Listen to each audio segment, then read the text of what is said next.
The Reds, well, they're bad. We'll talk about a disappointing weekend at Great American Ballpark. Plenty of Bengals coming your way and much, much more right now on First Word.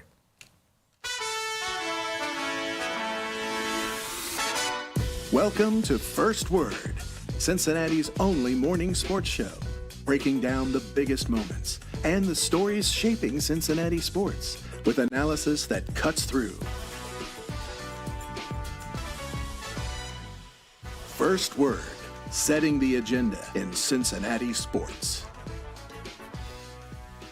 Happy Monday and welcome into First Word. I'm James Rapien alongside Marisa, Contipelli, and Jacob Tissot. We are your morning sports show, Cincinnati. Catch us every single weekday, even when the Reds score a whopping 7 runs over the weekend and drop 2 of 3 to the Diamondbacks right here on First Word. Live on YouTube, live on Mixler if you want to listen there, on RESN as well. And boy, oh boy, I got to be honest. I thought there was a point yesterday where I thought, hey, we're going to come in here. They're going to have 1, 2 of 3 against the Diamondbacks.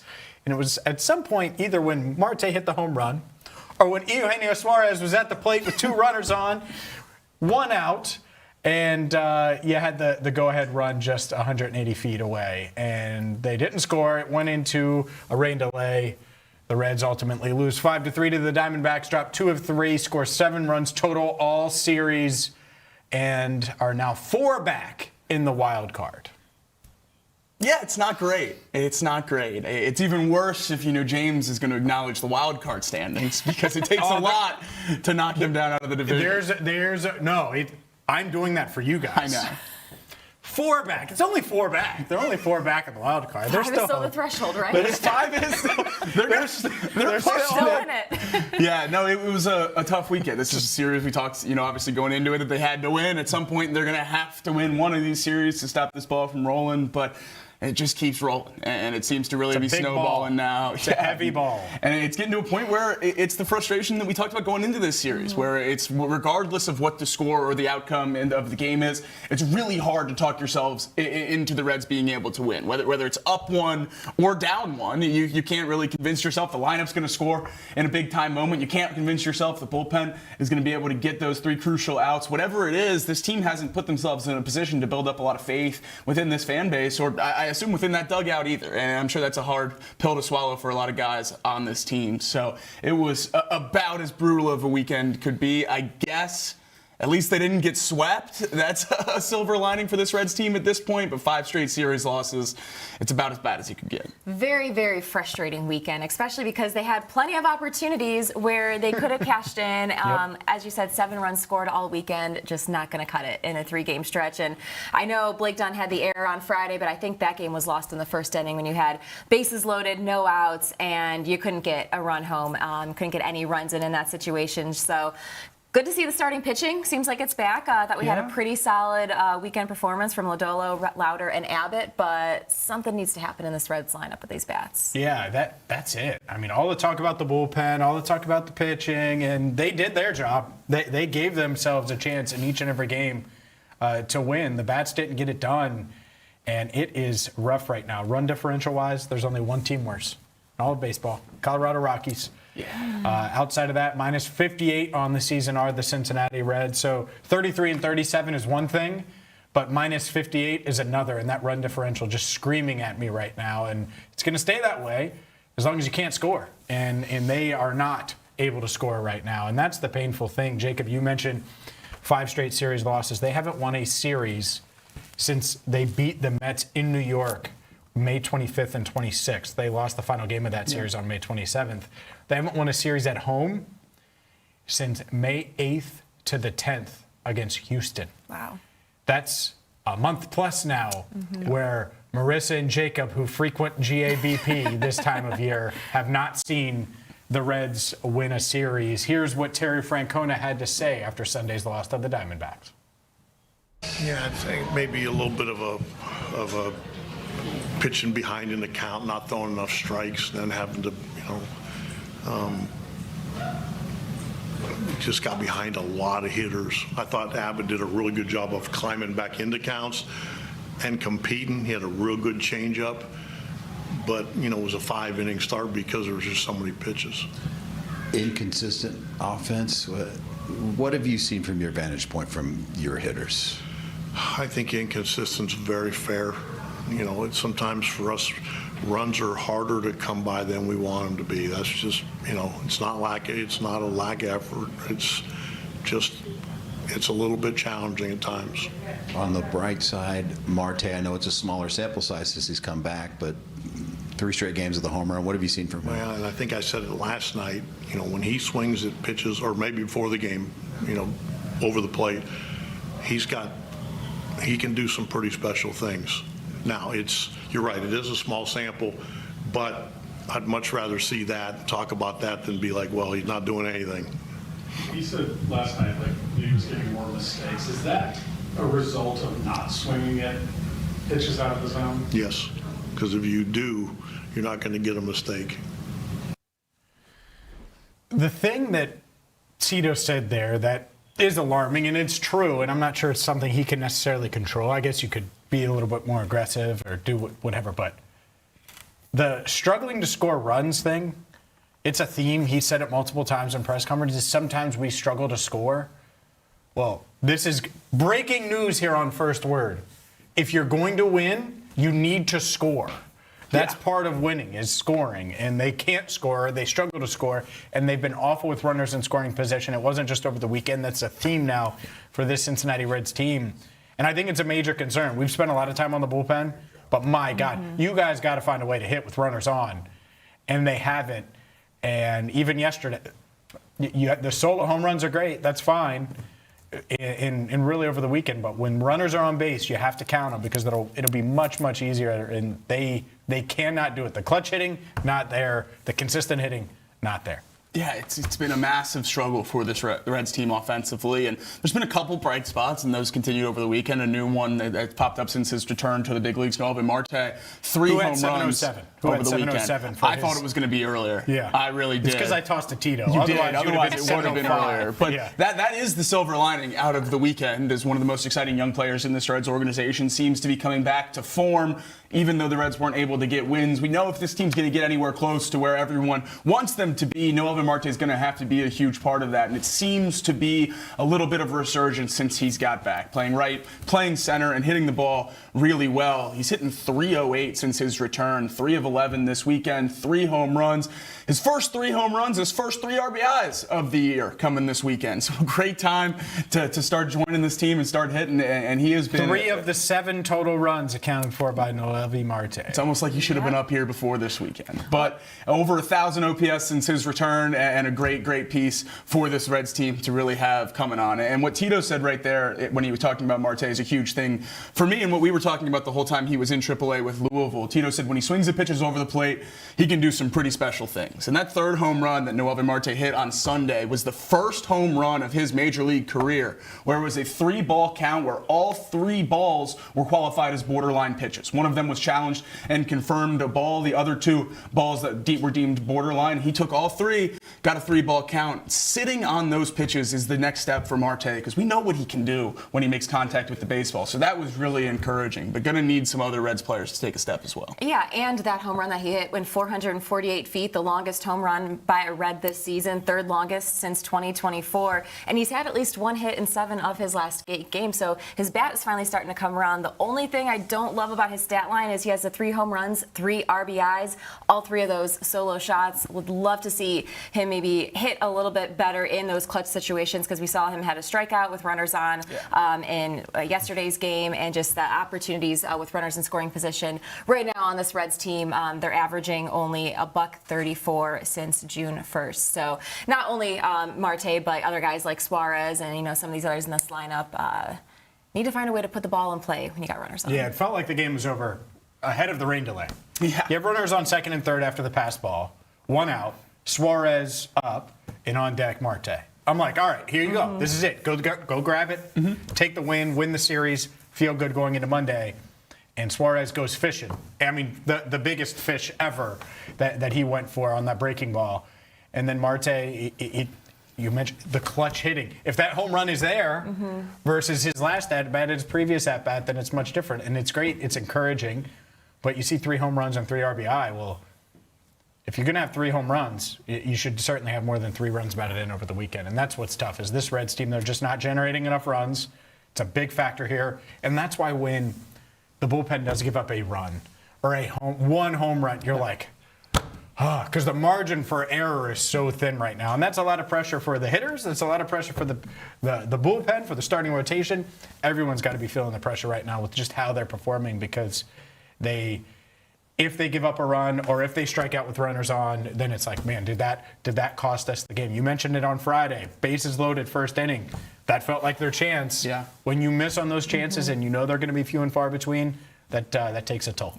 Yeah, and I think the biggest thing at this point as we look at the bullpen, it's less the performance and more the position a lot of these guys are having to go in at this point. They're so thin. Don't mess up. That you're asking one of your best starting pitching prospects to come in the middle of an inning and save a win on Saturday night. It was right before the rain delay. They flashed up on the big screens, the arms warming up in the bullpen, and it was Tony Santillan and Chris Paddock, a combined ERA over 14. It's not a great place to be when those are the best options in the Reds bullpen. I immediately was thinking, how is this what is going to be sent to the mound? But it's the best they have right now. It's the only arms that are able to be used, and that is such a frustrating place to be in because you get a start like that from Abbott. That's solid, gives the team a chance to win. Antone and Mole come in and relatively do their job, keep the Reds within the game, within reach, and then you get to the 9th and your only option is a guy who was a starter 2 weeks ago with an ERA over 7. That is such a hard pill to swallow, I'm sure, if you're Abbott or this lineup or any fan in the stands. And it's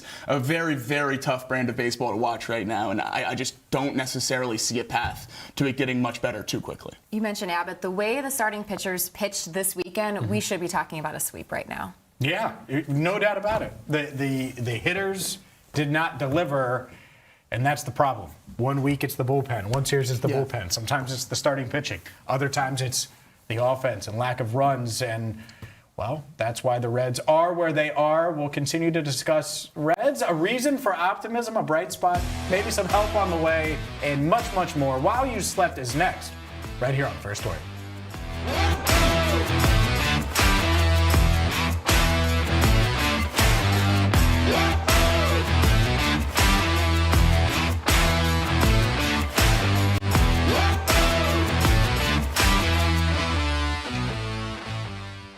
On the radio here in Cincinnati. Cincinnati has always felt like home. Right here on the Crown Network. Out and about in Cincinnati, bringing you the stories that you need to hear in the Queen City.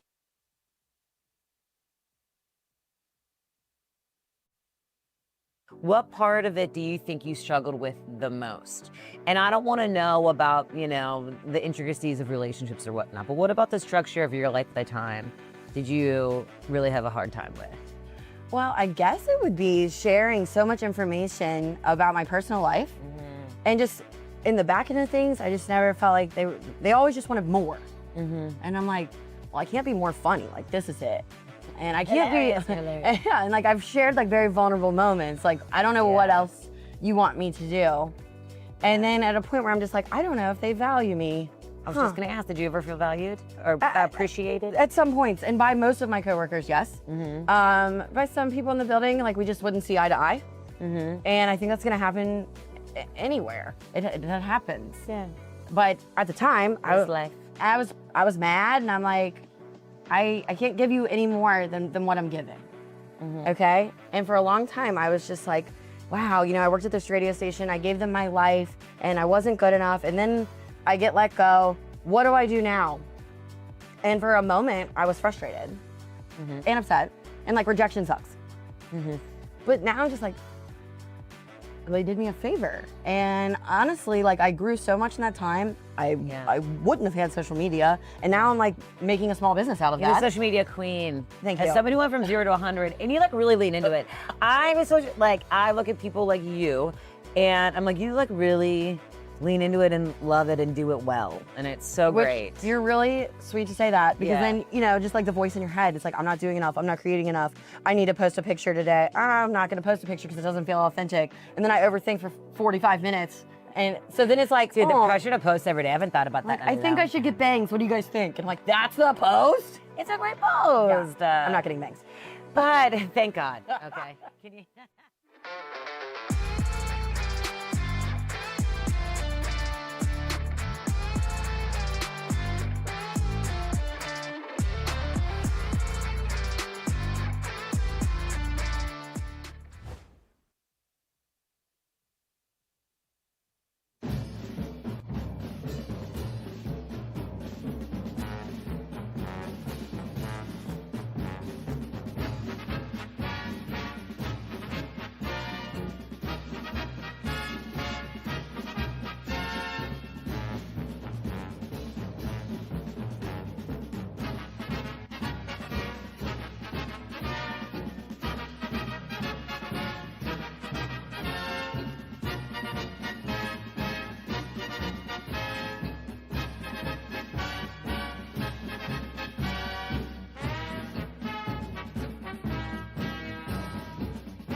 I'm not sure how to start this. With what is happening, that's Marisa's quote from like a minute ago when I was dancing for the Snoop Cam live on YouTube here on First Word. Make sure you subscribe on YouTube and watch us there live on X, where you got the Snoop Cam as well.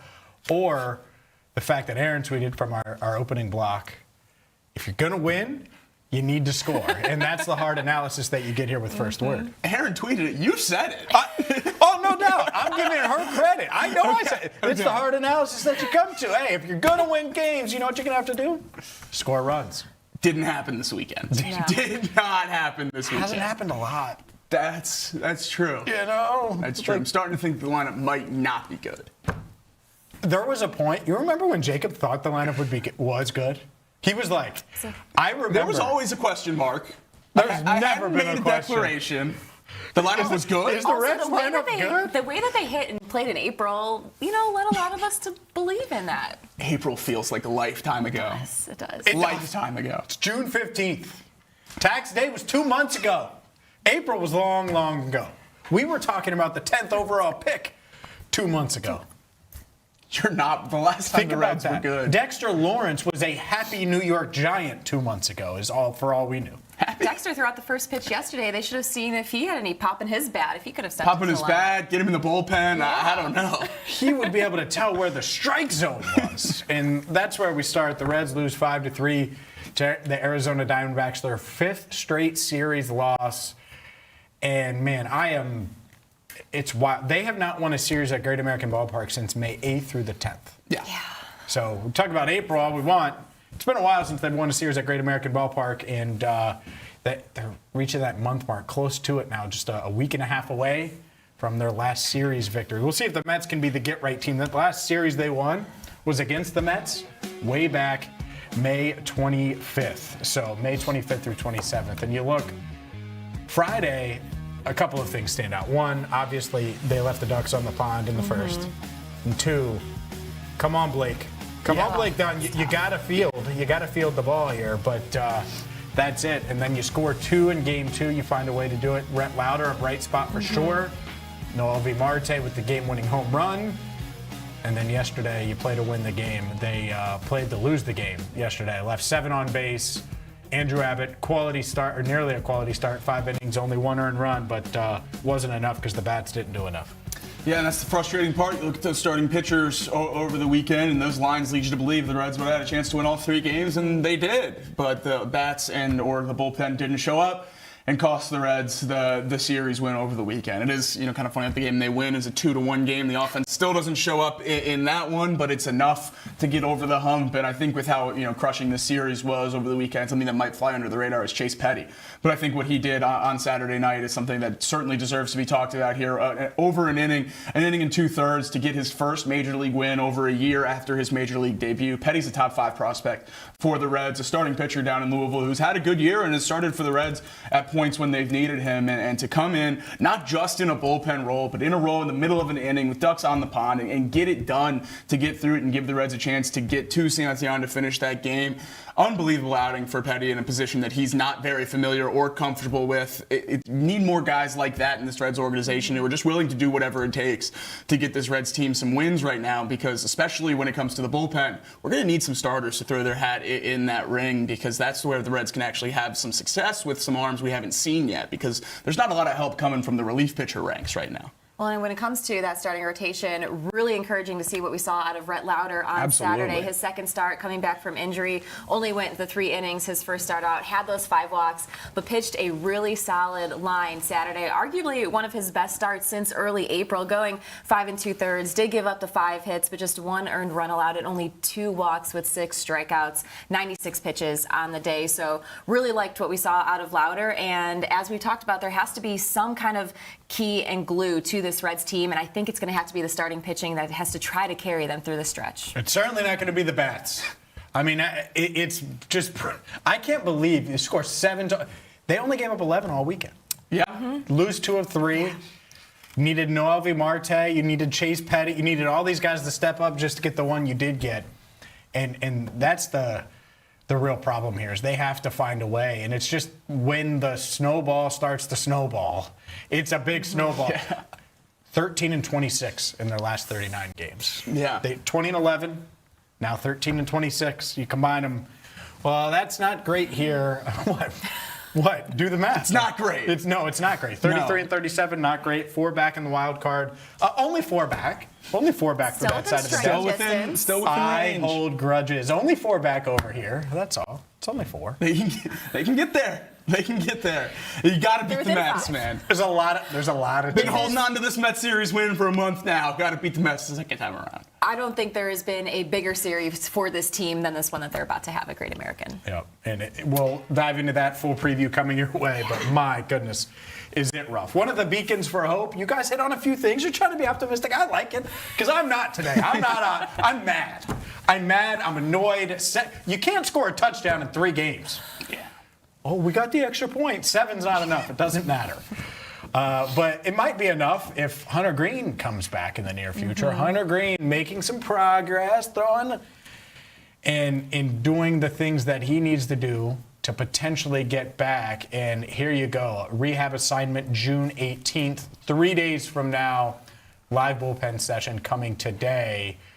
Emilio Pagan also making progress. But Hunter Green, you want to talk about big dogs, you want to talk about starting pitching. He might not help the hitting, but he's certainly going to help your starting rotation in a major, major way. We saw Hunter posted this on his Instagram story, and immediately both Jacob and I screenshotted it. We were all sending it in the group chat because, we're excited for, whatever Hunter is going to be returning. Really optimistic that he's going to be throwing a bullpen session and getting back out there on the mound this week. And hopefully that means his timeline is maybe a little bit more accelerated than what I was initially thinking would be kind of like around the All-Star break. Certainly hope so. Getting Hunter back is going to be probably the biggest addition to this team so far. Obviously, Ellie waiting on the injured list right now as well, but he's not been down for nearly as much time. Infusing Hunter Green into this rotation is going to be absolutely massive, and it's going to give you just one more arm on a 5-day stretch that you have faith in. Every time they go on the mound, that they're going to give your team a chance to win through 5 or 6 innings. So I couldn't be more excited for Hunter Green to get back, and I couldn't be more excited to watch a rotation with Hunter Green and Chase Burns in it. It's going to be one of the most exciting two-headed monsters in the entire league right now. So I think the goal now as we get these positive updates is just stay afloat until this roster can get healthy. Because it wasn't just Hunter Green in that tweet. Pierce Johnson throwing a live bullpen. Emilio Pagan on his way back as well, which will be 2 huge pieces for that bullpen. We talked a lot about how much money the Reds poured into that bullpen this offseason to try to get it up to snuff this year, and it hasn't quite been close.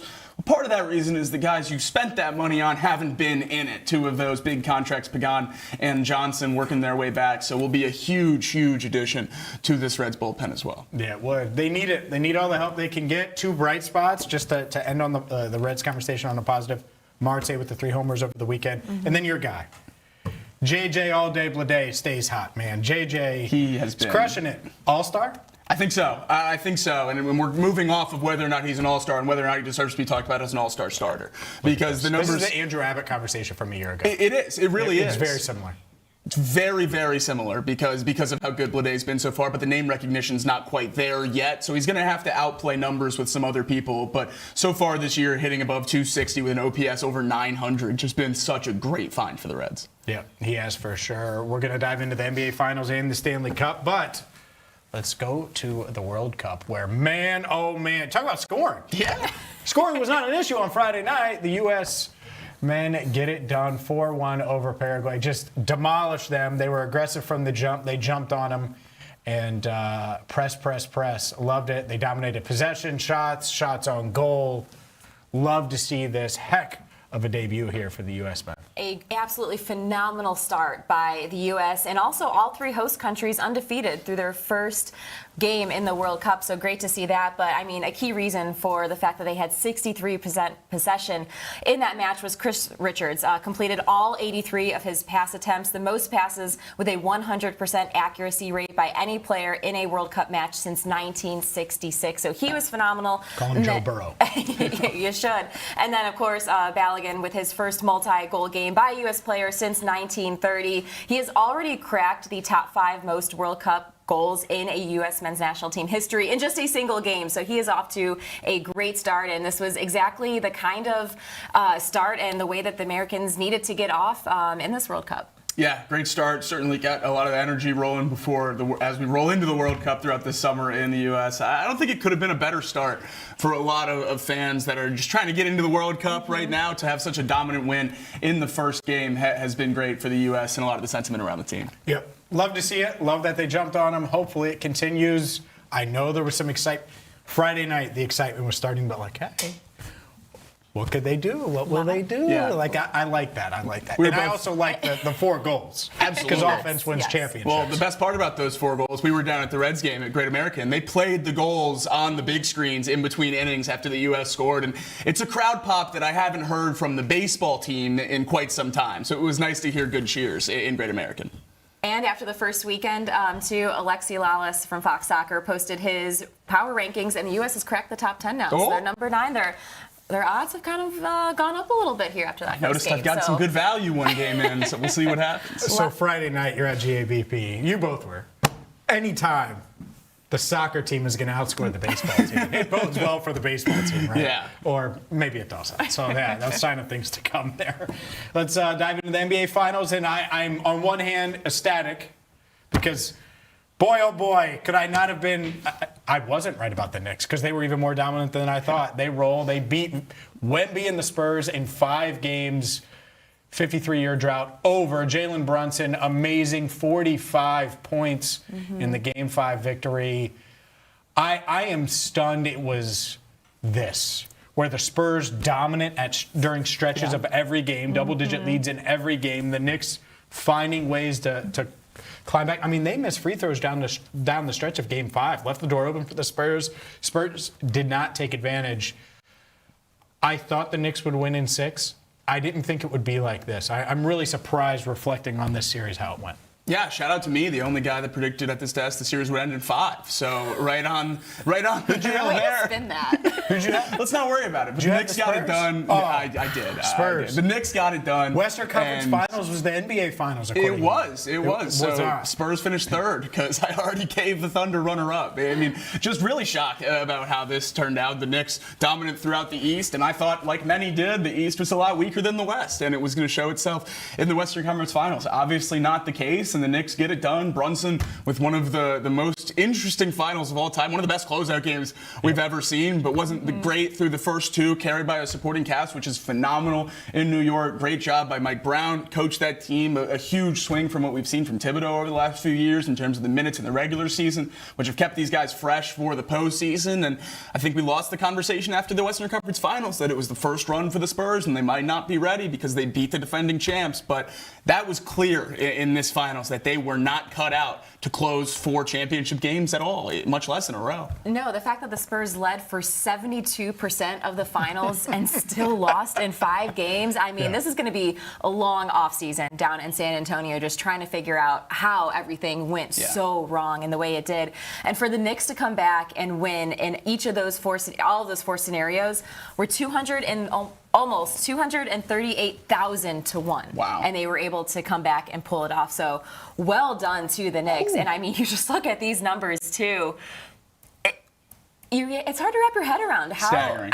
What's more impressive, the Knicks' ability to come back, or the way that San Antonio kind of collapsed in the way that they did? The Knicks do deserve all the credit in the world for being able to come back and stay in these games, but there is a conversation that has to be had about the Spurs. I mean, these are generational chokes, 3 out of the 4 games in a row, and then again in Game 4. There have been 48 total 5-game spans in NBA history, regular or postseason, where they led by 8+ points at the end of the first quarter in all 5.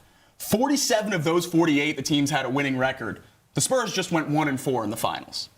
Unbelievable, the inability to hold on to early hot starts and early game leads. Wemby, obviously a problem closing those games. Fox, a big talking point, but it was very clearly Mitch Johnson's first playoff run as well. A lot of timeouts that should have been called, a lot of substitutions that the players on the team were asking about. So a lot of questions to be asked about the Spurs as they move forward and Fox's contract kicks up. But the Knicks have this core locked in for a while, so I don't think the Knicks are going anywhere. De'Aaron Fox, there's going to be a lot of conversation about him, a lot of conversation about Mitch Johnson. When the other team is going on a run, Victor Wembanyama needs that go-to, this move. Yeah. And what's his move? And he doesn't have that move right now, and I think that's it, is, hey, the other team's going on a run, LeBron's going to drive, and he's going to try to get fouled, or he's going to do his step back, or Steph Curry, he's going to try to hit a shot.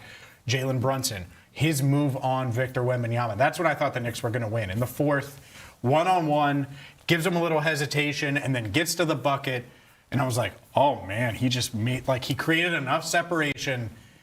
Jalen Brunson has his go-to. The Knicks have their go-to. Victor Wembanyama, he needs to have his go-to, and that's what cost them, because when you're going up against a team like that never feels like they're out of it, when you're up 4, 6, 8, you need a guy that's going to get you a bucket. De'Aaron Fox did in the one game they won. Fox is getting torched right now, and rightfully so.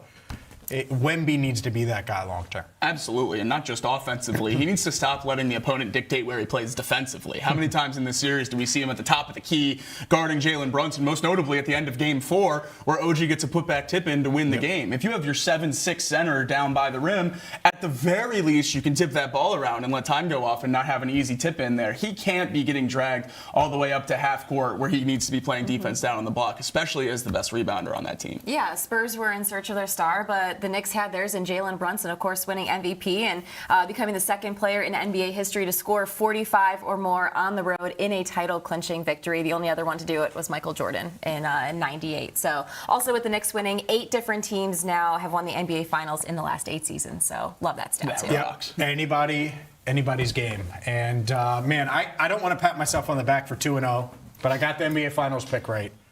In Carolina, handling business in the Stanley Cup. The Stanley Cup. It was 2-2. They said, no way we're going to win this thing in 6. Carolina beats Vegas. Ha, ha, ha, Jacob. Yeah, no, I certainly was rooting for Vegas as well. Tough spring final season for Jacob. But it was all right. It was a great series, certainly, in the Stanley Cup. It's a shame that both of these wrap up over the weekend, don't get 7 in either final, because both were phenomenal, even though they wrapped up before the end. And this Stanley Cup was really something special. The goals obviously early, but the hero for Carolina last night was Brandon Bussi, their goalie. They made the switch after the first 4 games, after the goalies really struggled early, and Bussi's undrafted NHL debut at 27 years old, the oldest rookie in the NHL this year. He played 111 games in the AHL. Shutout last night in a clinching Stanley Cup game. And I think on the other side of that coin, there's a lot of questions being asked about the Vegas goalie. Carter Hart, 4 goals allowed in every game of this Stanley Cup final. Really, really struggled. But also the only reason they got there, the really interesting thing about the Knights is they have their goalie from their last Stanley Cup run on their bench. How do you never make that move? Yeah. I don't really understand it. Yeah, it's congrats to Carolina. They snap a 20-year drought. And the Knicks, a 53-year drought. So 2 droughts snapped. Maybe one will happen here in Cincinnati at some point. There isn't a drought for St. X and Baden. They both won state titles over the weekend. Congrats to them in baseball. And we will continue with baseball, Bengals, and much, much more next right here on First Word.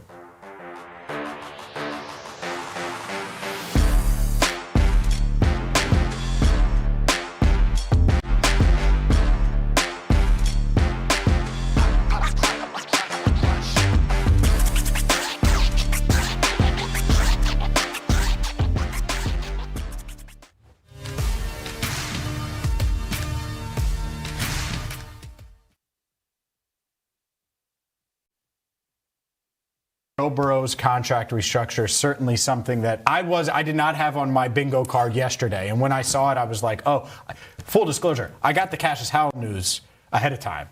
I didn't have the Joe Burrow news. And so when I saw that, I was like, oh my God, they're really restructuring on June 9th Joe Burrow's contract. Yeah, and this was really a non-starter for me in declaring them all in for this season if they didn't get this done. And adding Dexter Lawrence and adding Boy Mafe and adding Brian Cook, all of that is awesome and is certainly a huge step forward from what the Bengals have done in the offseason the last few years.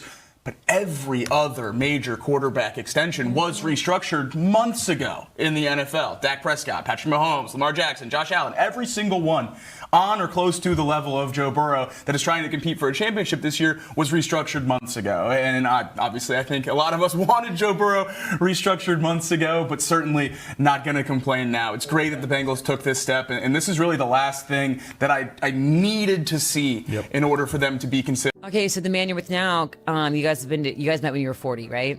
Yeah. I think close to 40. 39 or something. Yeah. I think I remember that being you telling me that Yeah, was it's a big year deal. for you. Yeah. You know? But I knew right away with him, so I get it. I get it. Okay. But yeah, I had like a million, like, oh yeah, no. And then even when I thought they would like me, I'm like, why don't you like me? It was so fun.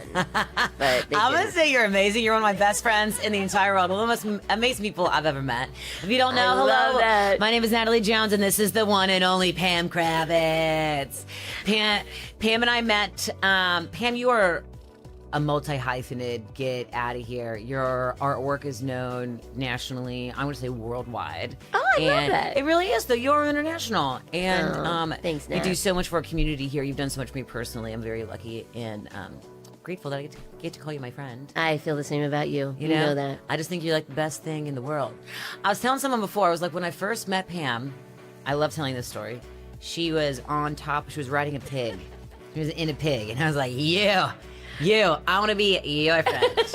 Okay, wait, but it wasn't a real pig. It was No, it wasn't a real pig. It was a Sorry. papier-mâché pig. Yes, it's a papier-mâché pig in a parade. And not that I wouldn't ride a real Yes. pig if anybody asked me.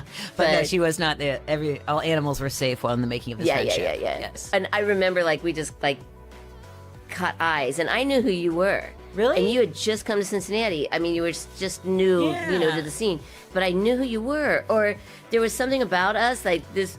I'm like, oh my God, that beautiful young woman wants to get to know me. Yeah. And I know who you are. Yeah. And we have been fast friends ever since. We really Well, have. it took a minute for us to re-find each other. It's true. Because Oh my God, hold on. But this story is even great too. This is like something's just meant to be. So I saw you Pam Pig Pam, whatever. And I remember I posted it with it was my first work. On the radio here in Cincinnati. Cincinnati has always felt like home. Right here on the Crown Network. Out and about in Cincinnati, bringing you these stories that you need to hear in the Queen City.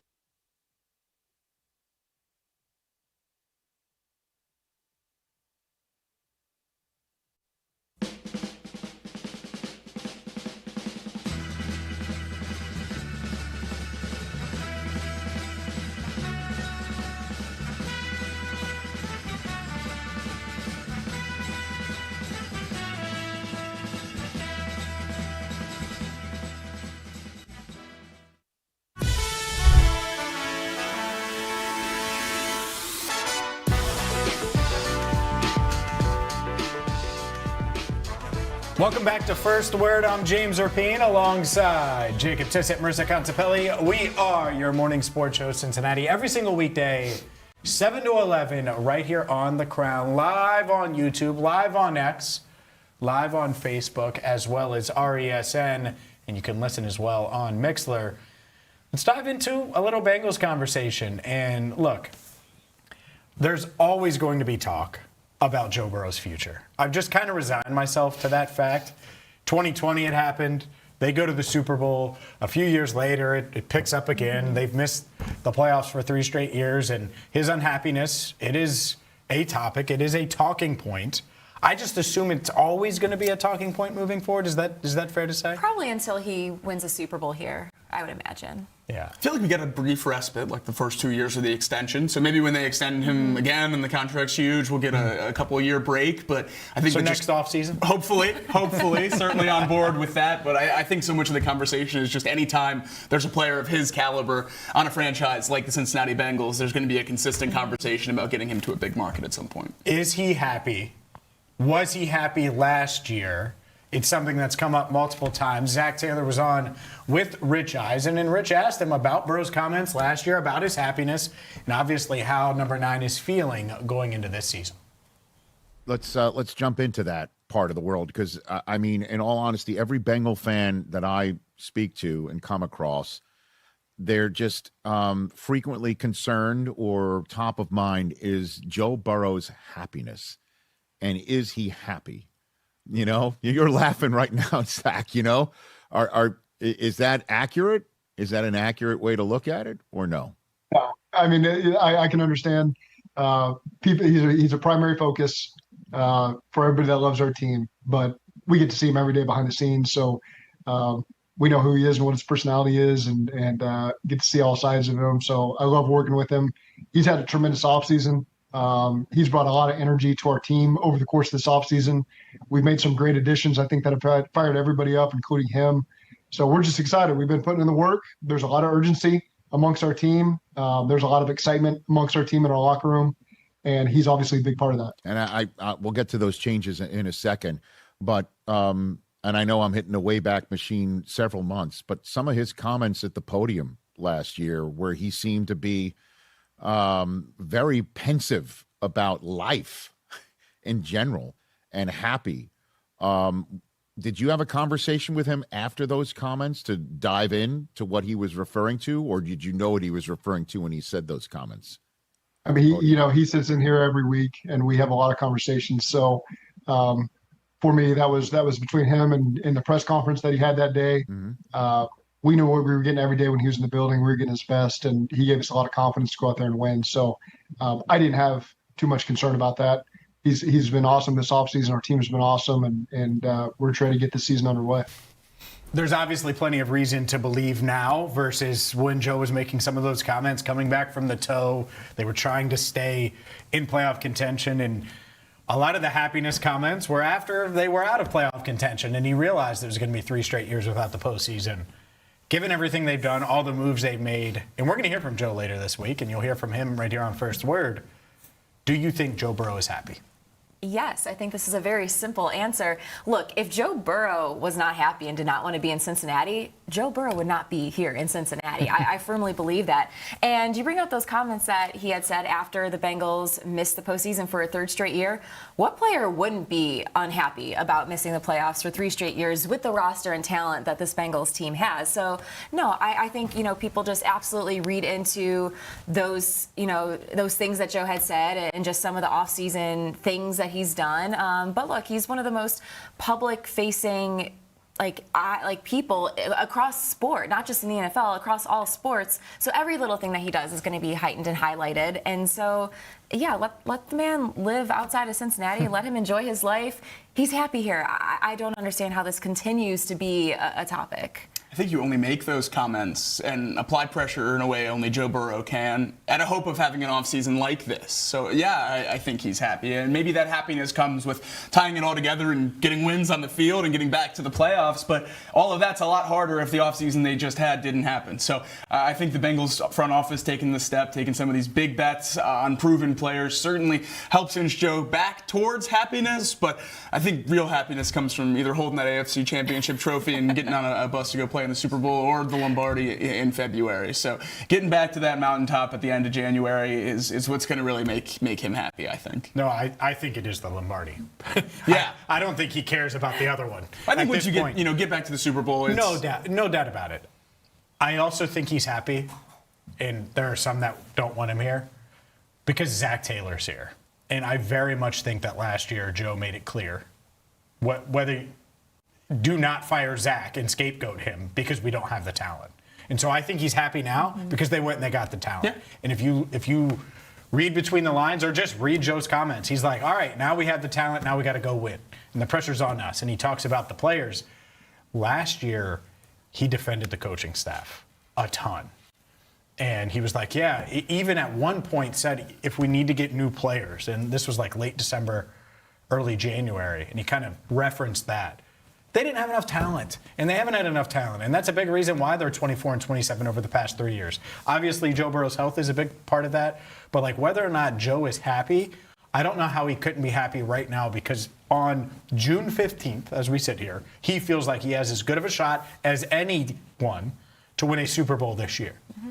That may change by August 15th, but as of right now, I think he feels like he has a real shot, and that the organization did what they needed to do this offseason to give Zach Taylor, Joe Burrow, everybody in the building a real shot at winning and getting not just to the Super Bowl, but winning that Lombardi, bringing it back. And I guarantee you, just to tie it all together, because we talked about the Knicks, him seeing the Knicks, he's going to be like, man, can you imagine? Like, that just makes you think, like, can you imagine what it would mean, how it would feel if he was able to do that and win a Super Bowl here in Cincinnati. Yeah, and I think that's the biggest thing is the frustration over the last 3 years, I think, comes from what that line is defensively for this offense to get in contention. And the offense has been so good with arguably the best quarterback and the best wide receiver in football over those last 3 years. And to not be in that dance, to not be making the runs that everyone feels like they should be making, gets frustrating. And now the defense certainly seems to be on paper at least over that average line that was talked about so much over the last few years. So they have as good a shot as they've ever had this season. Yep, they do, and we'll continue the Bengals conversation coming up with our poll question of the day. Just getting started here on a Monday. This is First Word.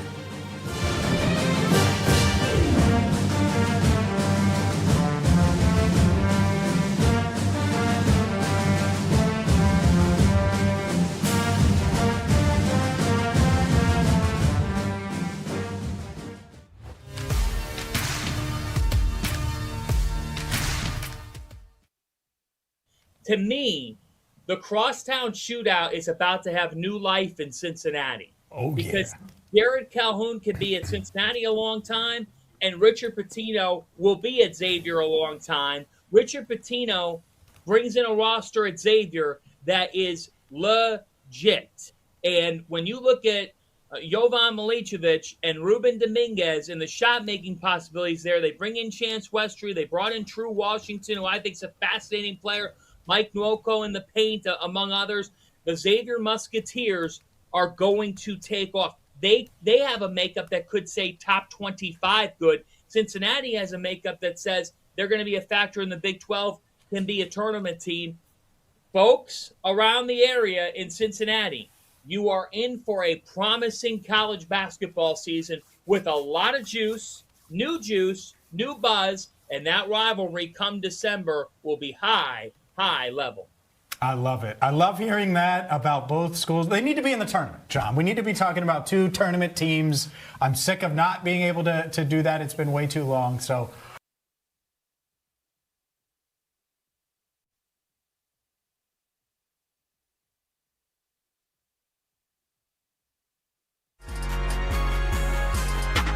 I was at his introductory press conference, as were you, and it was, seeing Bob Huggins be there, and it felt like a full circle moment for the program to see so much history be involved in a coach and to have somebody back as part of the family. Feels like from the early impressions and returns over the last month or so since he's really taken the reins now and starting to settle in, that you can feel a lot of that. It's starting to emanate around the program. Yeah, I mean, seeing Corey Blunt and Steve Logan at an intro presser is always a good sign. And everything I had heard about him is that he was just a basketball guy. And talk about a huge win for John Cunningham. I mean, he really, really needed it with the hire of Wes Miller. Didn't go well. Scott Satterfield, still to be proven, but kind of there are people that are down on it. This is a layup that he had to hit. He couldn't smoke this one. So it was a huge hire. And, I mean, grew up in Akron. I think he played against LeBron, is like really, really good friends with Rich Paul, LeBron's agent. And I think Rich Paul said the person who loves basketball as much as LeBron is Jared Calhoun. That's the only other person I've met that's close to it. He goes, it's a tie. So huge win. Has won everywhere he's been. Left West Virginia as an assistant to take a Fairmont State job, a D2 job. Went to the Final Four there in 2017. And then took the Youngstown State job and really rebuilt that program into what they are now, a team who has a good basketball program. Goes to Utah State, makes 2 tournaments in 2 years, and then leaves for UC. So it's the perfect situation of a proven winner with Cincinnati and Ohio ties.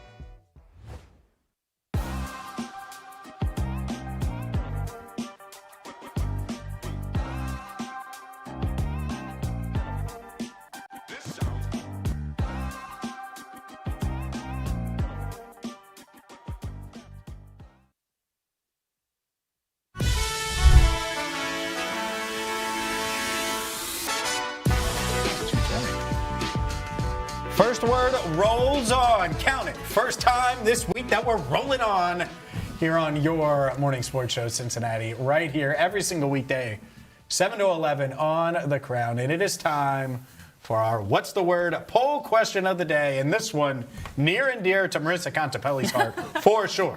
Because Bobby Wagner has been mentioned a ton by Marisa, and rightfully so. She wants a Bobby.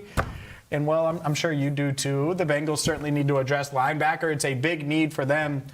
And so the poll question is simple. Would you rather the Bengals trade a third-round pick for Dolphins all-pro linebacker Jordan Brooks, who's entering the final year of his contract, or sign former all-pro Bobby Wagner in free agency? 65.1% of you say trade for Brooks. 34.9% say sign Wagner.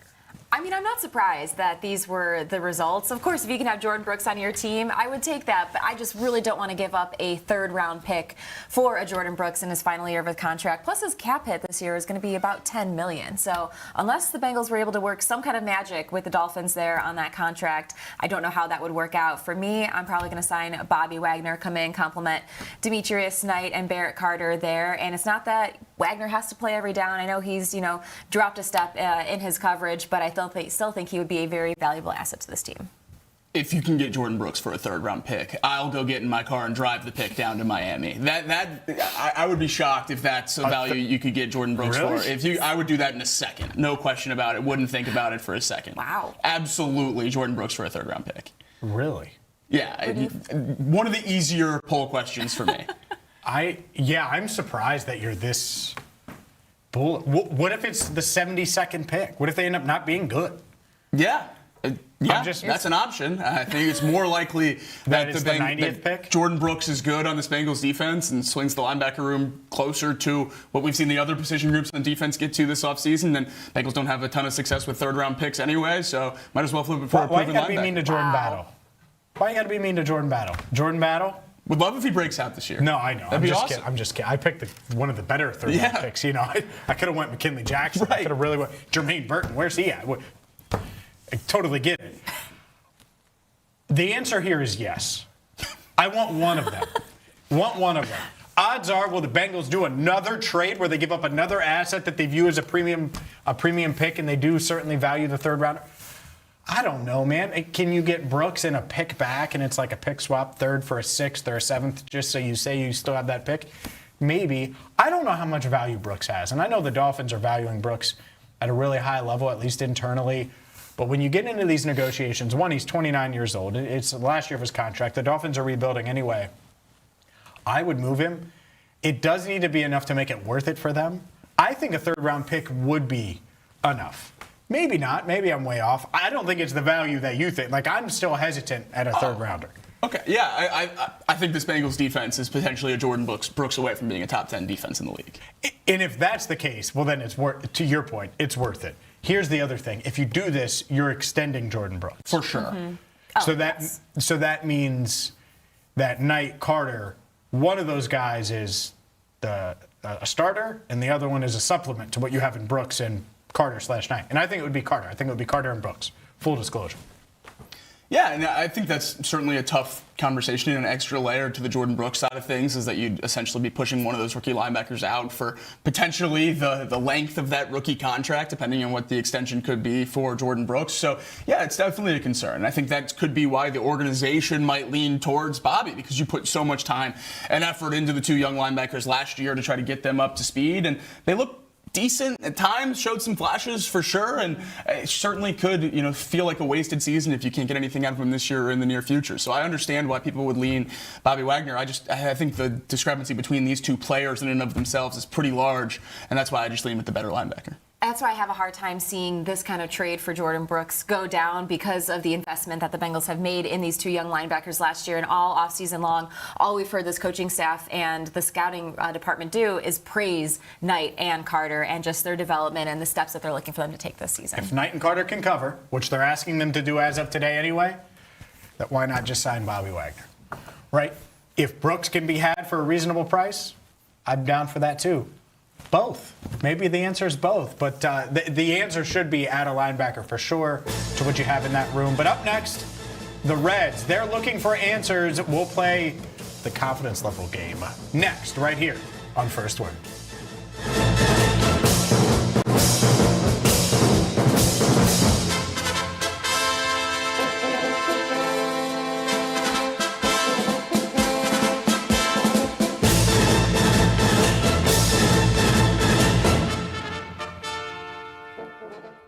On the radio here in Cincinnati. Cincinnati has always felt like home. Right here on the Crown Network. Out and about in Cincinnati, bringing you the stories that you need to hear in the Queen City. Confident James I thought thinks he can out-eat Dexter Lawrence and out-eat him in tacos. I said who would win in a taco eating contest? Us three. I was trying to prop up the whole First Word team. There's no context here. It shifted. Or Dexter, Joe, and Sam. And they rolled their eyes. There's no chance. We would have no chance. And I was like, well, if I take Dexter and you guys take Joe and Sam. So him against Dexter Lawrence and tacos. I need your take. Does James even have a chance? Listen, it's going to pay me to say this. I'm pretty hungry right now. As much as I want to slander James at every possible opportunity, he can hang. Wow. James puts down a lot of food. You would not think so? Listen, you go with him on the road. Listen, if I were to take him to the Cincy Open this year and we were hanging out watching some great tennis, he would be sitting there eating the whole time. We wouldn't be on center court. So I feel like James actually probably would put down a good amount of food. He can hold my own. Yeah, I will. As much as it pains shocking me. News of the day. And listen, it pains me to pay James Rapien a compliment at any time. Go. Unfortunately, I'm loving this. You got to give credit where credit's due. So let's go. I did not intend to tee you up like this. Yeah, no, that's... I thought he was going to be on our side. Where I'm like, no shot. But a good amount of food and a Dexter Lawrence amount of food. I feel like there might be a gap here. I'd like to see it happen. For sure. Ben's just saying never count out the underdog.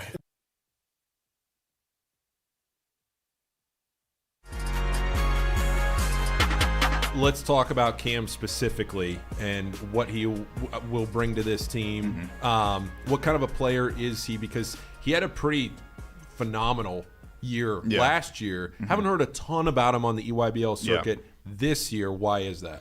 Well, he doesn't shoot the ball a ton. When I went down and watched him in Cartersville, it was the first time I'd seen him this summer. And I had kind of watched him sparingly the past few years because I remember Mick Walker, who does a good job covering Ohio State for On3, he DM'd me on Twitter one morning 2 summers ago. He goes, he's checking out Cam Mercer. I'm like, who is this? And then I look him up, and he's this 8th grader playing up 2 years on the EYBL circuit from Winton Woods. And I was like, okay, I guess I should kind of follow this kid. But this is the first summer I've really gotten to sit down and watch his game. He does not force anything. He literally told me after Cartersville when I talked to him, he said, yeah, it's kind of my fatal flaw that coaches get on to me about. They want me to shoot the ball more, and they want me to get more involved in the offense. He really emphasizes getting the best shot for his team. If that's him, if that's a teammate, that's fine. And he plays a tough brand of defense because when you think about those really young guys who you're kind of forecasting them down the road and they're a 5-star, you think he's going to be this guy who doesn't really have a high motor and just wants to get his on the offensive end. This kid competes. And I always bring it back to a Mick Cronin quote where he just had this random presser in a mid-season presser before practice in a scrum. And he was asked about competing for 5-star guys or really highly rated 4-star guys. He goes, yeah, I mean, we try, but I just want guys who impact winning. And Cam Mercer is that kind of guy. He competes on the offensive end. He does all the dirty work. He rebounds for a guard. So I think he's going to come in and be able to make an impact very, very quickly.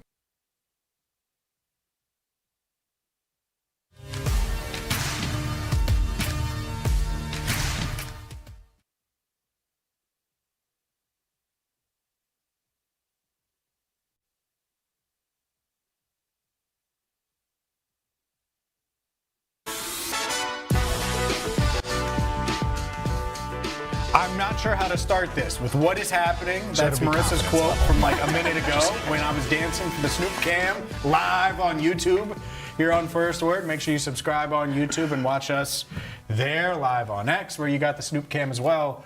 Or the fact that Aaron tweeted from our opening block, if you're going to win, you need to score. And that's the hard analysis that you get here with First Word. Aaron tweeted it. You said it. Oh, no doubt. I'm giving her credit. I know I said it. It's the hard analysis that you come to. Hey, if you're going to win games, you know what you're going to have to do? Score runs. Didn't happen this weekend. No. Did not happen this weekend. Hasn't happened a lot. That's true. You know? That's true. I'm starting to think the lineup might not be good. There was a point, you remember when Jacob thought the lineup was good? He was like, I remember. There was always a question mark. There's never been made a a question. declaration. The lineup was good. Is the Reds the way lineup good? The way that they hit and played in April, led a lot of us to believe in that. April feels like a lifetime ago. Yes, it does. Lifetime ago. It's June 15th. Tax day was 2 months ago. April was long, long ago. We were talking about the 10th overall pick 2 months ago. You're not. The last time the Reds were good. Dexter Lawrence was a happy New York Giant 2 months ago, for all we knew. Dexter threw out the first pitch yesterday. They should have seen if he had any pop in his bat, if he could have stepped Pop in into his the line. bat, get him in the bullpen. I don't know. He would be able to tell where the strike zone was. And that's where we start. The Reds lose 5-3 to the Arizona Diamondbacks, their 5th straight series loss. And, man, it's wild. They have not won a series at Great American Ballpark since May 8th through the 10th. Yeah. So we talk about April all we want. It's been a while since they've won a series at Great American Ballpark, and they're reaching that month mark, close to it now, just a week and a half away from their last series victory. We'll see if the Mets can be the get-right team. The last series they won was against the Mets way back May 25th. So May 25th through 27th. And you look, Friday, a couple of things stand out. One, obviously, they left the Ducks on the pond in the first. And two, come on, Blake. Come on, Blake Dunn. You got to field. You got to field the ball here, but that's it. And then you score 2 in game 2. You find a way to do it. Rhett Lauder, a bright spot for sure. Noel V. Marte with the game-winning home run. And then yesterday, you play to win the game. They played to lose the game yesterday. Left 7 on base. Andrew Abbott, quality start, or nearly a quality start. 5 innings, only 1 earned run, but wasn't enough because the bats didn't do enough.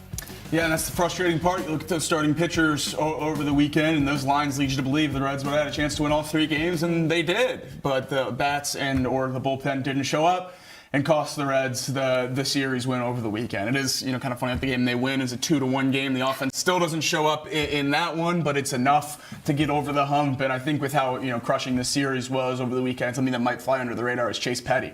But I think what he did on Saturday night is something that certainly deserves to be talked about here. Over an inning and 2/3 to get his first major league win over a year after his major league debut. Petty's a top 5 prospect for the Reds, a starting pitcher down in Louisville who's had a good year and has started for the Reds at points when they've needed him, and to come in not just in a bullpen role, but in a role in the middle of an inning with Ducks on the pond and get it done to get through it and give the Reds a chance to get to Santiago to finish that game.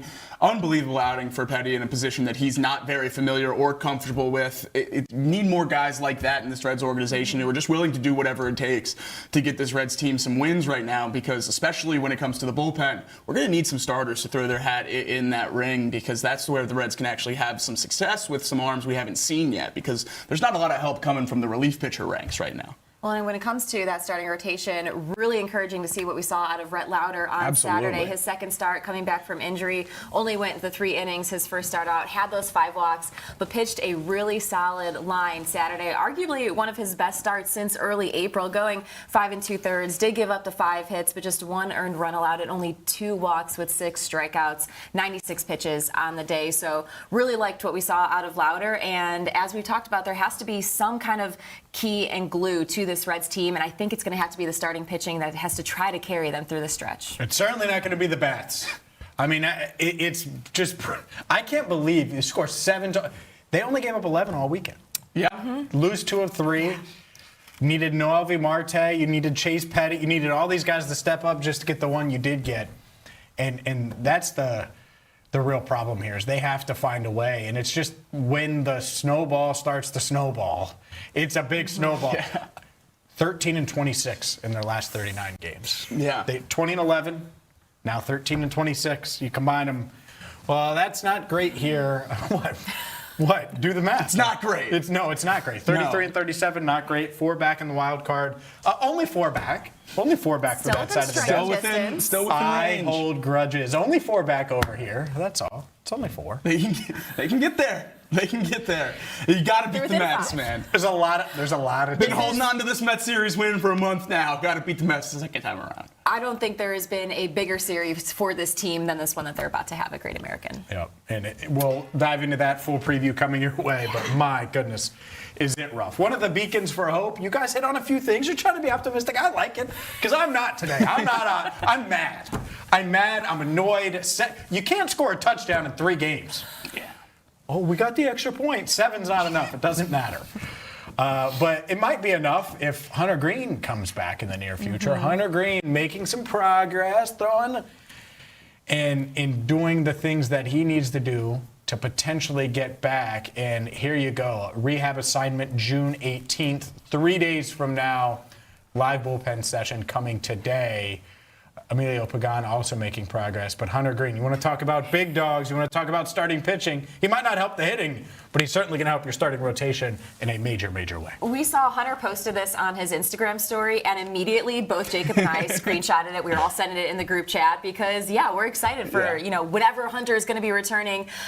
Really optimistic that he's going to be throwing a bullpen session and getting back out there on the mound this week. And hopefully that means his timeline is maybe a little bit more accelerated than what I was initially thinking would be kind of like around the All-Star break. Certainly hope so. Getting Hunter back is going to be probably the biggest addition to this team so far. Obviously, Ellie waiting on the injured list right now as well, but he's not been down for nearly as much time. Infusing Hunter Green into this rotation is going to be absolutely massive, and it's going to give you just one more arm on a 5-day stretch that you have faith in. Every time they go on the mound, that they're going to give your team a chance to win through 5 or 6 innings. So I couldn't be more excited for Hunter Green to get back, and I couldn't be more excited to watch a rotation with Hunter Green and Chase Burns in it. It's going to be one of the most exciting two-headed monsters in the entire league right now. So I think the goal now as we get these positive updates is just stay afloat until this roster can get healthy. Because it wasn't just Hunter Green in that tweet. Pierce Johnson throwing a live bullpen. Emilio Pagan on his way back as well, which will be 2 huge pieces for that bullpen. We talked a lot about how much money the Reds poured into that bullpen this offseason to try to get it up to snuff this year, and it hasn't quite been close. Part of that reason is the guys you spent that money on haven't been in it. 2 of those big contracts, Pagan and Johnson, working their way back. So will be a huge, huge addition to this Reds bullpen as well. Yeah, it would. They need it. They need all the help they can get. 2 bright spots, just to end on the Reds conversation on a positive. Marte with the 3 homers over the weekend. Mm-hmm. And then your guy. JJ All Day Blade stays hot, man. JJ, he has been crushing it. All-star? I think so. I think so. And we're moving off of whether or not he's an all-star and whether or not he deserves to be talked about as an all-star starter. Because the numbers... This is the Andrew Abbott conversation from a year ago. It is. It really is. It's very similar. It's very, very similar because of how good Blade's been so far, but the name recognition's not quite there yet. So he's going to have to outplay numbers with some other people. But so far this year, hitting above 260 with an OPS over 900, just been such a great find for the Reds. Yeah, he has for sure. We're going to dive into the NBA Finals and the Stanley Cup, but... Let's go to the World Cup where, man, oh man, talk about scoring. Yeah. Scoring was not an issue on Friday night. The U.S. men get it done 4-1 over Paraguay. Just demolished them. They were aggressive from the jump. They jumped on them and press. Loved it. They dominated possession, shots on goal. Love to see this. Heck of a debut here for the U.S. men. A absolutely phenomenal start by the U.S. and also all 3 host countries undefeated through their first game in the World Cup. So great to see that. But I mean, a key reason for the fact that they had 63% possession in that match was Chris Richards completed all 83 of his pass attempts, the most passes with a 100% accuracy rate by any player in a World Cup match since 1966. So he was phenomenal. Call him Joe Burrow. You should. And then, of course, Balogun with his first multi-goal game by U.S. player since 1930. He has already cracked the top 5 most World Cup goals in a U.S. men's national team history in just a single game. So he is off to a great start, and this was exactly the kind of start and the way that the Americans needed to get off in this World Cup. Yeah, great start. Certainly got a lot of energy rolling as we roll into the World Cup throughout this summer in the U.S. I don't think it could have been a better start for a lot of fans that are just trying to get into the World Cup right now. To have such a dominant win in the first game has been great for the U.S. and a lot of the sentiment around the team. Yep. Love to see it. Love that they jumped on them. Hopefully it continues. I know there was some excitement. Friday night, the excitement was starting, but hey, what could they do? What will they do? Yeah. Like I like that. I like that. We were And I both- also like the 4 goals. Absolutely. Because offense wins championships. Well, the best part about those 4 goals, we were down at the Reds game at Great American. They played the goals on the big screens in between innings after the U.S. scored. And it's a crowd pop that I haven't heard from the baseball team in quite some time. So it was nice to hear good cheers in Great American. And after the first weekend, too, Alexi Lalas from Fox Soccer posted his power rankings, and the U.S. has cracked the top 10 now. So they're number 9. Their odds have kind of gone up a little bit here after that first Noticed game. I've got some good value one game in, so we'll see what happens. So Friday night, you're at GABP. You both were. Anytime the soccer team is going to outscore the baseball team, it bodes well for the baseball team, right? Yeah. Or maybe it doesn't. So, yeah, that's a sign of things to come there. Let's dive into the NBA Finals. And I'm, on one hand, ecstatic because, boy, oh boy, could I not have been. I wasn't right about the Knicks because they were even more dominant than I thought. They roll. They beat Wemby and the Spurs in 5 games. 53-year drought over. Jalen Brunson, amazing 45 points in the Game 5 victory. I am stunned it was this, where the Spurs dominant during stretches of every game, double-digit leads in every game. The Knicks finding ways to climb back. I mean, they missed free throws down the stretch of Game 5, left the door open for the Spurs. Spurs did not take advantage. I thought the Knicks would win in 6. I didn't think it would be like this. I'm really surprised reflecting on this series how it went. Yeah, shout out to me, the only guy that predicted at this desk the series would end in 5. So right on the nail there. Spin that. Who'd you have? Let's not worry about it. But Did you the have Knicks the got it Spurs? done. Oh. I did. Spurs. The Knicks got it done. Western Conference and Finals was the NBA Finals. It was. So not. Spurs finished 3rd because I already gave the Thunder runner-up. I mean, just really shocked about how this turned out. The Knicks dominant throughout the East, and I thought, like many did, the East was a lot weaker than the West, and it was going to show itself in the Western Conference Finals. Obviously not the case, and the Knicks get it done. Brunson with one of the most interesting finals of all time, one of the best closeout games we've ever seen, but wasn't the great through the first 2, carried by a supporting cast, which is phenomenal in New York. Great job by Mike Brown, coached that team. A huge swing from what we've seen from Thibodeau over the last few years in terms of the minutes in the regular season, which have kept these guys fresh for the postseason. And I think we lost the conversation after the Western Conference Finals that it was the first run for the Spurs and they might not be ready because they beat the defending champs. But that was clear in this finals that they were not cut out to close 4 championship games at all, much less in a row. No, the fact that the Spurs led for 72% of the finals and still lost in 5 games. I mean, this is going to be a long offseason down in San Antonio, just trying to figure out how everything went so wrong in the way it did. And for the Knicks to come back and win in each of those all of those 4 scenarios were almost 238,000 to 1. Wow. And they were able to come back and pull it off. So well done to the Knicks. And I mean, you just look at these numbers too. It's hard to wrap your head around how. Staggering. What's more impressive, the Knicks' ability to come back, or the way that San Antonio kind of collapsed in the way that they did? The Knicks do deserve all the credit in the world for being able to come back and stay in these games, but there is a conversation that has to be had about the Spurs. I mean, these are generational chokes, 3 out of the 4 games in a row, and then again in Game 4. There have been 48 total 5-game spans in NBA history, regular or postseason, where they led by 8+ points at the end of the first quarter in all 5. 47 of those 48, the teams had a winning record. The Spurs just went 1-4 in the finals. Unbelievable, the inability to hold on to early hot starts and early game leads. Wemby, obviously a problem closing those games. Fox, a big talking point, but it was very clearly Mitch Johnson's first playoff run as well. A lot of timeouts that should have been called, a lot of substitutions that the players on the team were asking about. So a lot of questions to be asked about the Spurs as they move forward and Fox's contract kicks up. But the Knicks have this core locked in for a while, so I don't think the Knicks are going anywhere. De'Aaron Fox, there's going to be a lot of conversation about him, a lot of conversation about Mitch Johnson. When the other team is going on a run, Victor Wembanyama needs that go-to, this move. Yeah. And what's his move? And he doesn't have that move right now, and I think that's it, is, hey, the other team's going on a run, LeBron's going to drive, and he's going to try to get fouled, or he's going to do his step back, or Steph Curry, he's going to try to hit a shot. Jalen Brunson, his move on Victor Wembanyama. That's what I thought the Knicks were going to win. In the fourth, one-on-one, gives him a little hesitation, and then gets to the bucket. And I was like, oh, man, he just he created enough separation. Jalen Brunson has his go-to. The Knicks have their go-to.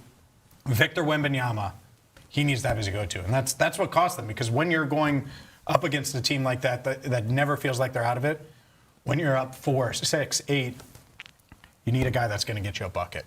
De'Aaron Fox did in the one game they won. Fox is getting torched right now, and rightfully so. Wemby needs to be that guy long term. Absolutely, and not just offensively. He needs to stop letting the opponent dictate where he plays defensively. How many times in this series do we see him at the top of the key guarding Jalen Brunson, most notably at the end of Game 4, where OG gets a putback tip in to win the game? If you have your 7'6" center down by the rim, at the very least you can tip that ball around and let time go off and not have an easy tip in there. He can't be getting dragged all the way up to half court where he needs to be playing defense down on the block, especially as the best rebounder on that team. Yeah, Spurs were in search of their star, but the Knicks had theirs in Jalen Brunson, of course, winning MVP and becoming the second player in NBA history to score 45 or more on the road in a title-clinching victory. The only other one to do it was Michael Jordan in '98. So also with the Knicks winning, 8 different teams now have won the NBA Finals in the last 8 seasons. So love that stat too. Yeah, anybody's game. And man, I don't want to pat myself on the back for 2-0, but I got the NBA Finals pick right. And Carolina handling business in the Stanley Cup. It was 2-2. They said, no way we're going to win this thing in 6. Carolina beats Vegas. Ha ha ha, Jacob.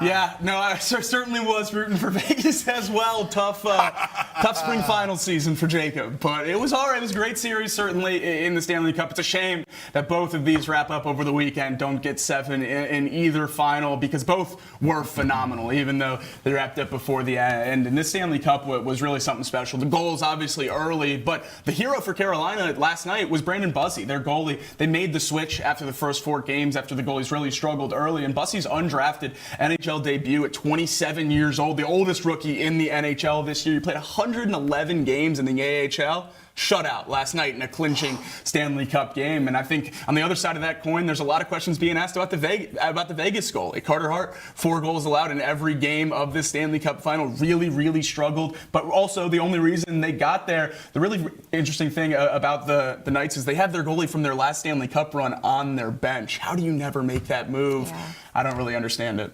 Yeah, it's congrats to Carolina. They snap a 20-year drought. And the Knicks, a 53-year drought. So 2 droughts snapped. Maybe one will happen here in Cincinnati at some point.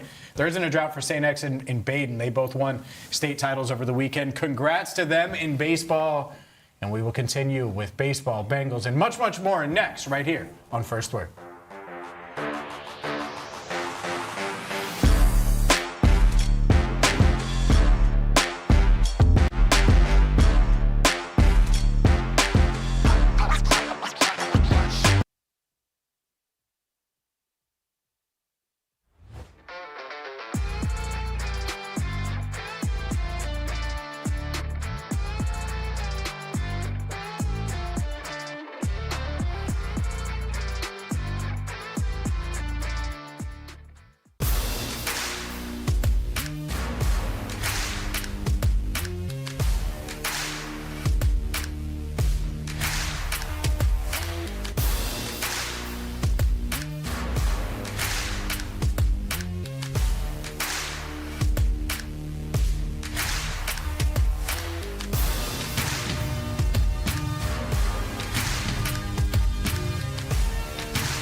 Hey, I'm Marisa Contipelli, one of the co-hosts on First Word and a features producer here on The Crown, where I will be out and about in Cincinnati bringing you the stories that you need to hear in the Queen City. Now, I know I'm from Cleveland, but I love my Cincy sports. I've been in Cincinnati for almost a decade now, spending the last 8 seasons with the Bengals as a team reporter and senior producer. I am so excited to be a part of the team here at The Crown, and I can't wait to bring you the latest from around the city. And I want you to clear your mind, and then we're going to do a basic reading. And the way that I want you to think about it is, as I start to talk, the first thing that comes to mind and kind of percolates is what is important to your subconscious. And then that's what we're going to focus on first. So just kind of clear yourself, and then you're ready. We'll start. Can I have the cards? Oh, yeah. Okay. So we're going to do a past, present, and future.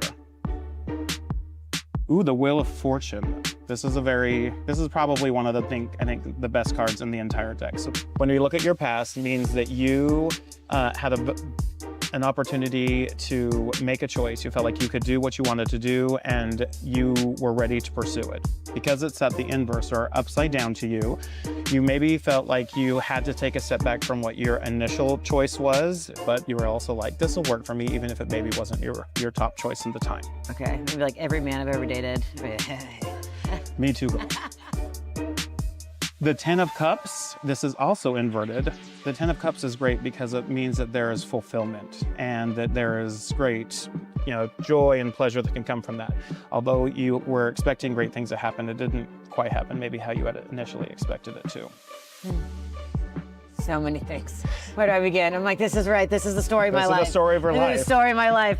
Going into our future. So when we look at the future, you've got the Page of Swords. Now the Swords is typically associated with like strength and going to battle. And the Page of Swords is really at the foundation and the beginning of it. So you're second guessing yourself, you're second guessing decisions, and you're kind of questioning whether or not you want to move forward in the same kind of path that you've done in the past because you don't want to necessarily get burned or frustrated again. Number one, you're so beautiful. Your eyes are like popping right now. And number two, this could not have been more accurate of like what is going on. My God, this is so cool. Okay. I love it. I feel like this is on the radio here in Cincinnati. Cincinnati has always felt like home. Right here on the Crown Network. Out and about in Cincinnati, bringing you these stories that you need to hear in the Queen City.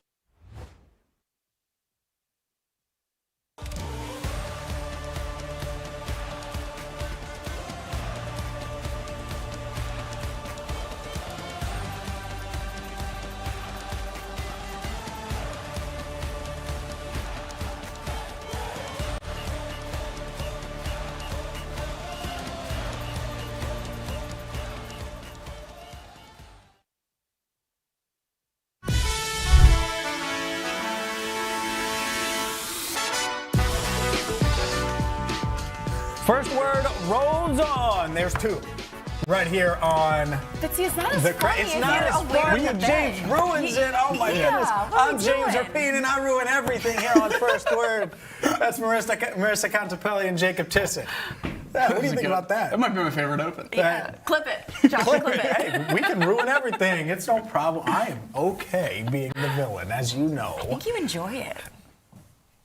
Look at his smile. Look at that smirk. Here and there. Every once in a while. Not all the time, but once in a while. You know who else likes being a villain? Joey B. That's true. He loves being a villain. Agreed? Yeah, for sure. No? You don't? Oh, I think you. Yes, but I feel like I view him more of like a Captain America superhero type than like a villain. Well, here. Yeah, because we're in Cincinnati. Yeah, you think he's viewed as a villain, like nationally? Yes. Yeah. I think he's For one sure. of the I don't know if I most agree with hated that. players nationally. Really? I would Like, agree. among other fan bases. I would put him behind Mahomes, quarterback-wise. Yeah. Neutral fan Far hate more rankings hated than than Lamar. Josh or Lamar in my Yeah. mind. Yeah, Josh too. Yeah. Because Burrow, he's got the bands on and he wears And he's not the strongest arm. He's not the fastest. He has the style stuff. Because he has the swagger. And he with hasn't it. made Yeah. and he hasn't made the playoffs for 3 straight years. So people say, I think there's definitely like a hate club. We should do a poll about that. That's We're not interesting. in. But we'd have to get it. I guess that's fair. We'd have to that's remove fair.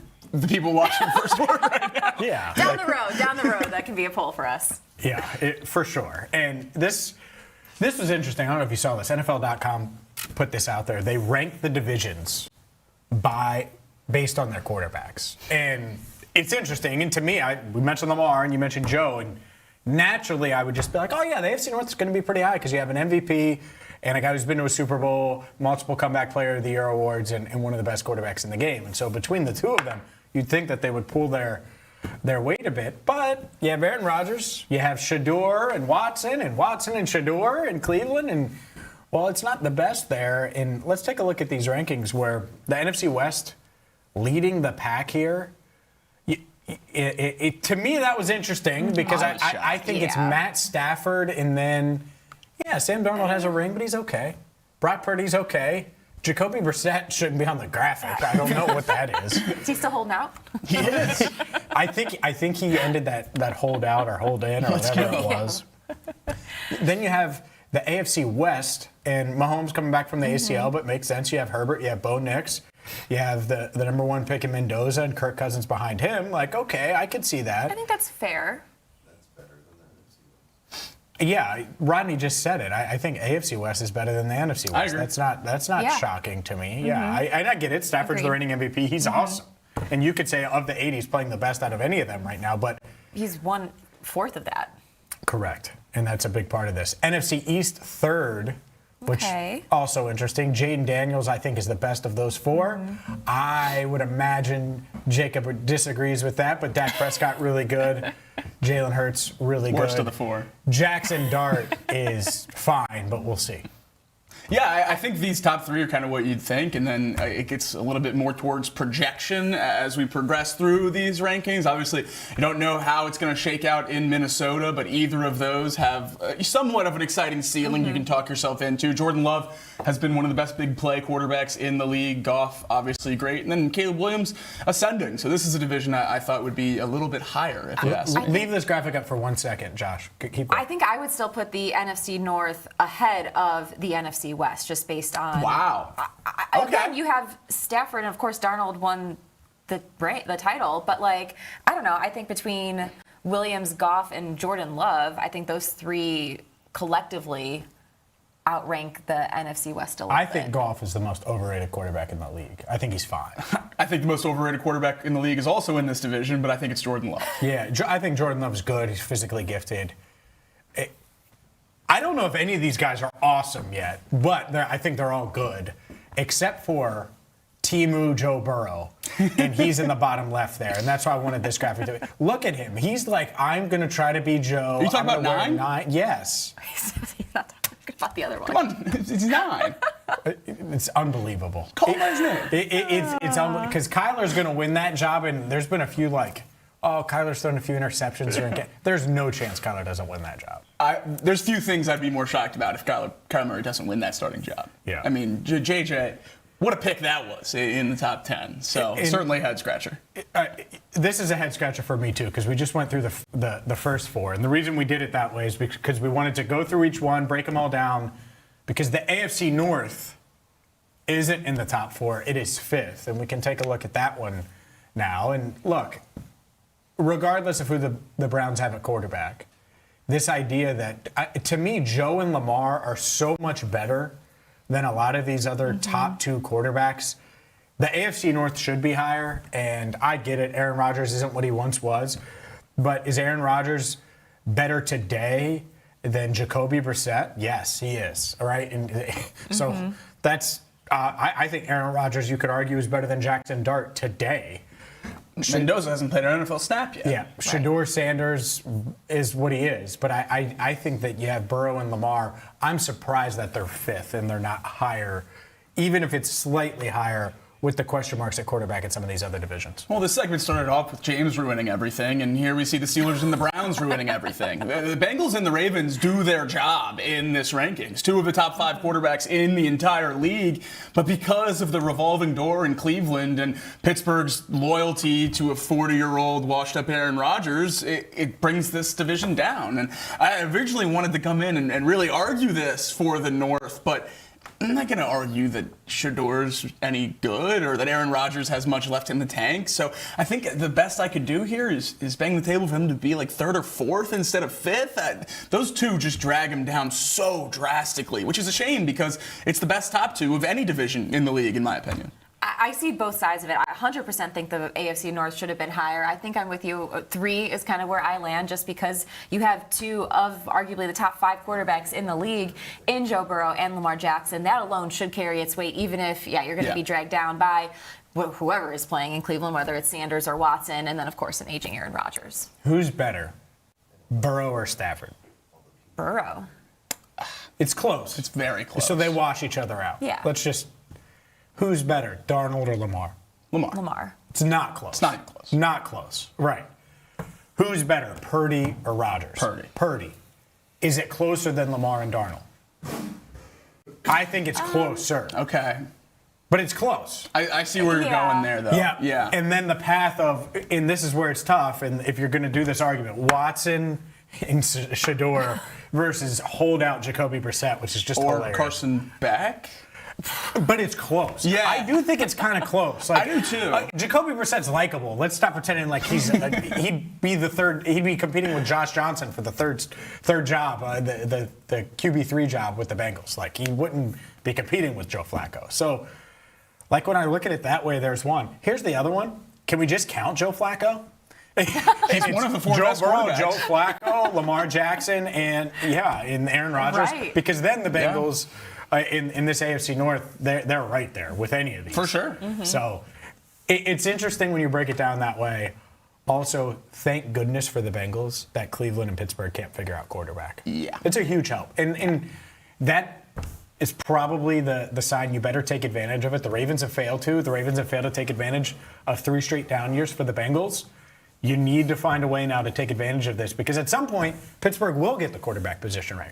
At some point, maybe in 2050, the Browns will get the quarterback position right. And that's the last thing you want to do is have Burrow, and then there's a Lamar, and then there's maybe if Arch Manning is an MVP. Like, you know, like that you don't want to deal with that. Yeah, it'd be a nightmare for the Haslams to get their dream to come true and get Arch. If he's that guy, though, that would really stink for the Bengals. Yeah, and I certainly think he is. So that's a worry as that talk continues to pick up throughout this offseason. But we know what their defense has been for the last few years. We know what a lot of the pieces on the offensive side of the ball are. And I think that's the thing when I look at Cleveland. The offense is getting figured out to a degree. And the quarterback is obviously still a big need. But adding those 2 rookie wide receivers this year in Concepcion and Denzel Boston, 2 of the most exciting rookie wide receivers in the class, Quinshon Judkins last year in the backfield. The Browns are an exciting young core. If the quarterback ever gets figured out, they could be in contention pretty quickly. Yeah. I think. No, if Burrow was on the Browns right now, they'd win the division. So if Burrow was on this Browns roster, higher or lower win total in the Bengals roster? Lower. With Miles. Oh, well, yeah. That's a huge piece. I know. I'm saying the best both. player in football. Right. Like, because you're not trading Miles if you have a quarterback figured out, though. No. Oh, sure. And that's always been Cleveland's issue recently. It's just their Absolutely. offense. Yeah. It's crazy how much having a game-changing quarterback can swing conversations. Yeah, if I was the Browns, quarterback league. I would have tried to find the quarterback with Miles. Sneaky thing that they could have tried to do. They didn't do it. Unless you're just all in on 27. Yeah, all in on 27. Well, yeah, Arch. There's no Yeah, doubt. I guess. Up next, confidence level in the Reds. We will dive into it with a confidence level game right here on First Word.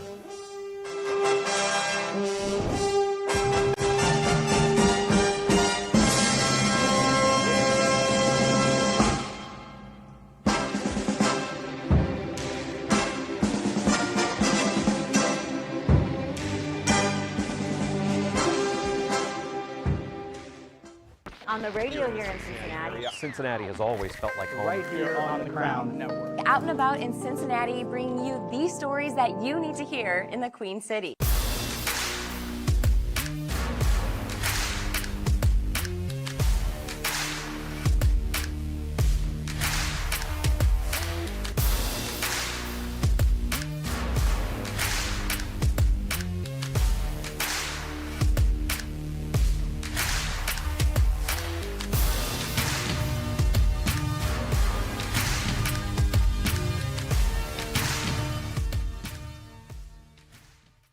And I want you to clear your mind, and then we're going to do a basic reading.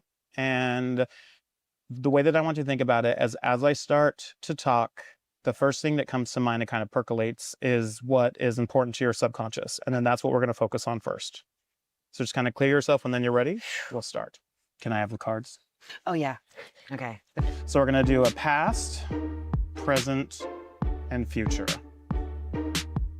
Ooh, the Wheel of Fortune. This is probably one of the best cards in the entire deck. So when we look at your past, it means that you had an opportunity to make a choice. You felt like you could do what you wanted to do, and you were ready to pursue it. Because it's at the inverse or upside down to you, you maybe felt like you had to take a step back from what your initial choice was, but you were also like, this will work for me, even if it maybe wasn't your top choice at the time. Okay. Maybe like every man I've ever dated. Me too. The 10 of Cups, this is also inverted. The 10 of Cups is great because it means that there is fulfillment and that there is great, joy and pleasure that can come from that. Although you were expecting great things to happen, it didn't quite happen maybe how you had initially expected it to. So many things. Where do I begin? I'm like, this is right. This is the story of my life. This is the story of her life. This is the story of my life. Going into our future. So when we look at the future, you've got the Page of Swords. Now the Swords is typically associated with like strength and going to battle. The Page of Swords is really at the foundation and the beginning of it. So you're second guessing yourself, you're second guessing decisions, and you're kind of questioning whether or not you want to move forward in the same kind of path that you've done in the past because you don't want to necessarily get burned or frustrated again. Number one, you're so beautiful. Your eyes are like popping right now. And number two, this could not have been more accurate of like what is going on. My God, this is so cool. Okay. I love it. I feel like this is. Hi, my name is Natalie Jones. Just your typical 40-year-old Cincinnati girl. Although no, I'm not married or divorced. I don't have any kids and I don't live in the neighborhood I grew up in, which is the West Side, by the way. But what I do have is a lot of freaking time, and I've been using it well. So come along with me on this grand adventure, because I've been trying all the new around town that you need to know about. This is Nat Tries That.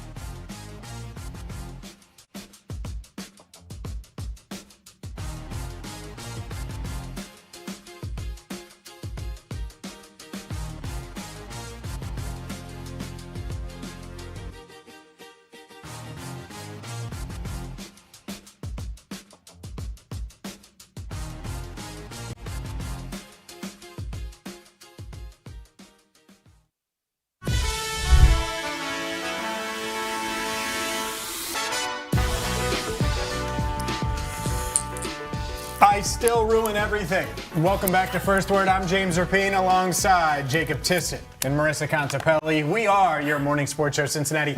Every single weekday, 7 to 11, always open right here on The Crown. Shout out to everyone watching live on YouTube. We're almost at 6K. Ooh. Almost at 6,000 subscribers. Hit that subscribe button. You can join the chat. Every subscriber to the First Word YouTube channel can jump into the live chat as well. Interact with us during the show. You get the Snoop Cam as well. We're live on X, Facebook, and it is time to dive into some confidence levels for the Cincinnati Reds because they stink. Let's be honest. They stink. They've lost 26 of their last 39 games. They're 13-26 since May 1. They're 4 games back in the wild card, which is the hope on this side of the desk.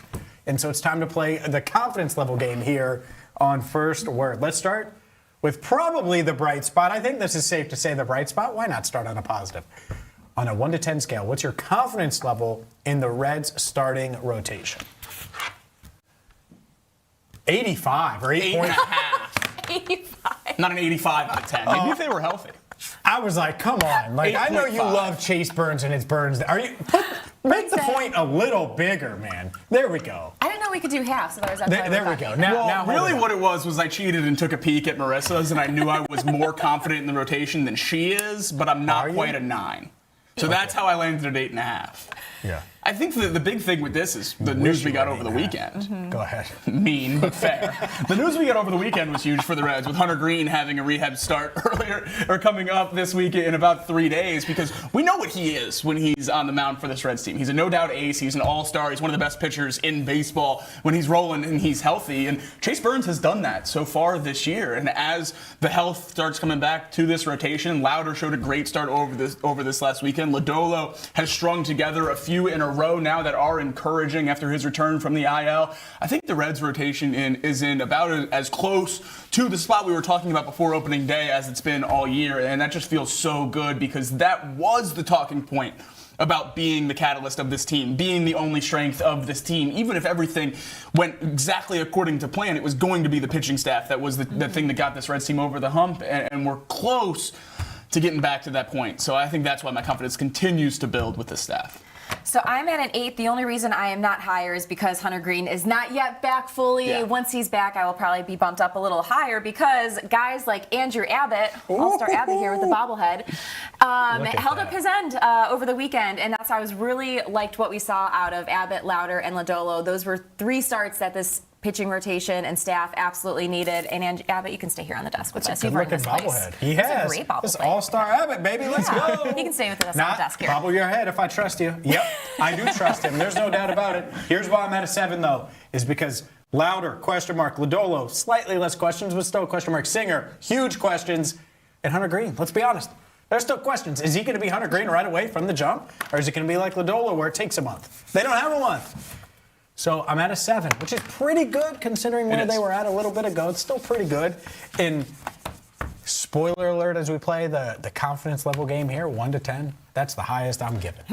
And I think that's the highest anybody's given here because we go from the Reds rotation to the Reds bullpen on a 1 to 10 scale. What is your confidence level in the Reds bullpen? And this one is tough.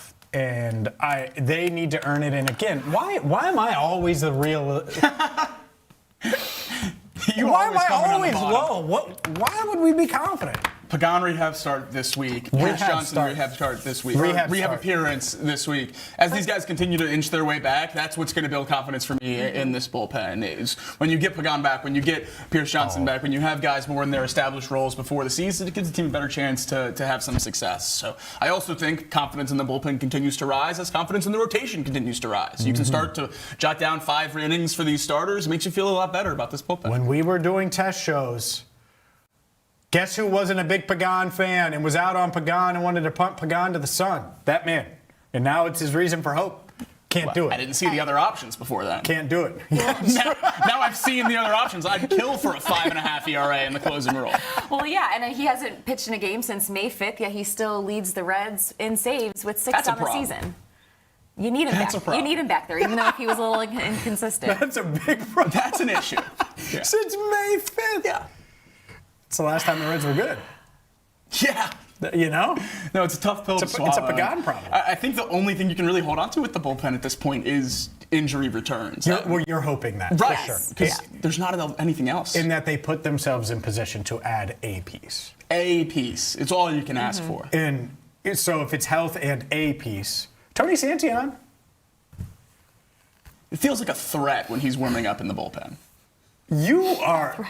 Yeah. So this he's is gonna how blow it. So this is how he described Pagan when we were doing some of the tests. It wasn't live. No, but it was during our test shows. No, but it was. But we didn't do them but we were doing them, and this is how Tony Santillan has reached Emilio Pagan territory for Jacob Tissot. I wanted Santillan to fill the Pagan role, and Pagan went down because Santillan was so nails through his first 12 appearances of the year. And I guess that shows how fluid the season can be. So if there is one thing, one hope, is that the Reds find a way. It's just we have 8 weeks now almost of poor play. Well, and Santillan now has gone his last 5 starts, hasn't given up a run at all, and only 3 hits. So inching back? I think so. You're out. I think he's been pretty good. The thing that has... I think the reputation's far worse than that. Well, the thing that has afforded these guys a chance like to bounce back like this for Tony Santillan is any other team with options in the bullpen, he wouldn't be thrown in the last 5 high-lever situations. But the Reds don't have any options, so he keeps getting those chances. And it seems like he's starting to come out of it again, but it is incredibly frustrating that he is the guy. And Zach Maxwell, a guy who's in AAA 2 days ago, is a guy that you're going to in these high-leverage situations. It's just frustrating that so early in the season, the Reds don't seem to have any other options. Yeah, it is. It does. And that's it. I didn't think the bullpen would be a strength. I thought they'd be pretty darn good. I thought the starting rotation would be awesome. And they've dealt with injuries, and that's a reason, not an excuse. Let's go to the lineup. And the lineup was the talking point, the outfield, enough hitting, all those things. They go get a Eugenio Suarez in February before spring training starts. It feels like it's going to happen. Feels like they're going to be solid. Ellie De La Cruz on the injured list, making his way back, by the way. But they're taking it slow, which is nice. Confidence level in a Reds lineup that produced a whopping 7 runs over the weekend and could not hit with runners in scoring position. I'm a 2. 3, 6. All right, Miss Optimistic. 6. Let's go. Why are you a 6? Talk That's me into one less than the number of runs they scored against the Diamondbacks. A 6? A 6 because Ellie is really close to being back. This lineup is so different when he's in it. We've seen spurts of JJ Bleday, and we're adding another bobblehead to the table today. This guy, Alve Marte, you have earned your place on this desk here as well, right next to All-Star Andrew Abbott right there. But no, we've seen what Sal Stewart can do. Matt McLean has gone in strides. This lineup just has to piece it together, and right now they haven't. But when I've seen what they can do in April, what they can do when they're all capable and they are all swinging the bat well, we just need that consistency, and it just hasn't been happening right now. Suarez needs to figure it out. They brought him back to be that power bat in the middle of the lineup. He hasn't, but I still have high hopes and am optimistic about this lineup, at least figuring it out to score more runs than they did this weekend. I hope she's right. I'm not quite as confident as she is. I mean, you're at a 3. It's 1 point higher than you. You are shockingly low to me. Of a way to her. I mean, I feel very comfortable with this. They've been embarrassing. Yeah, that's how I would describe the lineup. It's been really bad. And I think the question would be, where would they be? Where would these rankings be if the super surprises of the minimum contracts of Bleday and Lowe didn't turn out to where they are? This lineup looks completely different. Now, Alve Marte looked great over the weekend. Hopefully he can give you a bat you can rely on in the lineup. He could a few years ago, and certainly had a stretch last year where it was the same way. So hopefully he can be another one of those bats. Edwin Arroyo has started to come into his own a little bit since he came up. Still some room to grow, obviously, in terms of comfort at the plate, but another one that you hope can be a piece you can rely on in this lineup. Steer has been great, and then Ellie coming back soon. The only hope is offense and expected stats. And you get healthy, you get Ellie back, and these guys can go back to what their expectation is. But the other side of that, for the guys who are underperforming for the Reds, wanting them to get to expectation, is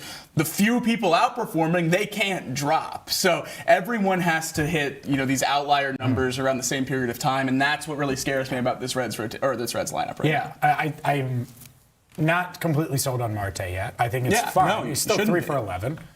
JJ Bleday, at some point he's going to regress some. Yeah. And that's what stinks. It's like the reality. And that's not a JJ Bleday problem. That's a rest of the lineup problem. He has a little bit in June. He's batting under 200. And will Ellie be Ellie right away coming off of injury? It's a lot of hope that this guy could come in and be a star right away. And that's just a lot. Ellie's going to think that, and he's going to push. I almost don't want him to feel like he needs to push. And that's the position they're in because they score 7 runs over 3 days. I'm really frustrated with this lineup and their lack of adding to it. But plenty of Reds on the way. But up next, the New York Knicks. The New York Knicks got it done, baby. I'm not a Knicks fan, but I'm excited for Miles McBride and the Knicks taking down the Spurs. We'll get to that next right here on First Word.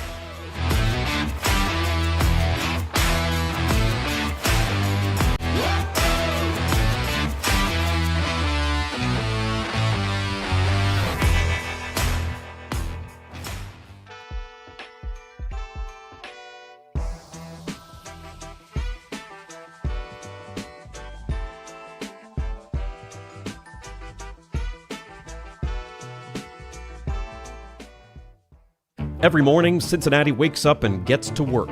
Companies are built, deals are made, restaurants open, ideas become careers, and every day the people behind it all sit down at the working lunch. Founders, CEOs, entrepreneurs, community leaders, the people building Cincinnati. The Working Lunch with Jack Crumley, weekdays, noon to 1, only on The Crown.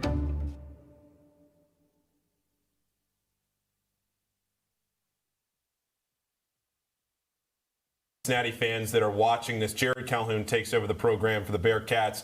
A dynamic hire, somebody that has ties to the program.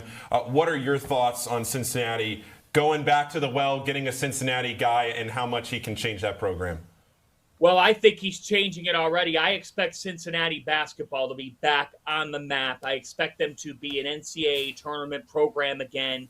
And you just look at what he's done in the transfer portal, going all over, bringing a couple of guys with him from Utah State that'll certainly be helpful. Going and getting Tyler Tejada from Towson. That guy is ready for the high major level. He's a 6'9" wing who can do it all, scored a number of levels. You go and you get Miles Colvin, who's a 6'5" guy who's been around the block, a couple of high major schools, but I think is a player and can really play. You look at their roster, and they did a nice job of identifying different guards who provide length and versatility. And when you hire Jared Calhoun, it instantly, I think, just changes the complexion of your program because you get one of your guys, he gets the program, he understands the area, and he understands he's a grinder, man. You know, he really is. You do it at Youngstown State, Utah State, you've got something cooking. And I think when you look at what they did with their roster, they did a really nice job. But I can't, to me, the Crosstown Shootout is about to have new life in Cincinnati.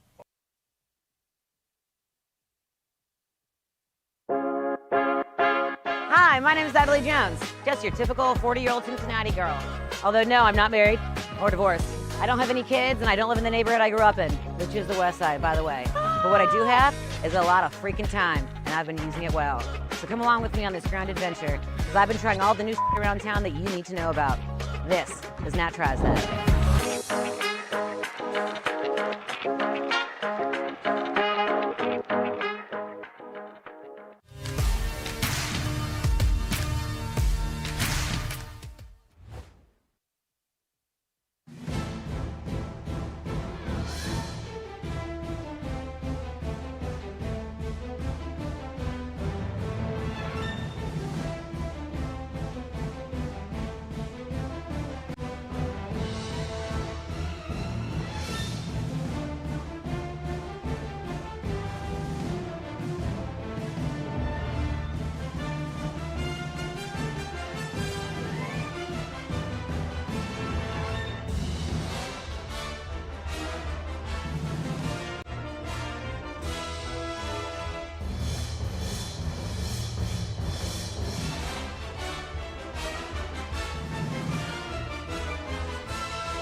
Knicks in 6. How about New York in 5? The Knicks in 5. They got it done.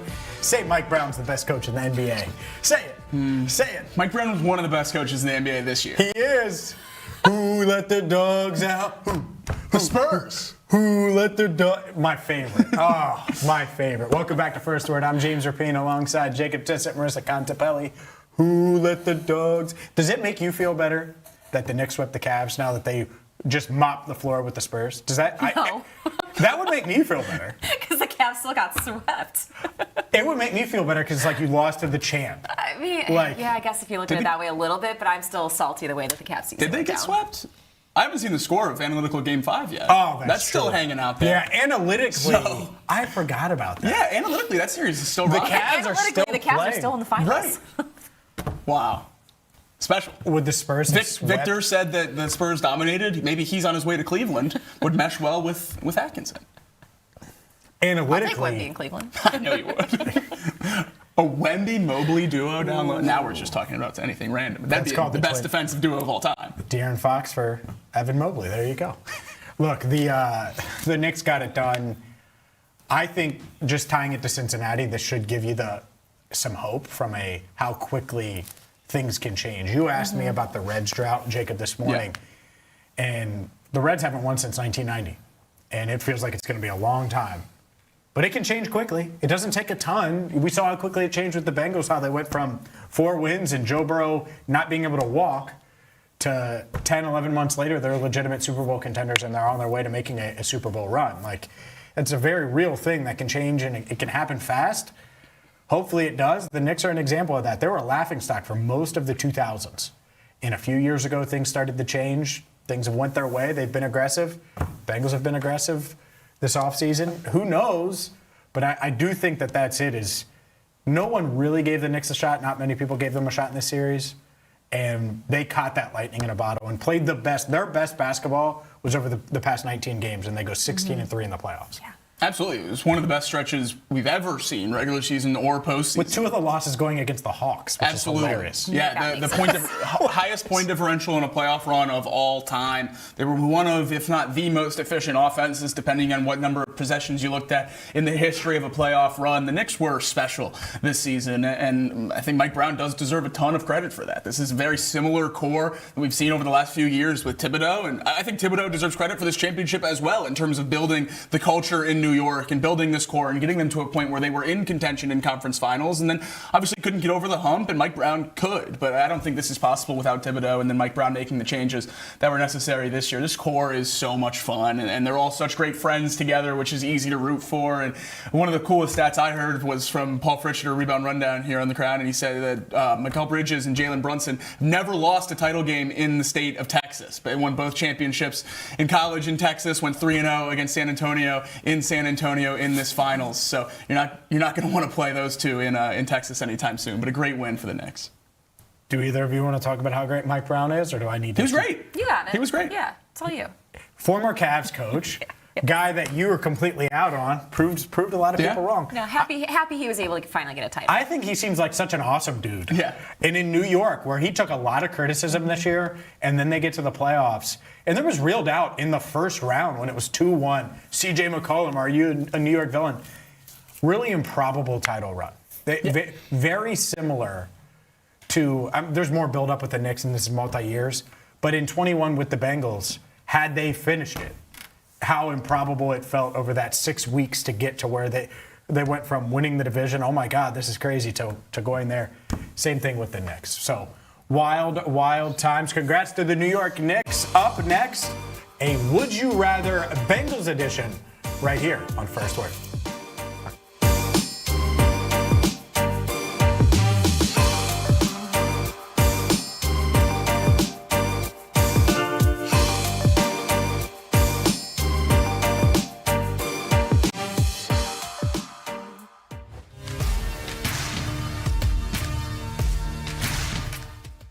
My name is Jacob Tissot, and I'm a co-host of First Word from 7 to 11 every morning right here on the Crown Network, where we will break down the biggest stories in Cincinnati sports. I'm a graduate of the University of Alabama, where I spent 4 seasons working for the football team as a student assistant, contributing to the 2020 National Championship and 3 SEC championships. I'm a Cincinnati native, a St. Xavier High School graduate, and will bring a local perspective and passion to covering the Bengals, Reds, and everything in between.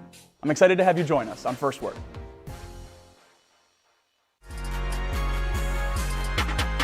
It's an important win for Jared Calhoun to get somebody like Cam Mercer to go right down the road to Clifton and to play for the Bearcats. How big of a recruiting win is this in general, and what kind of a player is Cam Mercer? Yeah, I mean, in his introductory presser, Jared Calhoun said, like, Cincinnati is the best job in Ohio. And then he gets here, and 2 months in, he takes one of Ohio State's most prized recruits out of the 2028-2027 class. And when I talked to Cam about it, he said one of the biggest reasons that he chose Cincinnati was the belief that Calhoun had in him.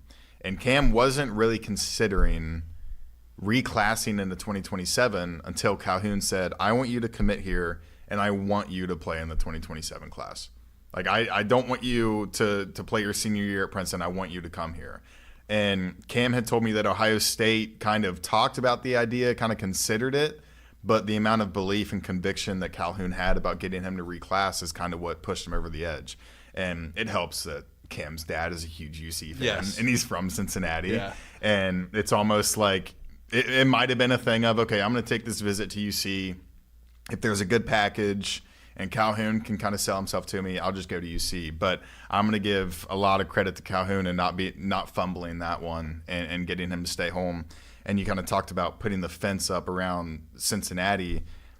There has never in the modern era been a season where there's 3 top 100 recruits in the same class playing. So now with Cam Mercer reclassing in 2027, you have Cam, Josh Tyson at Lakota West, and then you have Isaiah McRussell at Winton Woods, who are all top 100 according to 247 Sports.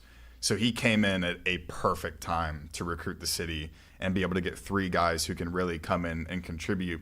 And it's not just a thing of, okay, he's from Cincinnati, we're going to take him, and he can help maybe a little bit. These are 3 guys who can make a huge impact at some point. Hi, my name is Natalie Jones, a Cincinnati native, and I have been in media for about 10 years now. Formerly on the radio here in Cincinnati, I grew my love and obsession with finding all things fun in Cincinnati and have now made it my life. I'm originally from the West Side here, and then I've pretty much been a downtown girl ever since college. But I did leave for 7 years, and during that time, I really grew and harnessed and cut my teeth doing stand-up comedy in Los Angeles, learning how to ski in Colorado, and now I'm back here in Cincinnati, driven by curiosity and grounded by family. On the radio here in Cincinnati. Cincinnati has always felt like home. Right here on the Crown Network. Out and about in Cincinnati, bringing you the stories that you need to hear in the Queen City.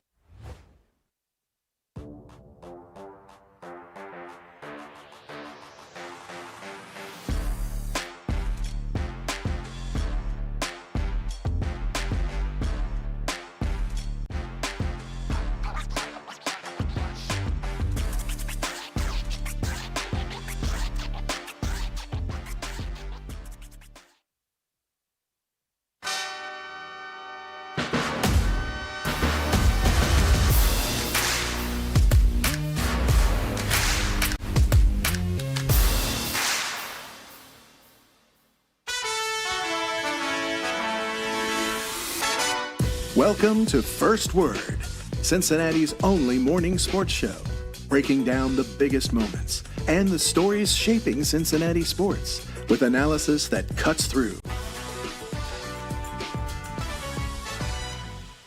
First Word, setting the agenda in Cincinnati sports. Coming up in 1 hour, an awesome guest right here live on First Word. Pressure's on Jacob. He knows it, and I love it. He's Jacob Tissot alongside Marisa Contipelli. I'm James Rapien. We are your morning sports show, Cincinnati. Every single weekday, 7 to 11. Always open. Always open right here on the Crown. Mark? Yeah, I don't know if I'd always be open. Always, no, we're always open. We are as an entity. You're but part of us. We're talking. I was more so answering that from myself in a route running aspect, which I think I would always be open, but it's probably not all the time. That's It's more up to like me. 9 to 5. It's more like banker's hours. I can get open. 2-hour lunch. Yeah. Oh, I'm definitely taking lunch. Our 2-hour lunch, extra margaritas. When I worked at 9 to 5, I took a lunch with the best of them. I'll tell you that right If now. it's more like 9 to 5, that means you're T and Joe's tossing it up to you, so you will be open. I'm a great 50-50 When I receiver. when I had a 9 to 5, I didn't take advantage of the ability to take a longer. I should have. It's been a while since I've had it. Oh yeah. Yeah. I don't miss it. You know why I would take that long lunch? So I could watch the Working Lunch with Jack Crumley every weekday, noon to 1, right here on the Crown. You can check that out. You can check out Nat Tries That as well. If you're watching on YouTube, by the way, you've seen some of the promos for Nat Tries That and Jack's show as well. Live on YouTube, live on Mixler, wherever you get your podcasts as well. Spotify, Apple. Make sure you leave us a 5-star review there and check out all of our podcasts. Rebound Rundown with Paul Fritchner, The Working Lunch with Jack Crumley, The Nat Jones Show, and of course, First Word live, 7 to 11, right here on the Crown. It's time to play a little Would You Rather. Ready? Let's do it. Would You Rather? Bengals edition, and of course, you're going to see my fingerprints all over the 2 questions here. Would you rather, and the poll question involves Bobby Wagner. It involves trading a pick, Jordan Brooks, a pick for Jordan Brooks, or signing Bobby Wagner. So let's flip that a little bit and use it to bolster the offense, because we know offense wins championships. Would you rather trade a 3rd-round pick for Kyle Pitts, the former 4th overall pick? He was ahead of Jamar Chase in the 2021 NFL Draft. Would you trade a 3rd-rounder for Kyle Pitts or sign Bobby Wagner in free agency? Are you going to surprise us here? No. Shock the world. Come on, Marisa. Come on. If I'm not willing to trade a 3rd-round pick for Jordan Brooks, I'm not going to trade a 3rd-round pick for Kyle Pitts on the last year of his contract, because, again, then you have to have some kind of extension to make that whole trade worthwhile. Gotta pay Kyle Pitts. Yeah, he's also due like $15 million this year. $15 million cap hit. I don't know. Yeah, not your money, exactly. I know Kyle Pitts is coming off of a pretty solid year, and based on Jacob math, he will probably have 6 touchdowns That's right. this season. That's right. But I am still in the camp of the Bengals need something at linebacker, and why not sign a proven veteran who has just been so consistent over the course of his career? I mean, Bobby Wagner is, on the decline of his career, of course, because he's going into year 15. But last season, season had 162 tackles. He would bring stability to this linebackers room, not only on the field, but off the field as well. I think he would just be such an added presence to the meeting rooms, and especially for two young linebackers who could use some veteran presence in their room. When we thought of this question, and I was looking through it over the weekend, I was going to be Team Bobby. I really was. That was my plan, was to sit here and be Bobby Wagner. Kyle Pitts had almost 1,000 yards and 5 touchdowns last year with Michael Penix playing quarterback. What would he do in Cincinnati with Jamar Chase and T. Higgins? I wish the camera was on James Flatt's wings right there, because let that bird fly, and Kyle Pitts would fly in Cincinnati. Yeah, he would. Absolutely. Yeah, he would. I would love to add Kyle Pitts to this offense. And it's a conversation we had in a way last week with the revolving door at tight end over the Joe Burrow era. Now, obviously, Gesicki has been extended, and expect him to be healthy this year and make a big impact here. But before him, it was 1-year stops at tight end for Burrow. I think Kyle Pitts would be the best tight end Joe Burrow has ever played with. And we've seen the type of ceiling that he can get other tight ends to. So I would be all in on adding Kyle Pitts as essentially the third wide receiver, but certainly the number 1 tight end of this Bengals team. All in. I love it. And here's why. He had 88 catches. He's 25 years old. He's 25. And let's just say they traded a 3rd-round pick for him. And he put up normal Bengals tight end numbers, 50 catches, 600 yards. And you let him walk. You made him play out this year, which I think Atlanta is going to do. I think that's what's going to happen. You'll just get a comp pick for him. Yeah. That's what would happen. Like, worst case, that's what happens. I would try to extend him. He's one of those premium talents. If you could get Kyle Pitts for a 3rd rounder, it's worth the roll of the dice. Is this a little bit of a fantasy world? Maybe. Maybe Atlanta wouldn't do it. Maybe they would. They have Tua right now as their starting quarterback if Michael Penix isn't ready. They're not going to be ready. That's not going to work. And you're right. Why was I flapping my wings? Because that would be the Bengals offense would spread its wings out completely, and you would see another level of this. Because every time Mike Gesicki would be catching the ball, instead it would be Kyle Pitts. And he should be entering his athletic prime right now in his understanding of the game. And the 88 catches last year, almost 1,000 yards. To your point, Jacob, adding him as a wide receiver 3, and that's essentially what he would be. Maybe he doesn't have 88 catches. Maybe it's 70. But he'd probably have over 1,000 yards. Wouldn't shock me, because he'd be in single coverage. He'd be able to get the yards after catch. He'd be able to get one-on-one matchups that he isn't getting in Atlanta right now, because Drake London, yeah, he commands some double teams, but it's not like T and it's not like Jamar. So Kyle Pitts would be matched up against linebackers sometimes, against smaller nickel corners. It would be really easy, I think, to scheme open Jamar, T, and Kyle Pitts. So would I be in on a 3rd rounder? I would. I'm in on Bobby, and the answer, again, is probably both. But if you had to pick one, 25-year-old potential star tight end, hard for me to say no. You know I'm a weapons guy. It's playing with my heart. I have to say yes. Yeah, Pitts was a remarkable talent at Florida, and he was his rookie year as well, over 1,000 yards. And he's kind of declined over the years in between before another great year last year in a contract year, which I think has changed the conversation around him quite a bit going into this offseason. But I think his ceiling is still right there to be one of the best, if not the best, receiving tight ends in the entire NFL. Right there with the Brock Bowers of the world. And they were viewed very similarly as prospects coming out. I think it's been a huge detractor for Pitts to be in that Falcons offense. I absolutely would love the idea of adding Kyle Pitts to this Bengals offense, but I think this one even more so, or a lot more so in my mind than the first would you rather question in our Twitter poll today, is this is the both answer for me. If you can take a swing like that on a Pitts to maximize the offense as much as possible, then it would be malpractice to not add to the linebacker room if one is still out there. If you're going to go this all in on having the best possible offense, scoring the most possible points, then you also sign a Bobby Wagner or another Bobby or another one of these linebackers we've talked about still sitting out there on the free agency market to bolster that linebacker room, because it would make no sense to continue to add like this to the offense and have this much of a strength in the weapons and then have such a glaring deficiency at linebacker. How much does All's health, the pick of Jack Andrews, does that factor at all in your... Oh, it absolutely does, because last week on the show we talked so much about our expectations for Eric All and how important he's going to be to this offense.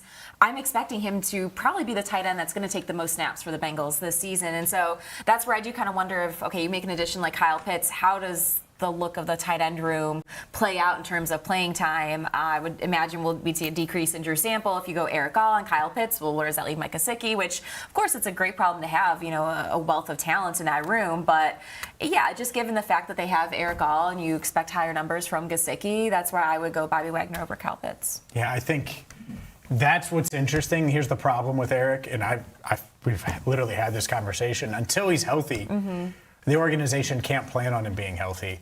And Pitts doesn't really fill that void. I think if you make the trade, here's the interesting part of it. Does that mean moving on from Gesicki, right? And that would be the hard part. I'm not in on that. Joe Burrow wouldn't be in on that. So you'd have to keep them both for this year, and I would, because you don't want to take away. They did a really good job of this with Dexter Lawrence. They trade for Dexter Lawrence. Well, they didn't take away TJ Slayton or BJ Hill or one of these other guys. They kept them, and now you look at it, it's like, oh, I feel good about the defensive tackle room. I feel really good if your wide receiver 3 options are Kyle Pitts, Mike Gesicki, Andre Yosevich, insert whoever. Like, that feels really good. So I get it. I also think in an ideal world, Eric Gall and Jack Andrews make this team and push and are your tight ends of the future. And so with that, let's continue. One more would you rather. Trade a third-round pick for Kyle Pitts or sign veteran nickel corner Kenny Moore, who was released by the Colts last month. He's someone that fills a need, much like linebacker, could help the Bengals defensively in a key spot at that nickel cornerback spot where Dax Hill could stay outside. DJ Turner has obviously emerged as one of the best corners in the NFL. So you have DJ, Dax, Kenny Moore. Would you sign Kenny Moore or trade a third-rounder for Kyle? This one's tough. This one's tougher for me than the last one. Because I do think Kenny Moore is one of the best slot corners in the league. And I think the way I've looked at this Bengals defense really throughout this offseason was flipping weaknesses into strengths. And they did that with the safeties, I think, by adding Brian Cook and hoping another step could be taken by Battle. They did that with the defensive line with Allen and Dexter Lawrence being added to the middle there. And I think if Kenny Moore is going to play in the slot with DJ Turner and Dax locked in on the outside, Dax isn't looking over his shoulder all year, wondering what Jakario Davis is doing in practice, whether or not he's going to get bumped to the slot. I think this would truly make the Bengals secondary a strength and one of the best 3-corner tandems in the entirety of the league. So just ever so slightly, I lean towards Kenny Moore. This was a tough one, too. I'm going to be on the other side on this one because of the Bengals cornerbacks room being a strength. I think they would be more than fine rolling with the guys that they have right now. I like what we've seen out of Jalen Davis, and really curious if Dax is going to move into slot at all. If we're going to what we're going to see out of Jakario Davis. So in this instance, James, I will give you your offensive weapon. I will trade for Kyle Pitts over signing Kenny Moore.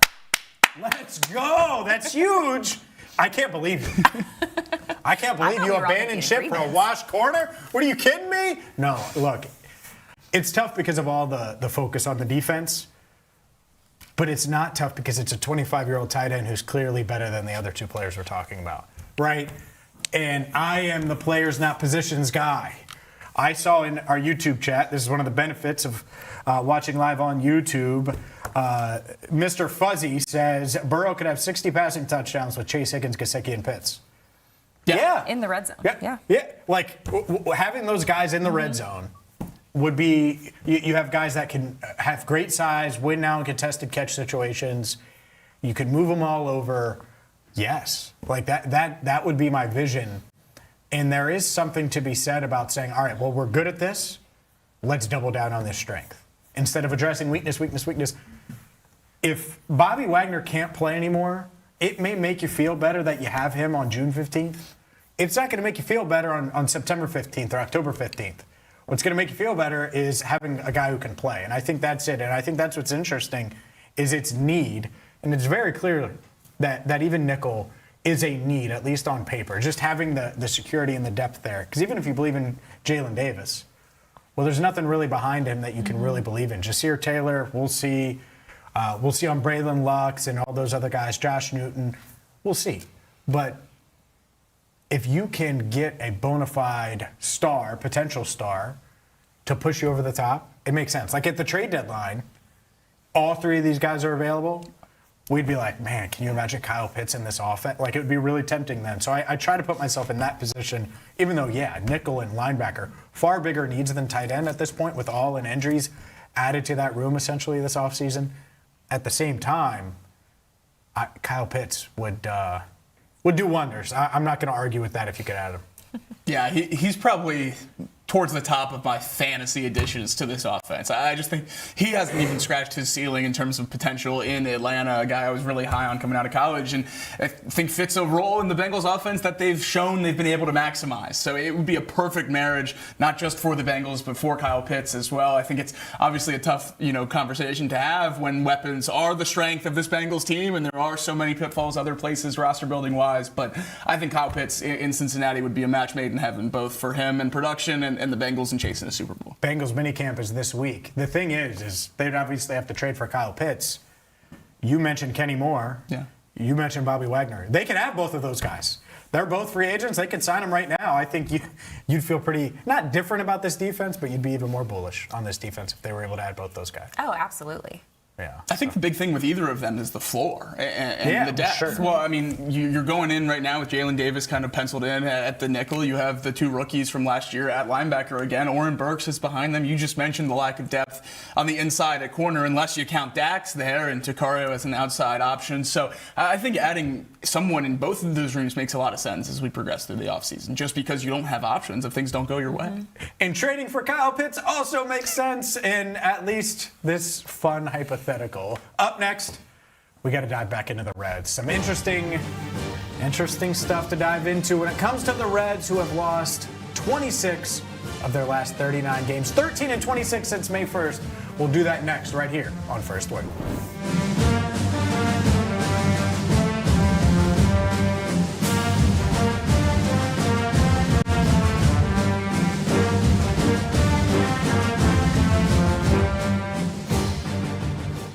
On the radio here in Cincinnati. Cincinnati has always felt like home. Right here on the Crown Network. Out and about in Cincinnati, bringing you these stories that you need to hear in the Queen City. Hi, my name is Natalie Jones, a Cincinnati native, and I have been in media for about 10 years now. Formerly on the radio here in Cincinnati, I grew my love and obsession with finding all things fun in Cincinnati and have now made it my life. I'm originally from the West Side here, and then I've pretty much been a downtown girl ever since college. But I did leave for 7 years, and during that time, I really grew and harnessed and cut my teeth doing stand-up comedy in Los Angeles, learning how to ski in Colorado, and now I'm back here in Cincinnati, driven by curiosity and grounded by family.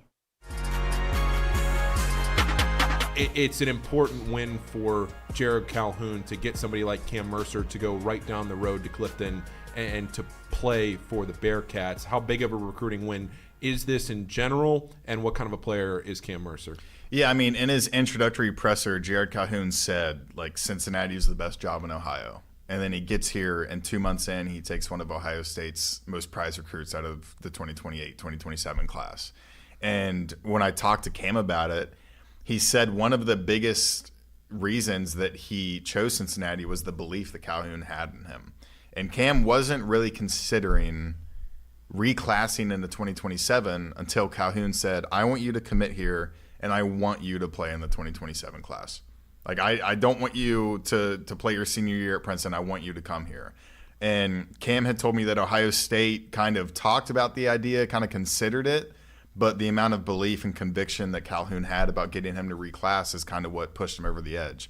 And it helps that Cam's dad is a huge UC fan, yes, and he's from Cincinnati. Yeah. And it's almost like it might have been a thing of, okay, I'm going to take this visit to UC. If there's a good package and Calhoun can kind of sell himself to me, I'll just go to UC. But I'm going to give a lot of credit to Calhoun and not fumbling that one and getting him to stay home. And you kind of talked about putting the fence up around Cincinnati. There has never in the modern era been a season where there's 3 top 100 recruits in the same class playing. So now with Cam Mercer reclassing in 2027, you have Cam, Josh Tyson at Lakota West, and then you have Isaiah McRussell at Winton Woods, who are all top 100 according to 247 Sports. So he came in at a perfect time to recruit the city and be able to get 3 guys who can really come in and contribute. And it's not just a thing of, okay, he's from Cincinnati, we're going to take him, and he can help maybe a little bit. These are 3 guys who can make a huge impact at some point. My name's Jacob Tissot, and I'm a co-host of First Word from 7 to 11 every morning right here on the Crown Network, where we will break down the biggest stories in Cincinnati sports. I'm a graduate of the University of Alabama, where I spent 4 seasons working for the football team as a student assistant, contributing to the 2020 National Championship and 3 SEC championships. I'm a Cincinnati native, a St. Xavier High School graduate, and will bring a local perspective and passion to covering the Bengals, Reds, and everything in between. I'm excited to have you join us on First Word.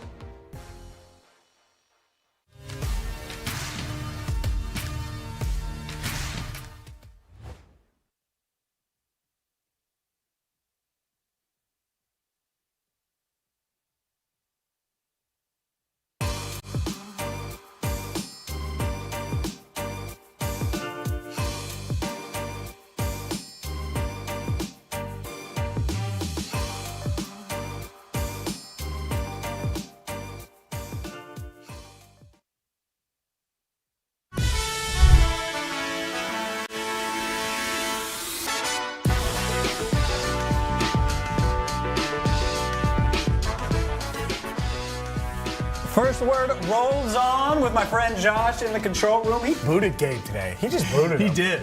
My You goodness. get out of here. Yeah, dunked on him. Poor Gabe. Poor Gabe. Gabe's having a blast. He's just out today. Welcome back to First Word. I'm James Rapien alongside Marisa Contipelli and Jacob Tissot. And I have a feeling we're going to disagree here because I was team trade Kyle Pitts, and now we're getting into the Reds. And it's going to be really obvious which way I lean here. Very, very obvious. But let's dive into the Reds because the Reds scored 7 runs over the weekend. 7. Did you know they scored 7 runs over the weekend? I did, because you've told me about 7 times. Yeah. He was also at 2 of the games. I was at 2 of the games. Yeah, which ones? Let's not worry about it. Yeah, the 2 that they lost, by the way. Jacob Tissot at those. Marisa went to all 3, so she did have a win to her resume, but they won 2-1. So just pointing out that part of it. What is the bigger issue for the Reds, who have lost 26 of their last 39 games? They're 13-26 since May 1. Is the bigger issue the bullpen, which we've spent a lot of time talking about the first 2 weeks of our show? Or is it the lineup that produced a whopping touchdown in 3 games over the weekend? I still think it's the bullpen. I think the bullpen is the biggest weakness of this team, and I think the reason that I kind of stay in that camp, even though the offense has struggled so much lately, is because I don't see a path where the bullpen can get much better. I think the path for a successful lineup or a more successful lineup is right there for the Reds, and it's the continuing emergence of some of the young players that we've seen over the last week or so, and it starts with Noel Marte, goes to J.J. Bleday. Edwin Arroyo has certainly been a much better piece in this lineup. Ellie potentially returning as soon as this Mets series. I think this lineup has a chance to get back to a point where it is fine and competitive more often than it's not, sooner rather than later. And I don't have that same faith in the bullpen. I think most of my faith in the lineup over the bullpen comes from a lack of faith in the bullpen than actual innate faith in the lineup.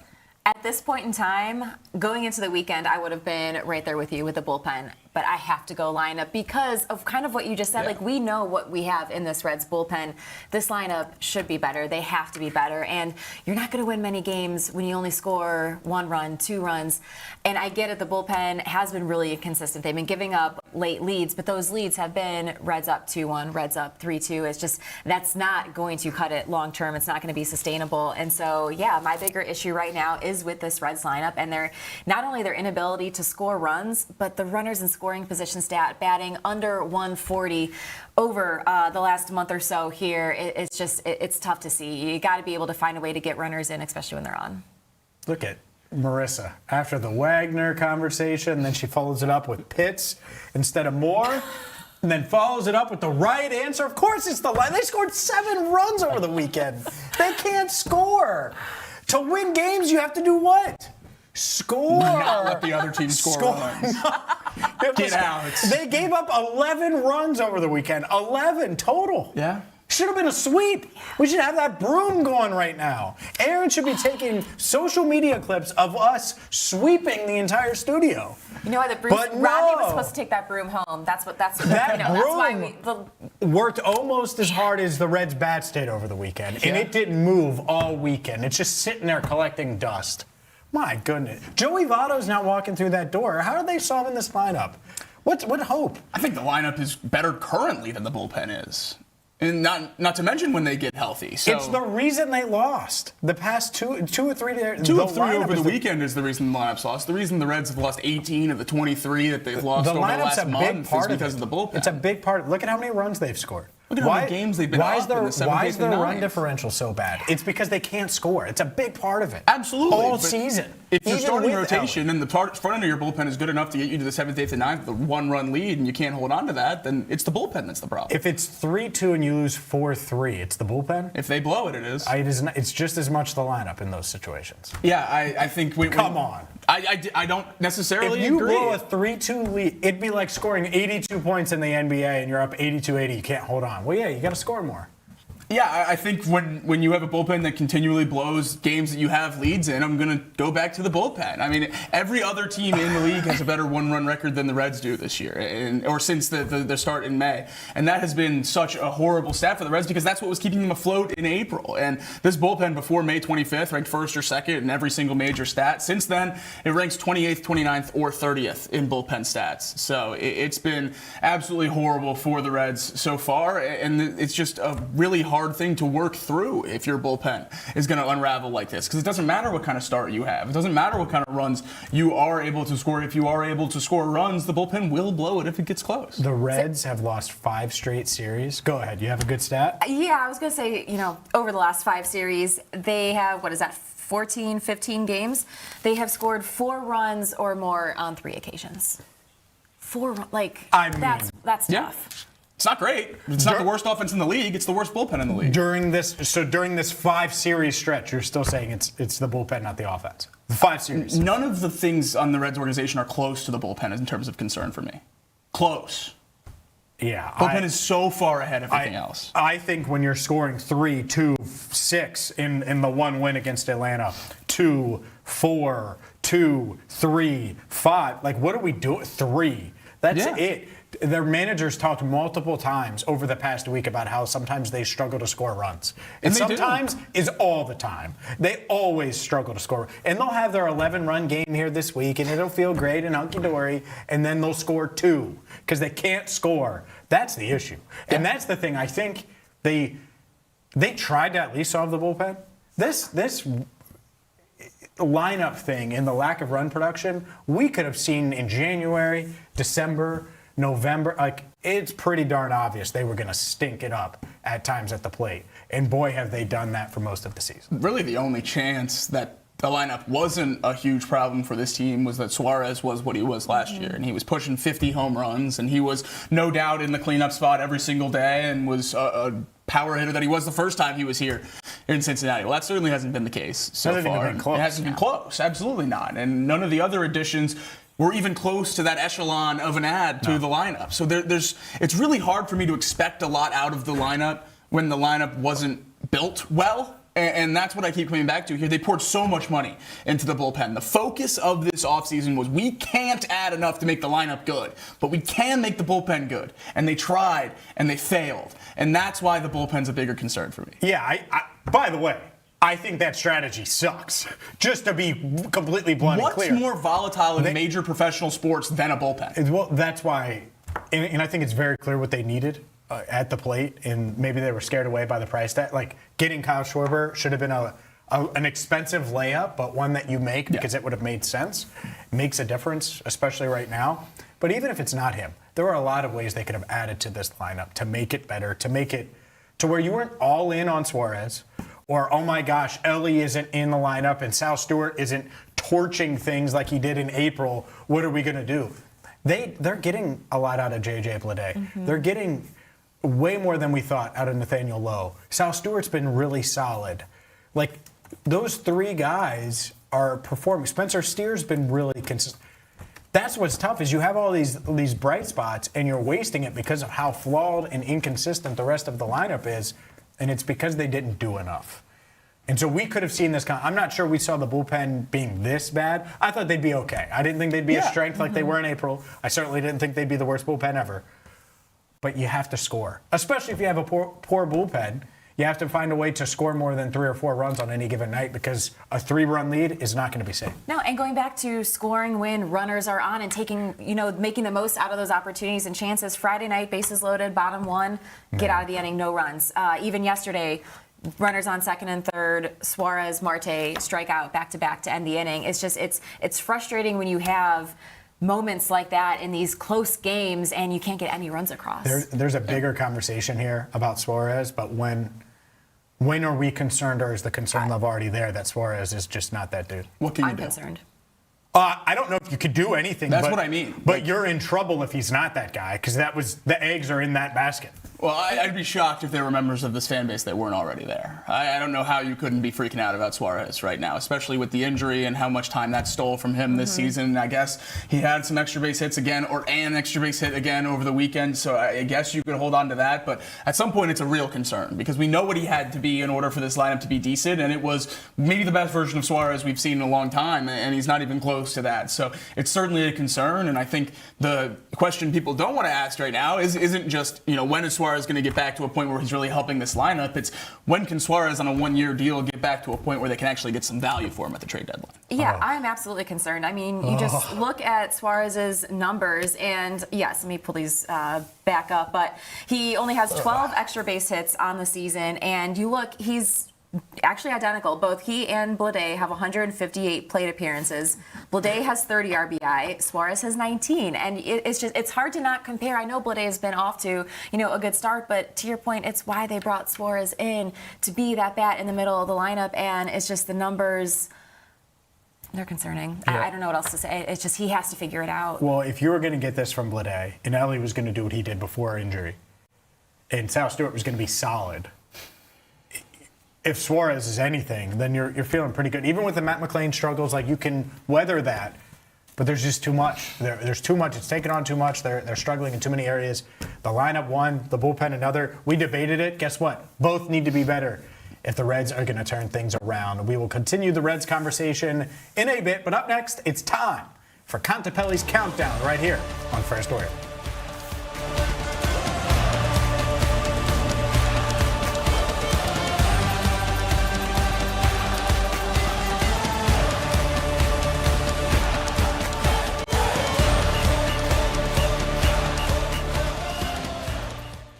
On the radio here in Cincinnati. Cincinnati has always felt like home. Right here on the Crown Network. Out and about in Cincinnati, bringing you these stories that you need to hear in the Queen City. Hi, my name is Natalie Jones. Just your typical 40-year-old Cincinnati girl. Although, no, I'm not married or divorced. I don't have any kids, and I don't live in the neighborhood I grew up in, which is the West Side, by the way. But what I do have is a lot of freaking time, and I've been using it well. So come along with me on this grand adventure, because I've been trying all the new around town that you need to know about. This is Nat Tries That.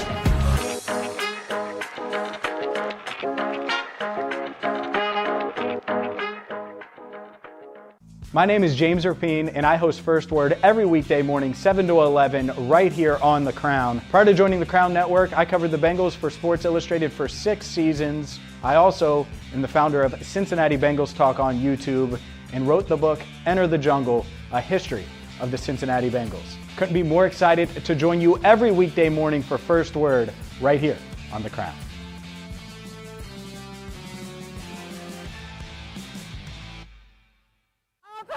Dinner! Dinner! Hey. All right.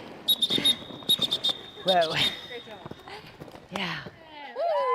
Yeah, big win! It was great. How'd that feel? Intense. It was good. Kind of a fight to the death, you know? That's cool. What? And you got Yeah, it's cool. And you got right back up. Yeah, it's cool. All right. Let's do it again. Yeah.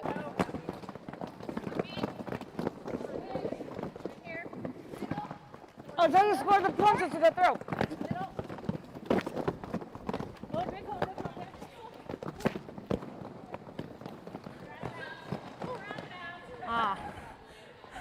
I was really like, I did it! Yes. All right, go ahead and keep going. If you keep going, you can come around and score points.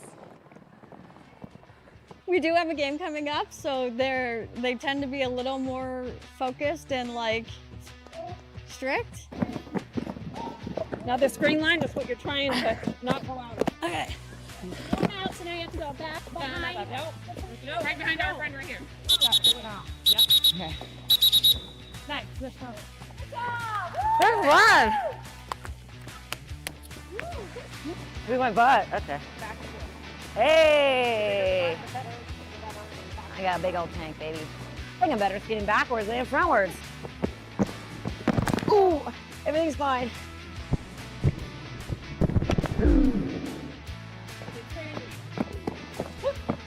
Oh my God! You literally. I went for boys. Yeah. Okay. Yeah. Okay. Fast, hard. Wow! Oh my God! Yeah. Really did try to go hard. Yeah, and you could have kept like, you could have went in hard.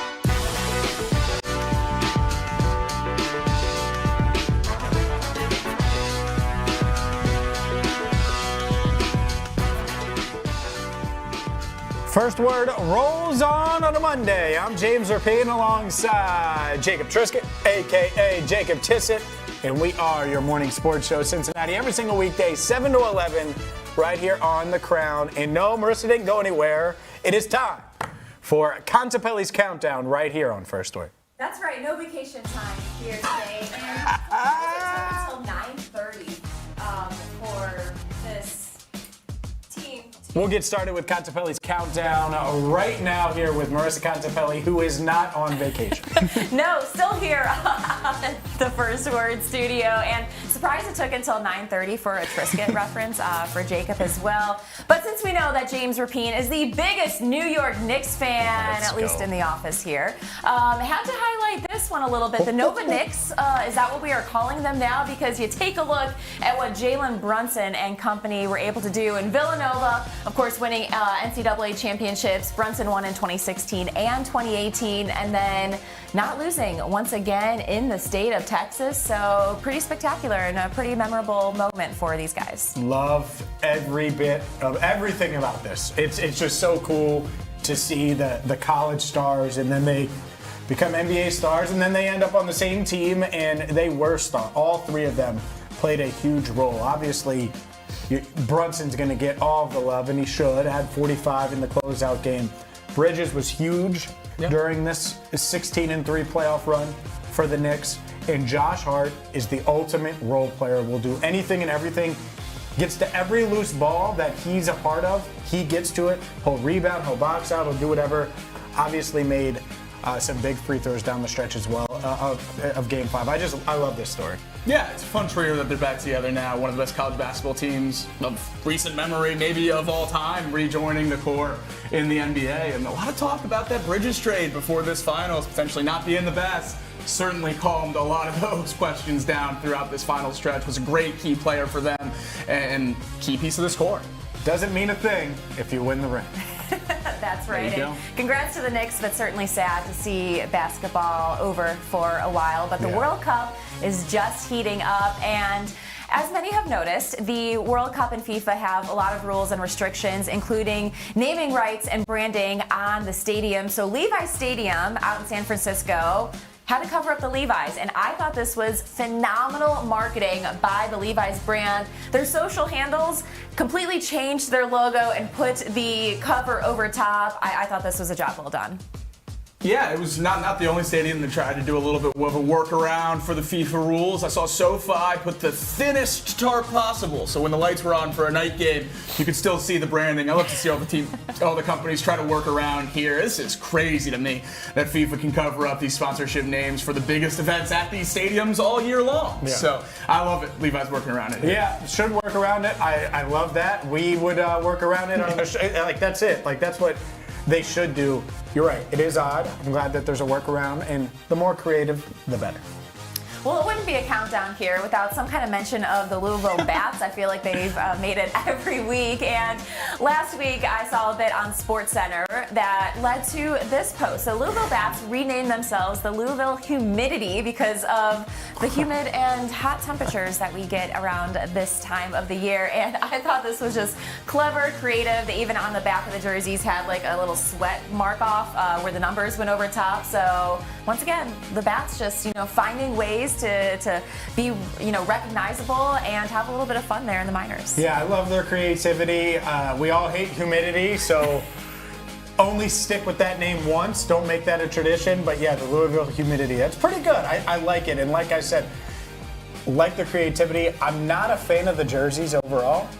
No. The caps are pretty good though. The logo itself, the baseball trying to catch, I like that, and I like the caps. I can't remember the last time that I thought a Louisville alternate jersey was bad, and it certainly isn't one of those. They hit at an unbelievable rate with the alternate jerseys they whip up down. You like these in Louisville? I do. I don't know that I necessarily buy one, but I think they're super cool for on the field, and the sweat marks that Marisa was talking about on the back and on the chest, I think are really fun too. So I love when the minor league teams lean into crazy themes like this. I think it was a lot of fun. Yeah, I think it's fun. Same. I don't think I'm going to go run out to buy one of these jerseys, but I thought the little mascot was cute.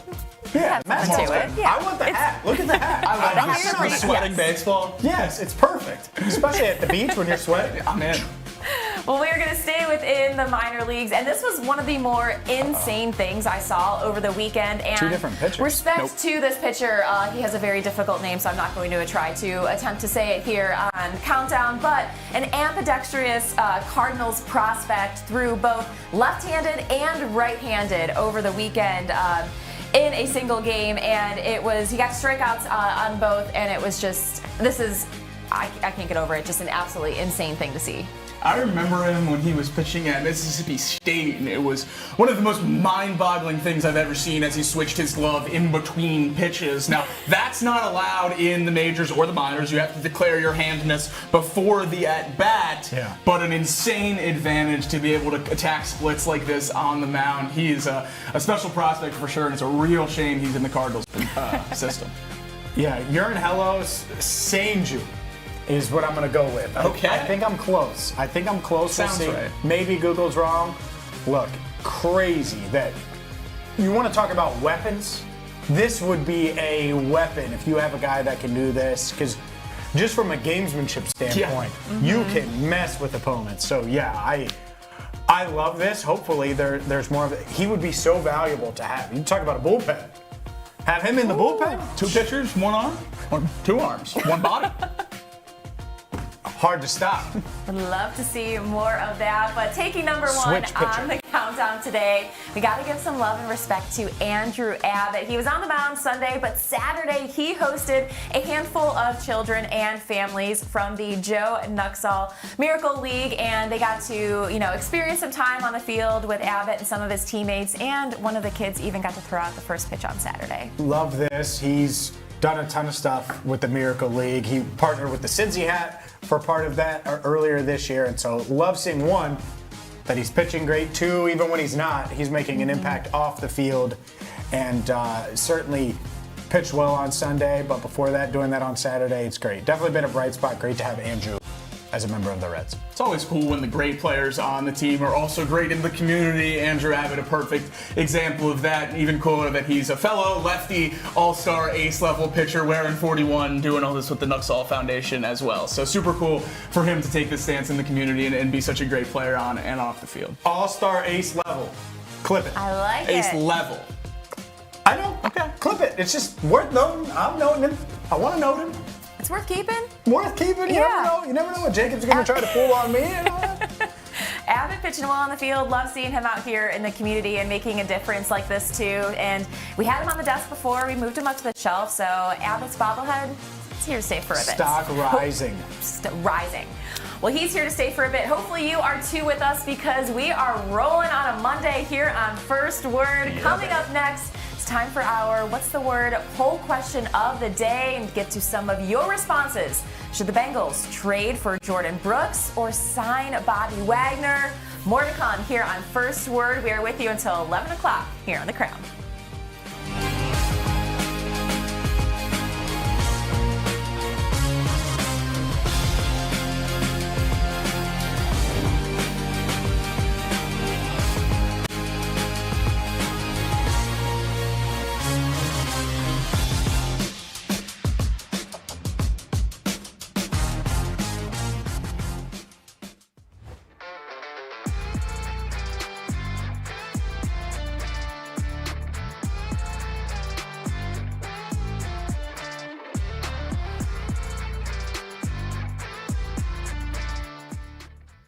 What is The Crown? It's simple, really. Authentic Cincinnati entertainment. Not hot takes from a studio 3 states away. Not national noise pretending to know this city. Rather, bringing a voice to those who call the Queen City home. Where can I watch The Crown shows? Join us live from 7 to 11 a.m. for First Word and 12 to 1 for the Working Lunch on RESN. No live TV? No problem. Stream and interact with all of our content on major podcast, broadcast, and streaming platforms.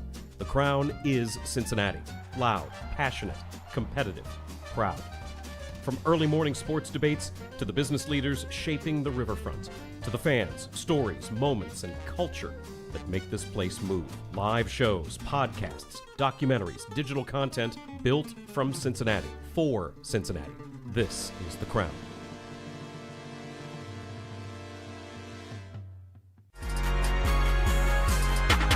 They started getting all the additions, and it's okay, Tyler Tejada, great, 17 points at Towson. He should come in and give you 13 or 14 as a wing who can shoot the 3. But the piece was missing of who's going to run the offense, like who's going to be the lead guard. So when it came down to Tylen Riley, when you're looking at that, okay, he's committing this day, who else is left in the portal if you don't get him? So they kind of threw all their chips in, and they're able to get a guy who gets to the line a ton. But I mean, hey, look, another team that we cover on this show, Kentucky, they put their chips in the middle of the table for a high school guy, Tyron Stokes, and that didn't work out. So it is nice when you push your chips into the middle of the table and you get the guy, because Tylen Riley is a dynamic, game-changing, playmaking type guy who will completely alter what this team would have been without him and now what they will be with him. Yeah, but I mean, do you want your 1 and 2 to be Talon Kinney and Tyron Stokes at Kansas? I don't know if I do. Yeah, that seems like it can go awry pretty quickly. Yeah. But yeah, I mean, Riley's a great player, and I love the amount of guards they brought in that shot 80% from the free throw line. Yeah. Now that's something UC fans are going to have to get used to. a good people free throw making their shooting free team. throws. Are you kidding me? You have Sean Abayev come in and he's shooting like 50% from the line through 15 games. And it's like, what? I think they're actually cursed. But that is going to be a big part of their offense. And that's one of my biggest gripes with Wes Miller last year is he had Day Thomas who made 90% of his free throws, and he averaged like 1.5 free throws a game. Yeah. It's like, get downhill, get to the line, and make that be a part of your offense. That just wasn't something that I thought Wes ever wanted to be a part of his offense.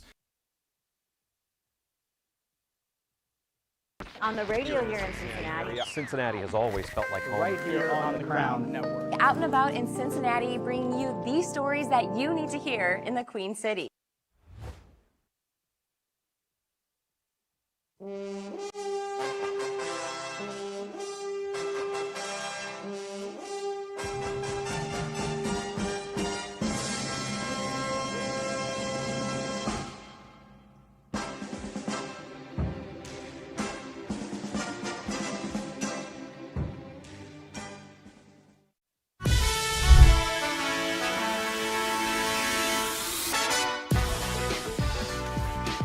Jacob Tissot is sweating profusely right now. No, I'm not. It's first word. It's part of that Louisville humidity. Yeah, it is. Louisville Yeah. humidity. Yeah, you're like the mascot right now, man.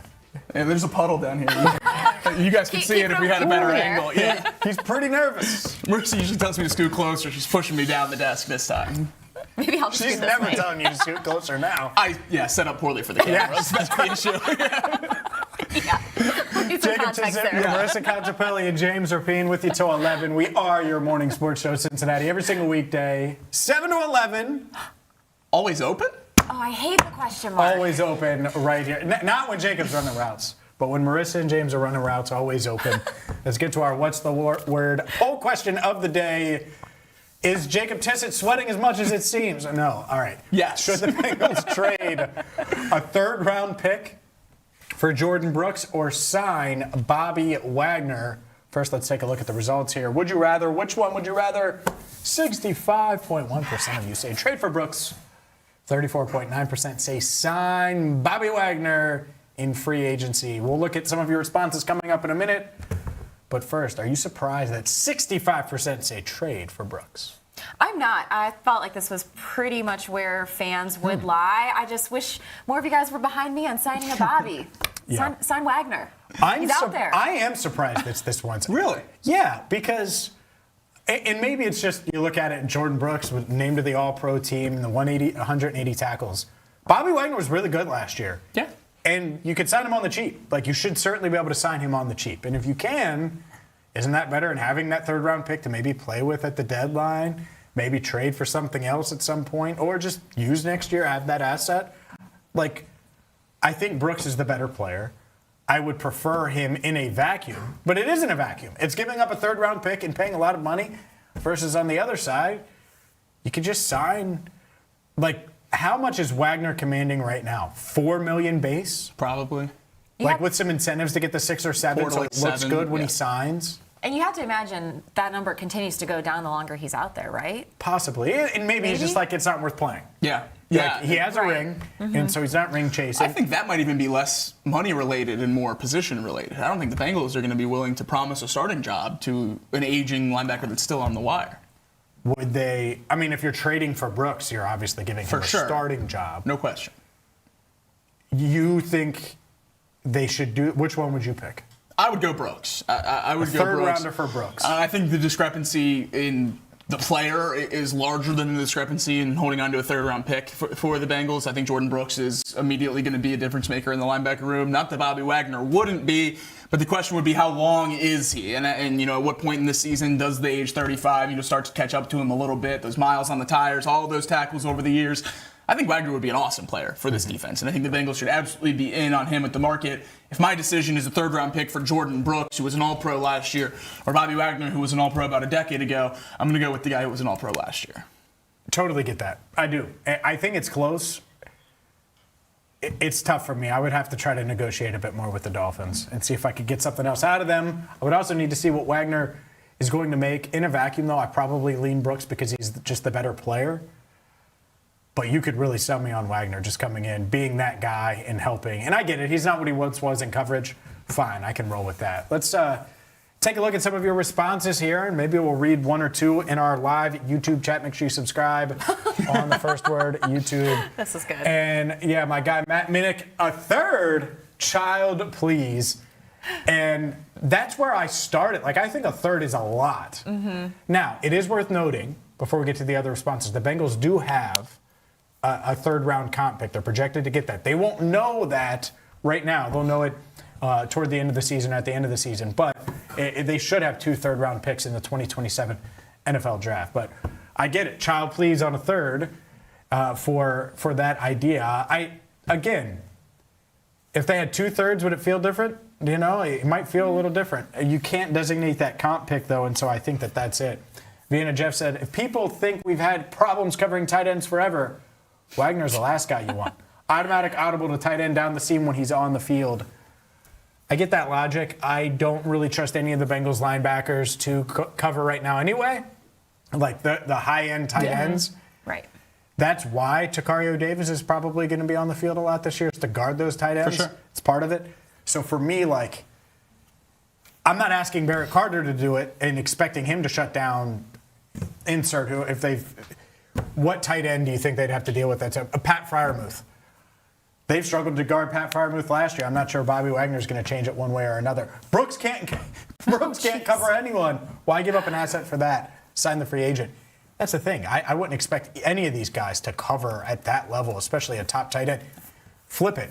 Could Mike Gesicki beat any of these guys in a one-on-one situation? I would take Mike Gesicki. So the responses are interesting. I'm not sure that I would be worried so much about them guarding a tight end. I think we're just asking different questions at this point if all the responses there are coverage-based. I think my thing at this point is just adding to the linebacker room because the linebacker room is so poor right now, or at least what we saw last year is there's not a reasonable expectation that both of those guys are going to take massive steps before week 1. And now, could that happen this season? Absolutely. I just think it's much smarter to kind of hedge that bet by having an established player out there with one of those 2 rookies as they continue to grow, and then let the one seize that role next to the starter. Neither of these would be long-term additions. Brooks, obviously, you'd have to work out an extension, but he's 29. This isn't going to be something for the next 5 years or so. So you're not necessarily moving off Carter or Knight in terms of your linebacker for the future, but I think Brooks is one of the best linebackers in football. So having the chance to add him to this defense, I think is something that would be hard to pass up, especially for a 3rd-round pick. Now, I think I am Team Wagner if it wasn't for Brian Cook and Dexter Lawrence and Boye Mafe and Jonathan Allen. I think the Bengals defense has a chance to be really good this year and maybe are a difference-making linebacker away, and I think that piece could be Brooks. I get the logic. Andrew Royster does as well in our YouTube chat. F them picks, less need mentality when you're adding the final pieces to complete a defense. Totally get the logic. The more I think about it, I think and usually I'm willing to make that aggressive move. I wonder what the gap truly would be with Wagner on the field versus Brooks. I'm not sure the Bengals will just give the keys to anyone right now at linebacker. I think they believe in Barrett Carter and Demetrius Knight enough. They're going to get those guys on the field. And so they'd be like, well, Brooks is 29, almost 30. We saw how quickly Logan Wilson got old early, much earlier than we thought in his career, and is now retired. It changes quickly at linebacker. Bobby Wagner has staved off Father Time for quite some time. One other comments in our YouTube, Tom says, James, all I see now is Kyle Pitts in orange and black. It's your blood pumping. You guys might have me kind of on this Kyle Pitts train. So you sign Bobby Wagner, keep your 3rd-round pick, and then at the trade deadline, flip that for Kyle Pitts. That is what we call a magnificent plan. Give Contipelli the keys, get it done. I would love it, and let's be honest, Joe Burrow would love it too. We'll continue the conversation. We have Bengals, we have Reds, much more with you till 11 o'clock right here on First Word.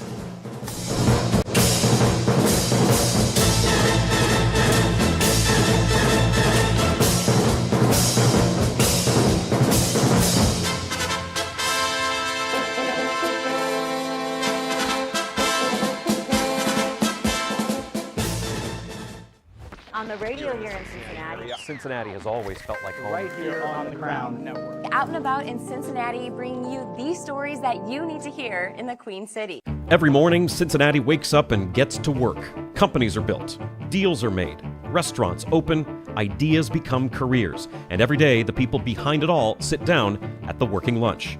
Founders, CEOs, entrepreneurs, community leaders, the people building Cincinnati. The Working Lunch with Jack Crumley, weekdays, noon to 1, only on The Crown.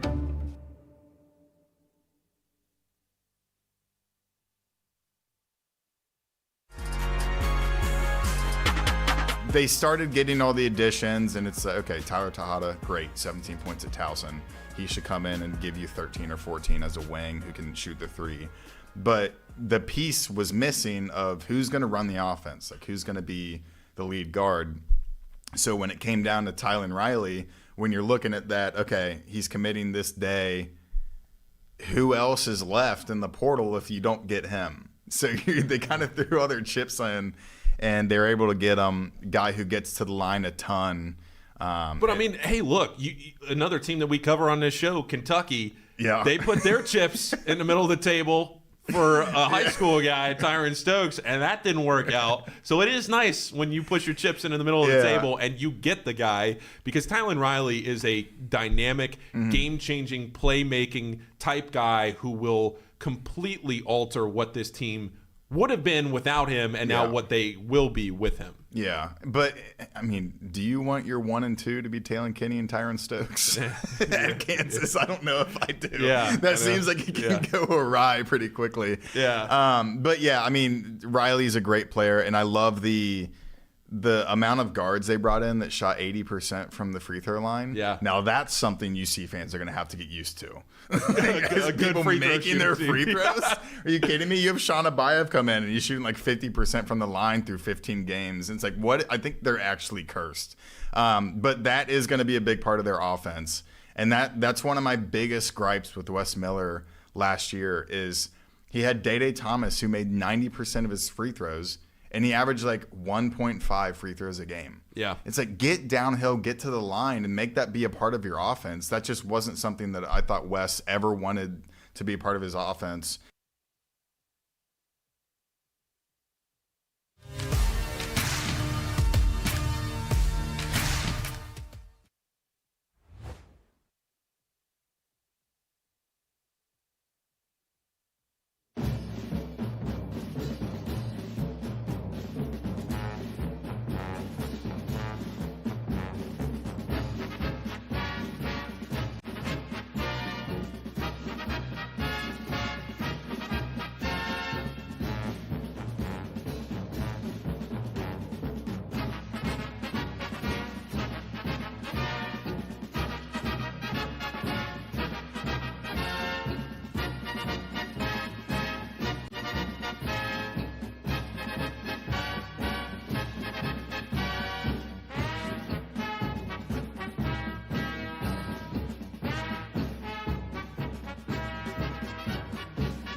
We are your morning sports show, Cincinnati. You got to hit him with the hezzy. Did you see the hezzy? I didn't even realize he did the hezzy. Oh, you did?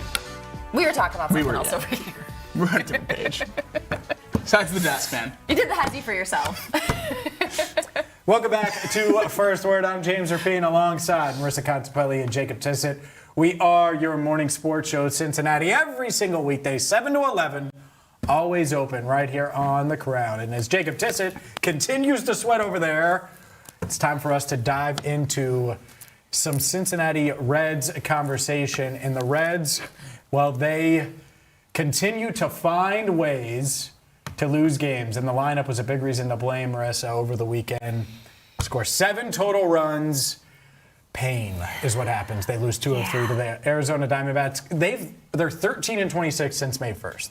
They've won just 33% of their games over that span. Pain. Pain. That's the best way to kind of describe it right now. It's just been incredibly frustrating. And you go back to us talking about previewing the series on the show last Friday. I really thought they would be in position to win 2 out of 3, and they were actually in position they should have swept this weekend when you look at the numbers and how solid the starting pitching was. But the fact that they only scored 7 runs over the weekend, batted under 140 with runners in scoring position, and it didn't get off to a great start Friday when you had bottom first, bases loaded, no outs, and you can't get a run across. I'm just going to keep going back to that moment because that just felt so deflating.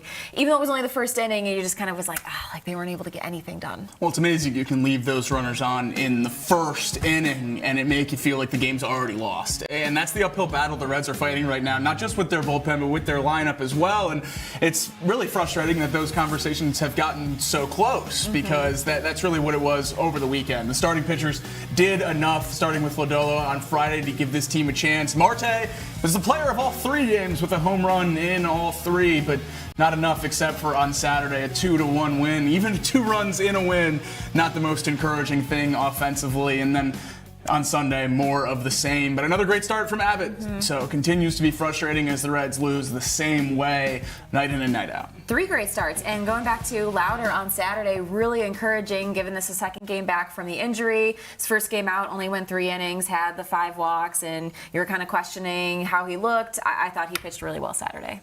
Yeah, it's painful to waste 3 outings like they did. And you have a chance bullpen holds up. They only gave up 11 runs on the series, the entire series, and yet you dropped 2 of 3. Gave up multiple home runs on Sunday. Here's Terry Francona on the home runs given up and their series loss to the Diamondbacks. Yeah, I'd say maybe a little bit of a pitching behind in the count, not throwing enough strikes, then having to, just got behind a lot of hitters. I thought Abbott did a really good job of climbing back into counts and competing. He had a real good changeup, but it was a 5-inning start because there was just so many pitches. Inconsistent offense. What have you seen from your vantage point from your hitters? I think inconsistence is very fair. It's sometimes for us, runs are harder to come by than we want them to be. That's just, it's not a lack effort. It's a little bit challenging at times. On the bright side, Marte, I know it's a smaller sample size since he's come back, but 3 straight games of the home run. What have you seen from him? Well, and I think I said it last night, when he swings at pitches, or maybe before the game, over the plate, he can do some pretty special things. Now, you're right, it is a small sample, but I'd much rather see that, talk about that, than be like, well, he's not doing anything. He said last night, he was getting more mistakes. Is that a result of not swinging at pitches out of the zone? Yes, because if you do, you're not going to get a mistake. And there's a look at the standings. Payne, 10.5 back in the NL Central, 4 games back from the final wild card spot, and that's the saving grace for that side of the desk. Payne is all it is. 4 games back with about 52 teams in front of you is a mountain to climb. And these Reds at 33 and 37, they look ready for anything but climbing said mountain. That's the thing, is at some point you got to start climbing if you're ever going to get to that mountaintop. And this Reds team hasn't climbed much. Move those legs in the last few weeks or about the month or so. So it's incredibly frustrating for the Reds to stay at the bottom of that Central. But it's nice that the rest of the teams in the Central have fallen apart a little bit as well, because the Cubs started so hot and then have really fallen apart at the same time frame as the Reds, keeping the Reds in striking distance of that wild card, because there was a world earlier in this season where a lot of the National League was pulling away, especially in the Central, all being above 500. The Reds could have really fallen off the face of the earth, but luckily a lot of those teams have fallen off around the same time period. So the Reds still have a little bit of hope if they can figure this out. Well, and the Reds haven't won a series since they last played the Mets, so maybe this upcoming series will be a little bit of a turnaround. Plus, it's your favorite day of the week, which is Burns Day. Woo! Burns Day. Burns Day. Big day, Burns Day. Suddenly, Jacob Tissot isn't sweating. I'll be down there again. He's not sweating as much anymore. Suddenly, everything is good to go, and you'll find out why coming up in a bit. Part of it, though, is certainly Chase Burns Day as the Reds. They have not won a series since they played the Mets way back May 26th to 28th. I'm pretty sure that was it. Yeah, 25th to 27th, excuse me. So I was a day off. The last time they won a series at home, May 8th through the 10th, when they beat Houston. All right, now's the time. Let's see if the Reds can do it. Let's dive into a little preview here. Reds, Mets, GABP, Burns Day, plenty on the line. Jacob Tissot's record on the line as well. We'll dive into that at some point here. That run differential just screaming at me. Second worst in the big leagues behind the Rockies, minus 58 on the season. They're 2-8 in their last 10, and it's Burns, Singer, Lodolo, which this is how you know the Reds rotation is starting to get to where we expect it.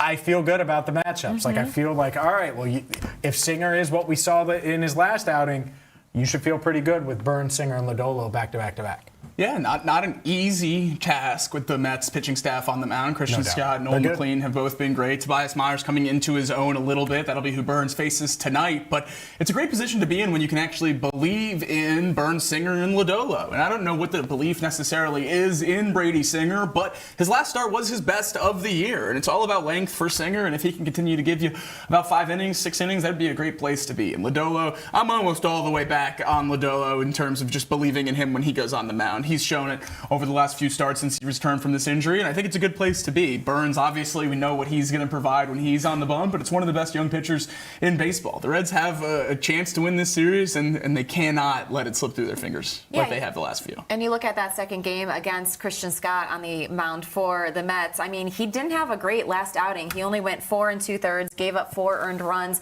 Against the Cardinals, the Mets found a way to end up winning that game, but he's definitely a pitcher who the Reds can take advantage of and jump on early. Suarez is the only current Red, though, that has faced him in his career. Yeah, pressure's on. There's no doubt about it. Pressure's on. You got to find a way to get out. If we're talking about 6 straight series losses, man. The thing is like it's like, oh, the Mets are 32 and 39 winnable, and then you look at the run differential, nearly even. I mean, they're minus 11 on the season. The Reds just in a bad way. Score and pitch well, and maybe you'll get a couple wins. It's pretty simple. Sometimes it's simple. A couple wins would be Easier nice. said than Now, done. the Reds haven't won a series since that Mets series, but they also haven't won back-to-back games since that Mets series. Now, I know obviously you've lost series in a row, but you could have won a getaway day in a first game. Yep. It's insane that this Reds team hasn't been able to string together any wins of any kind over this stretch. And I think that comes to fruition over the weekend, where we see the Reds win on Saturday, and the stat that's popping up isn't just that they could break the streak of losing series, but they could break the streak of losing back-to-back games. When those dark clouds are getting so loud and so heavy, at some point it's just going to start weighing on this team, and I think we've seen that through the last few games of people really pressing and trying to be the hero and trying to get the Reds out of this slump, and it just hasn't worked. So I don't know what can be done really to calm down this Reds team a little bit, other than winning. Get a couple wins here, and maybe everyone can relax a bit. But man, this series feels big. Need to get some wins, yes. Need to find a way to respond the right way, get a couple wins, and if you do that, then maybe I could start to believe. Maybe. But when you score 7 runs in 3 games and you haven't won a series in nearly a month and you haven't won a series at home in a month and a week, I'm not going to feel great about it. So the Reds have plenty to do. They have to start that climb if they're going to get back into serious playoff contention. We will continue the Reds conversation, and we have a special guest, Jacob Tissot. The sweat is going away. Special guest on the way. You won't want to miss it. Next, right here on First Word.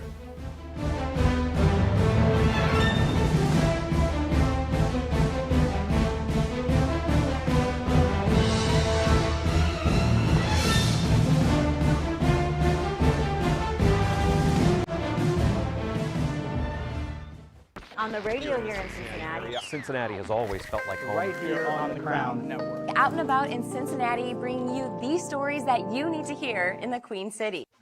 Okay, so I just left breakout session number 1 about mentorship, which I absolutely love. The founder we met earlier was my first mentor in my career 8 years ago. And what I learned most in these rooms, well, there's a couple of things. Number 1, don't be afraid to ask what you want and what you need. And number 2, create boundaries, even within your mentorship. Boundaries in general, especially within the space of women. You tend to be people pleasers all the time. I know I am, is a thing. So I love hearing that. Some people always, hey, good morning. They want that nice, fluffy stuff in the morning. They want you to send you an email with like all these niceties in it. It's just like, hey, where's that recording? Okay, so after our first breakout session, I went in to learn about mentorship and also game changers and how to be a game changer and really just be yourself at all times. Now we're gonna break and we're gonna go see our keynote speaker, Jen Hatmaker. What I like about this are so many things. There's so many different sides to all of us. And I feel like this professional side is one side of me. And it's like, it's motivating me in ways, and I think it motivates all of us in ways that we don't get to tap into every day. Not all of us do, which is nice. We are a community of individuals who are in your corner, cheering you on, while refusing to let cancer define you. So here in Wellington gives gifts of fun to people living with breast cancer, and they gave one to my dad before he passed with prostate cancer. Yes! Thank you so much. There were so many questions I wanted to ask you. I'm currently going through a career change myself, and I feel like a wild, exposed piece of shit. I'm single also, which is fine. Not for long. Keep your eyes peeled, girl. Thank you. Oh my God, it was amazing. I'm really surprised I didn't cry. But I love that Power to Pursue. Another thing amongst so many things is I get so changed every year. It's transformative. So it's pretty cool. You can never learn and grow too much. And that's a wrap on the 5th annual Power to Pursue Women's Summit 2026. To me, The Crosstown Shootout is about to have new life in Cincinnati. Oh, because Jared Calhoun could be at Cincinnati a long time, and Richard Pitino will be at Xavier a long time. Richard Pitino brings in a roster at Xavier that is legit. And when you look at Jovan Milicevic and Ruben Dominguez and the shot-making possibilities there, they bring in Chance Westry. They brought in True Washington, who I think is a fascinating player. Mike Nwoko in the paint, among others.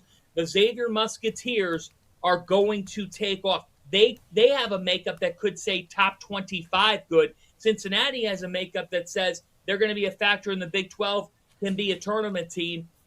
Folks around the area in Cincinnati, you are in for a promising college basketball season with a lot of juice, new buzz, and that rivalry come December will be high level. I love it. I love hearing that about both schools. They need to be in the tournament, John. We need to be talking about 2 tournament teams. I'm sick of not being able to do that. It's been way too long. So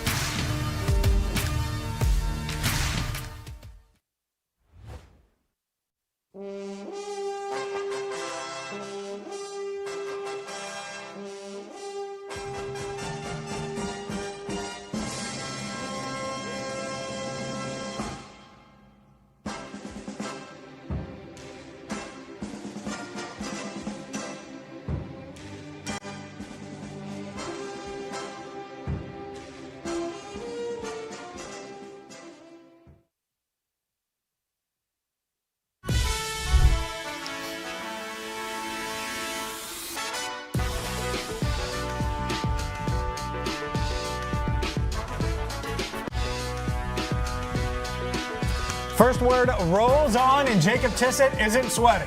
I'm James Rapien alongside Marisa Contipelli, and he was sweating, Brian. He was worried, were you going to make it or not? Bengals 6th round draft pick Brian Parker, Cincinnati native, is here in the building. Let's go.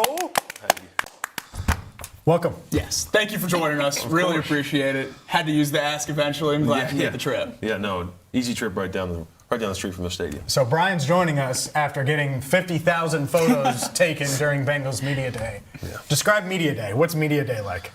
It's kind of the same at every place I've been so far. You know, you put on your jersey, go in there, do a bunch of poses you feel uncomfortable doing, and act excited for some pictures, and keep smiling, clapping, doing whatever, flexing, and then you're very happy when it's over. I was going to say, you said the flexing there at the end. How many of those poses are football poses? I get my stance probably like 2 or 3 times. That's what I was thinking. Yeah.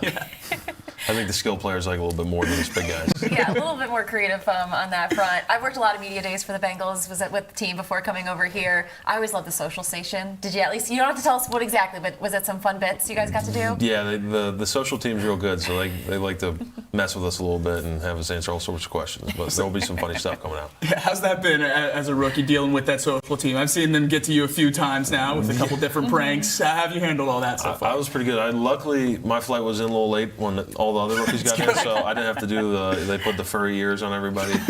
So me and Connor got out of that one, but they've been okay. They come up with creative stuff, like I said, and it's pretty funny.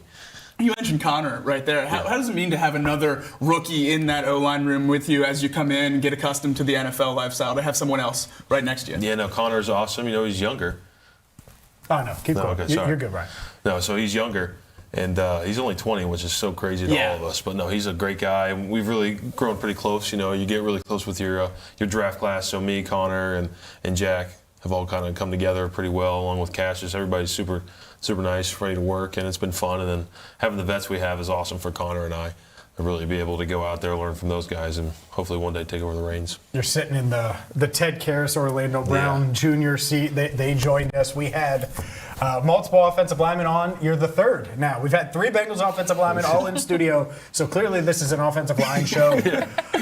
When you join a room with Ted, who's obviously a pillar in the community, Orlando, same thing. They were free agent signees. They weren't draft picks. How valuable have they been just over the past 2 months? Since Ted was one of the first people to reach out when I got drafted. I think he's been awesome. And as a guy learning the interior, kind of a little backup center, guard, whatever they need me to do, he's he's been super helpful as far as kind of little tricks and ways to remember stuff in the offense and all those little, every play's got an adjustment. So being able to kind of wordplay it, so like that hits in your brain, he's been awesome with that. And then OB at tackle, he's an awesome resource for myself, especially somebody that's played for so long. And at such a high level as he has, he's got a lot of tricks and stuff that he does really well, and ways to think about moving and getting your body loaded pre-snap and being comfortable out there and not doing everything in a cookie-cutter way. I have to ask too, what has your first impression been of Scott Peters? Because any of the guys I've talked to have just raved about him and just how he's such a hands-on coach for you guys, and just, curious your first impression of him and just, maybe what you're most excited to kind of like learn from him. I did a local day visit, and once I had that, I did my interview with Coach Peters in the O-line room, and after that I was like, wow, this guy knows what he's talking about. I would love to work with him, and I was totally right. The technique and everything that he focuses on outside of just like the X's and O's is so important to growing my game, and it's something that going from the college to NFL level is what I really wanted to be able to grow, and he's the perfect coach for that. He's super invested in everybody, and he wants to win. He's a very competitive guy, and so no, he's awesome, head of our O-line room, and everybody really enjoys working with him, and he brings his MMA background into it a lot, which is cool. So bringing in different flavors to football that I've really seen before. Did you see what Orlando said about Cody Ford and Scott? Did you see that clip by chance? Yeah, I haven't seen the clip, but I've heard the stories about how Cody would try and like choke him out with Scott. Scott's not a guy I would want to. I was going to say, what would Jacob have to pay you to get you to mess with Scott? I wrestled for a long time, but he does that Muay Thai stuff. He has that gym out there, so he's into it, and I don't know how well I'd do.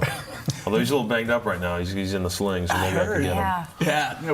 We want Now's your chance. Yeah, right. Take your shot when you got it. Still hold us out. Obviously, you've been here for a little while now, but let's rewind to draft night. Being a kid from here, went to St. X, played together.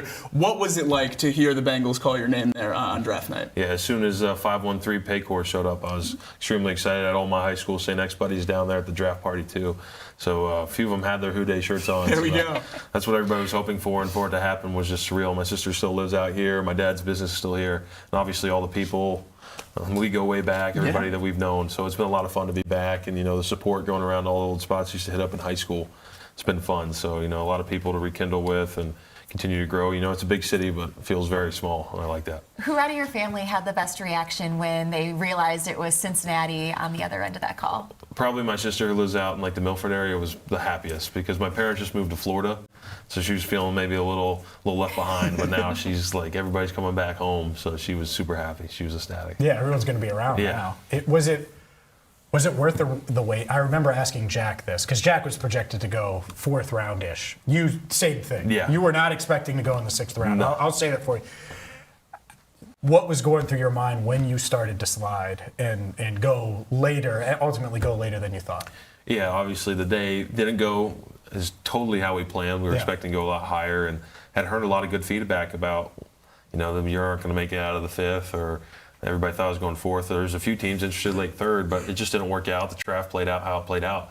But once we got outside of those, I really thought maybe the Bengals' 4th round pick was my shot, but then went with Connor, and I love Connor, and we're great guys, and we're excited to work together for a long time.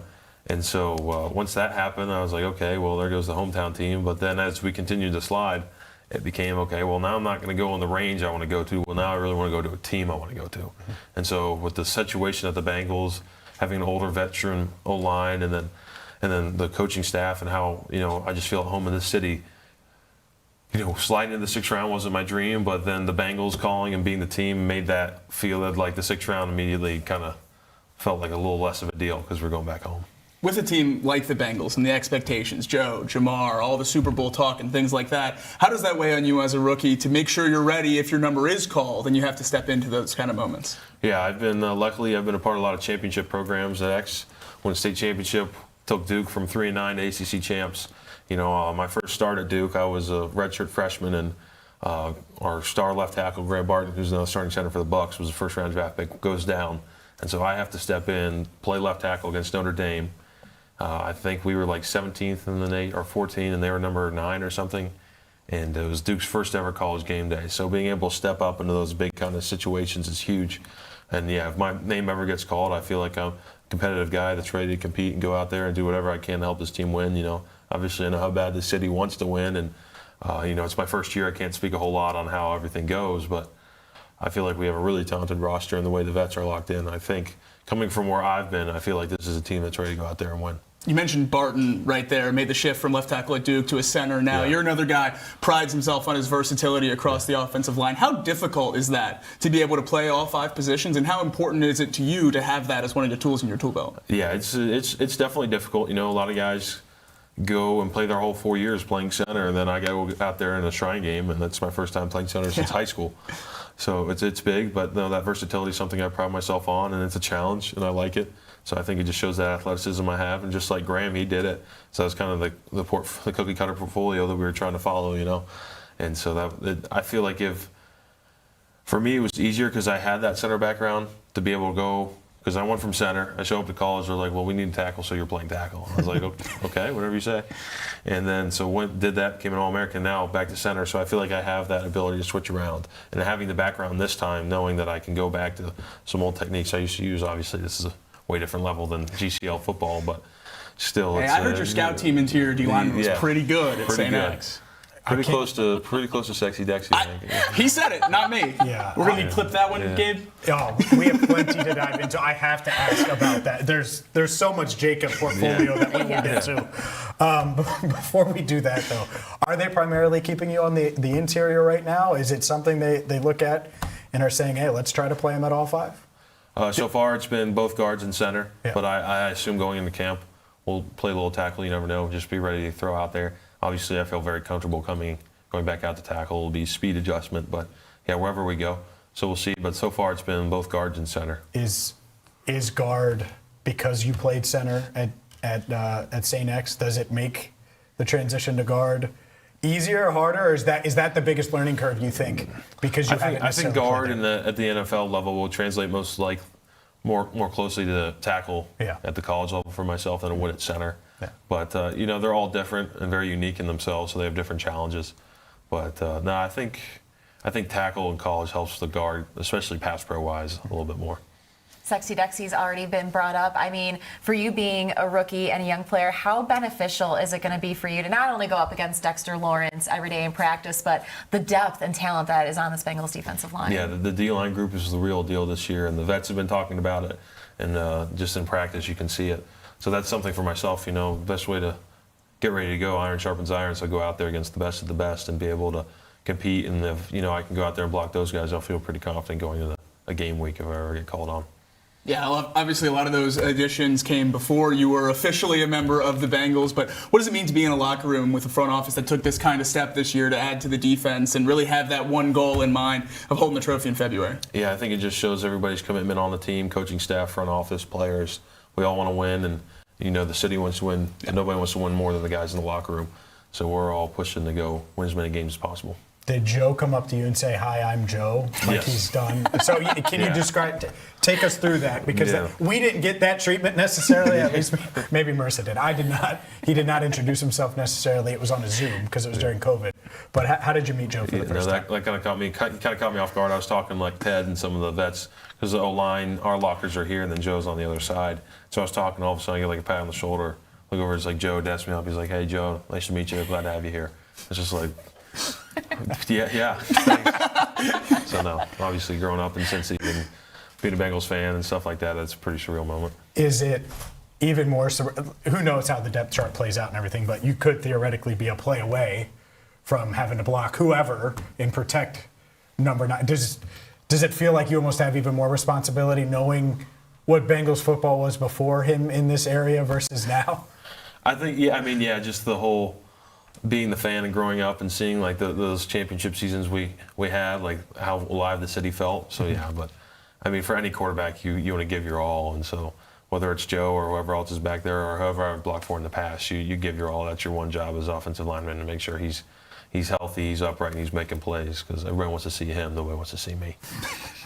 Well, we want to see you. Absolutely. We are excited that you're here. Plenty to dive into with Brian Parker, including some old war stories with Jacob Tissot. Man, I can't wait.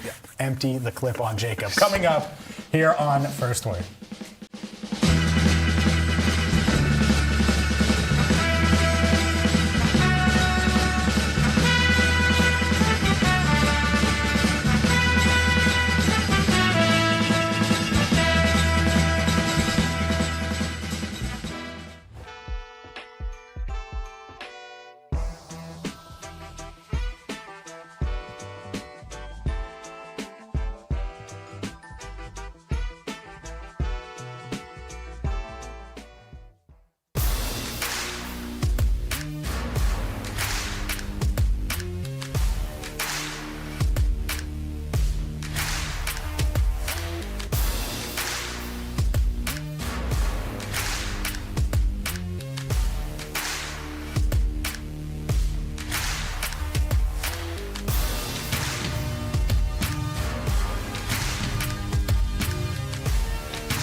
name is Natalie Jones, just your typical 40-year-old Cincinnati girl.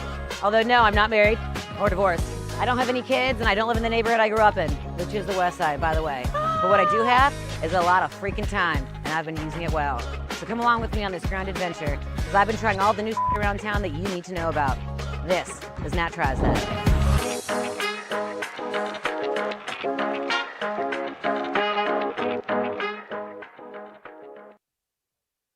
Buy or sell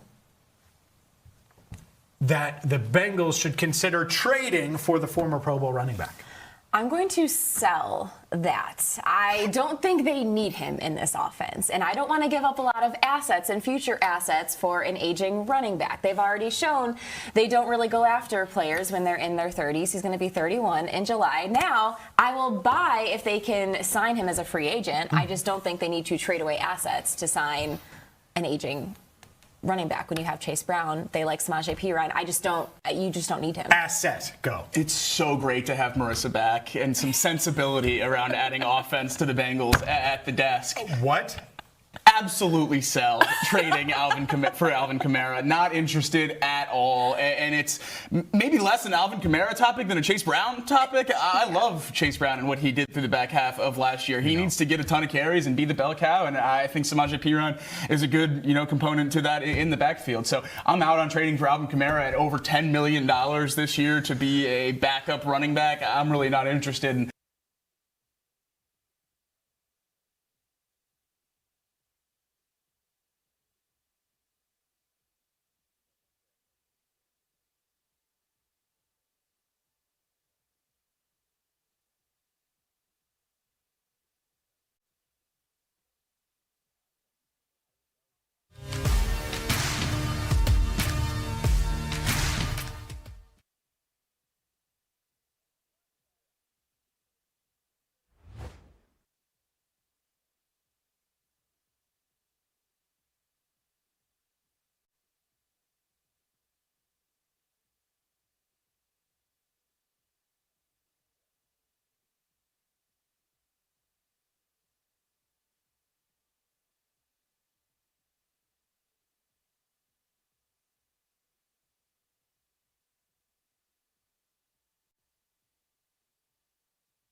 First Word rolls on with Bengals rookie Brian Parker in studio with you till 11 o'clock right here. We are your morning sports show, Cincinnati, every single weekday, 7 to 11.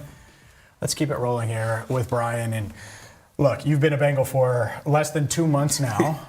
How beneficial, or on the other side, how big of a detriment is it to be back in your hometown? I'm sure it's a bunch of congrats, and then I'm sure that you have people coming out of the woodwork like, hey, let's hang out. You're a Bengal now. What is it like? Because I'm sure there's a give and take. No, definitely beneficial. But St. X was a big school, and I lived on the east side and made a bunch of friends on the west side by going there. So I feel like anywhere I go in the city, if I go to eat with my friends, it's like. Yes, Jack was talking about the other night. We did a thing for the Ken Anderson Foundation. He's like, every time I go somewhere with Brian, it's like he knows somebody. I'm like, yeah, that's Cincinnati for you. So, but no, it's fun. It's awesome to run into old friends, St. X buddies, Indian Hill people, all across the board. But no, I like it. Some of the biggest challenges for rookies going to new cities is they really don't know people or things to do, or they can get lonely, is what I've heard. But luckily, I don't have that problem, and I feel very at home where I'm at. And there's always somebody around that I can hang out with if I need something to do. Yeah, obviously that takes a little bit off your plate. Including Focus Jacob. on the football. Yeah, there you go. How has that shift been from obviously a Power 4 conference champion at Duke, but still to the NFL? A huge step. Yeah. It's all football now. I don't have to go to class anymore. And that's nice. Do those econ problems, but that's pretty nice. But yeah, playbooks are way more difficult. Obviously, speed of the game's higher, and now it's big focus on yourself and what you can do to win. Everybody in the building's rooting for you, but at the end of the day, it's the NFL, and you've got to make it happen for yourself. So you've been in the building, what's been about 5-6 weeks since you've been back in Cincinnati. Have you had a moment yet with Joe Burrow on the field during any of these workouts where you're like, oh, wow, like, because sometimes Joe just does like Joe things. And I know it's early and it's, not getting into too much of, the playbook and, him scrambling and doing what he does. But have you had any kind of those moments yet? I would say we finished up one of our line drills a little early and got to watch them do a little 7-on-7, and just the ball placement and the way he spins that rock is pretty special to watch up close. Yeah, I mean, that's agreed. Yeah, we've seen it for quite some time now. He's going into year 7. Is there, with this offense, and given you, because I'll be honest, once going into the draft, I was like, offensive line, they could certainly use backup interior, they could use tackle. That's why I asked you about tackle, because I still think that's not a need if you're playing tackle potentially, or it depends on who, but having a swing tackle would be really valuable for this team, and someone that if Orlando or Amarius goes down, they have. But to get a guy like Connor Lew, a year after Dylan Fairchild and Jalen Rivers, and then to get you, it's like, all right, this young pipeline behind the mainstays, because they built this offensive line in free agency, and now the past couple of years, Mims a draft pick, Fairchild, yeah, obviously the past couple of years, like I just mentioned, it feels like the offensive line pipeline is starting to take shape. Do you feel that, like the nice blend of veterans and proven guys, and then also rookies that are learning? Yeah, and it's huge to have for a program because, obviously people can't play forever. But the longer you give, offensive line is one of the longest developing positions, and you see that in college, and especially in the NFL. It takes a while for you to get really fully developed to be able to go out there and block these big defensive linemen who are usually always more athletic than you. So the more time you can have to adapt to that kind of thing is better. So for us younger guys to be able to see what these older guys have done and been able to be so successful, then us given the time to develop is huge, to keep a consistent offensive line over the years. So I think that's something the Bengals are really focused on. Protecting number 9's big, and so keeping a pipeline where if somebody gets hurt, which is offensive line is a position group where injuries are going to happen. It's a physical sport in the trenches. So being able to have good, consistent backups is what really makes championship teams be able to sustain championship level seasons. Which player size surprised you the most? Mims, Lawrence, or Orlando in person? Was there one of them where you're like, man? Mims is a massive human, but when Dexter walked in for the first time, I was like, that is probably the biggest human I've ever seen. And he's ripped. It's not like there's the old Vince Wilfork stuff. That was just a big blob. But no, Dex he's jacked, and you're like, wow, it's gonna be hard to block. It's functional weight. Yeah, hard to block. Yeah. Have you lined up across from him yet? Yeah, I had my welcome to the NFL. How's that been? Yeah, it's been good. You really see where your technique breaks down when you're going against Dex. So no, I had my welcome to the NFL moment, trying to hit a little wide zone reach on him. He was in a shade, I was at center, so got to work on that a little bit. Take us through. Yeah, welcome to the NFL. Yeah, welcome to the NFL. On that play, you really got to stretch him because the only way Dex is so strong, he's going to take you for a ride no matter what. So you got to get him moving laterally, and you got to. The way to do that is to make him feel threatened on his outside shoulder. Yeah. And I wasn't quite fast enough, so he just went forward.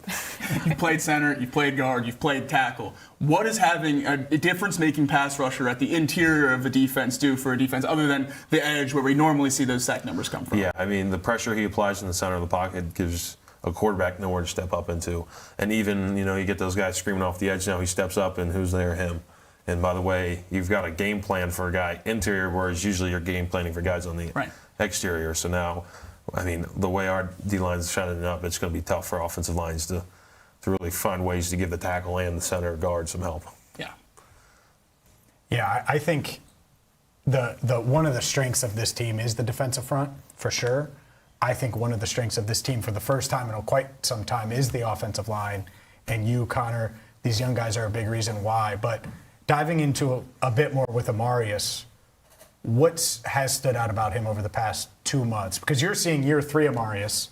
We asked Orlando and Ted the same thing a couple of weeks ago, and they saw year 1 Amarius. So I'm curious, from your vantage point, a rookie, seeing, you're right, a guy who's a physical freak. You could see that right away. But what stands out about him? I think I obviously wasn't here with the first 2 years he was here, but now he seems like a very mature competitor, somebody that's matured into himself at the NFL level. And so you're starting to see some confidence, I would say, in really being able to take the coaching, go in and realize, okay, maybe I wasn't the best there, but I got the job done. But that's what it takes at the NFL, getting the job done we want to do, but then you're going to have to continue to get better because everybody's getting better around you. And so Mims is really pushing himself on the field and being a great leader for us young guys too, and helping us get around things that maybe he struggled with when he was a rookie. One thing that Zach Taylor's known for is just being a player-friendly coach. Do you get that sense this early, and what would have been your interactions with him? Yeah, so on my local day visit, we had a nice long talk, and his son's going to X, so talked about the little Bomber pipeline for a while. But no, he's a very QB. QB. So maybe we'll bring another state championship back to the Bombers. It's been a while since 2020 from us. So it's been 7 years now. Too long. Yeah, too long. But no, he's been awesome, and just somebody very personal, big time players coach, and obviously very excited for the upcoming season.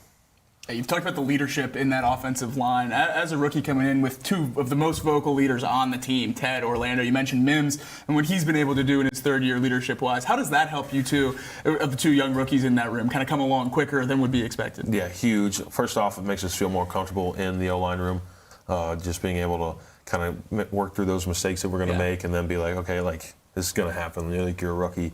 And so them just kind of helping us get assimilated to the new Bengals way of life, and then obviously just the on-the-field stuff. They're always there after every drill to give you a pointer on top of what Coach Peters has. So it's very helpful and something that as a rookie I much appreciate. We have mandatory minicamp is going to be starting up for you guys tomorrow, goes until Thursday. What are you looking forward to most out of this period of time, for whether it's kind of getting a gauge as to where you're at, or is there, there anything else that, will be really valuable for you reps-wise?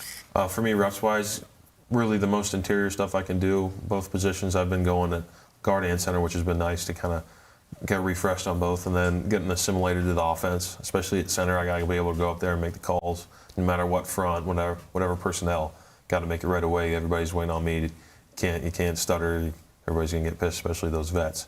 So for me, taking those reps, being able to go out there and make the right call, get everybody on the same page is huge, so that when I come back for fall camp, we can really just get into playing football and I don't have to think about what I got to do pre-snap. Have you learned anything from and had interactions with Joe Flacco? We mentioned Burrow, but what about Joe Flacco? And then another guy who I think it's got to be the best quarterback room in the league, because Josh Johnson's been everywhere for the past 13 years. He's played a ton of football.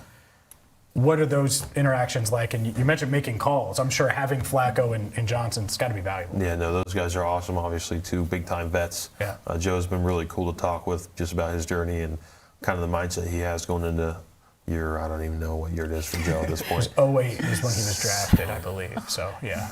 I think 19 maybe? Yeah, I think you're right. Yeah, so and then just being out there on the field, and I've been in at center with Joe and Josh now.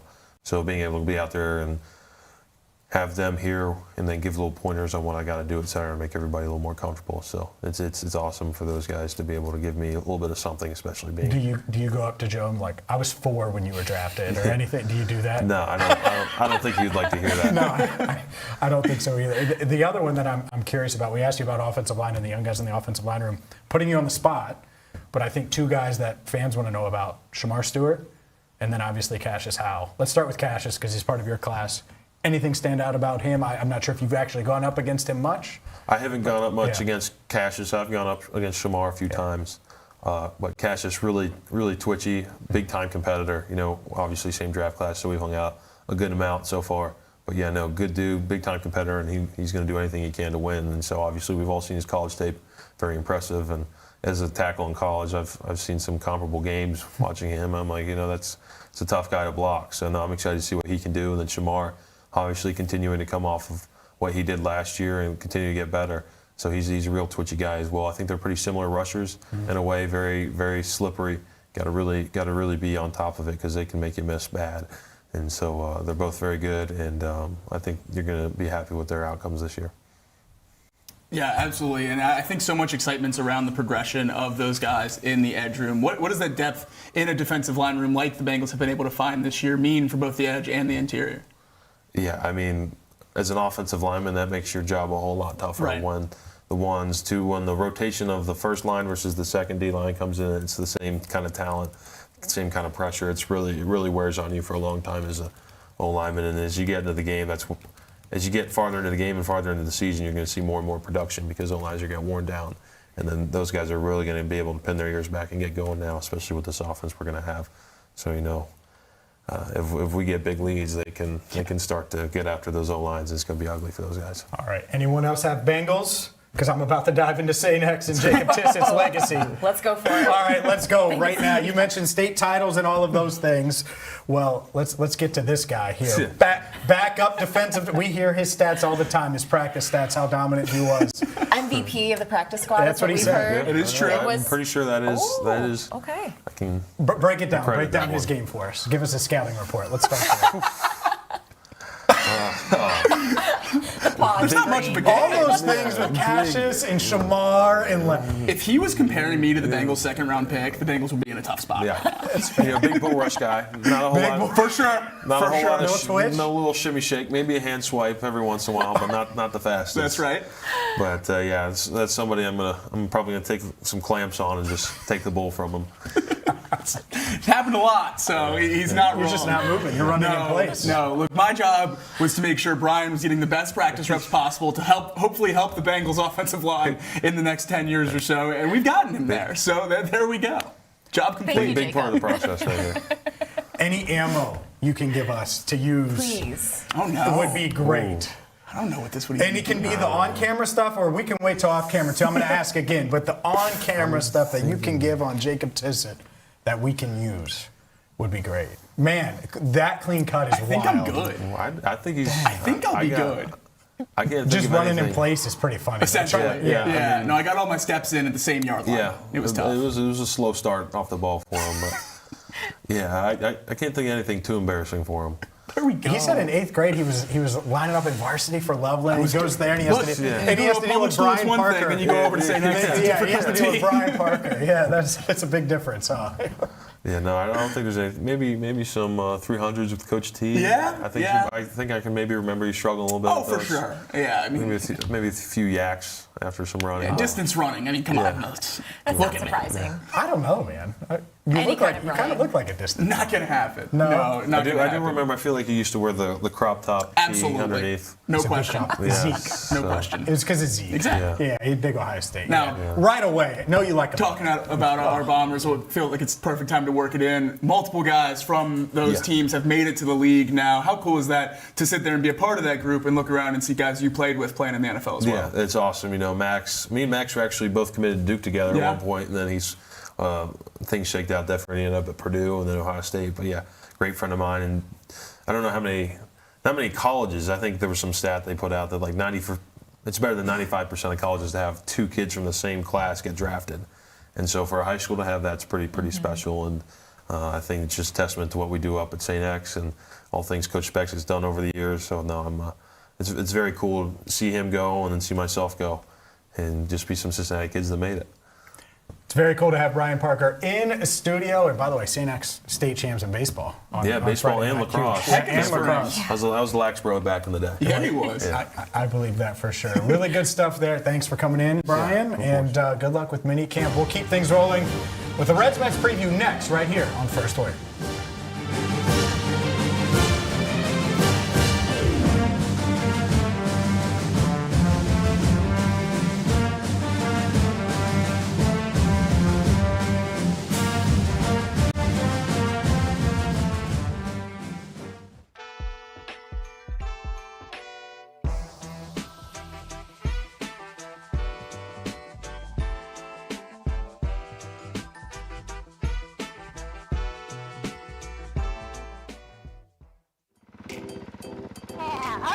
Okay. Yeah.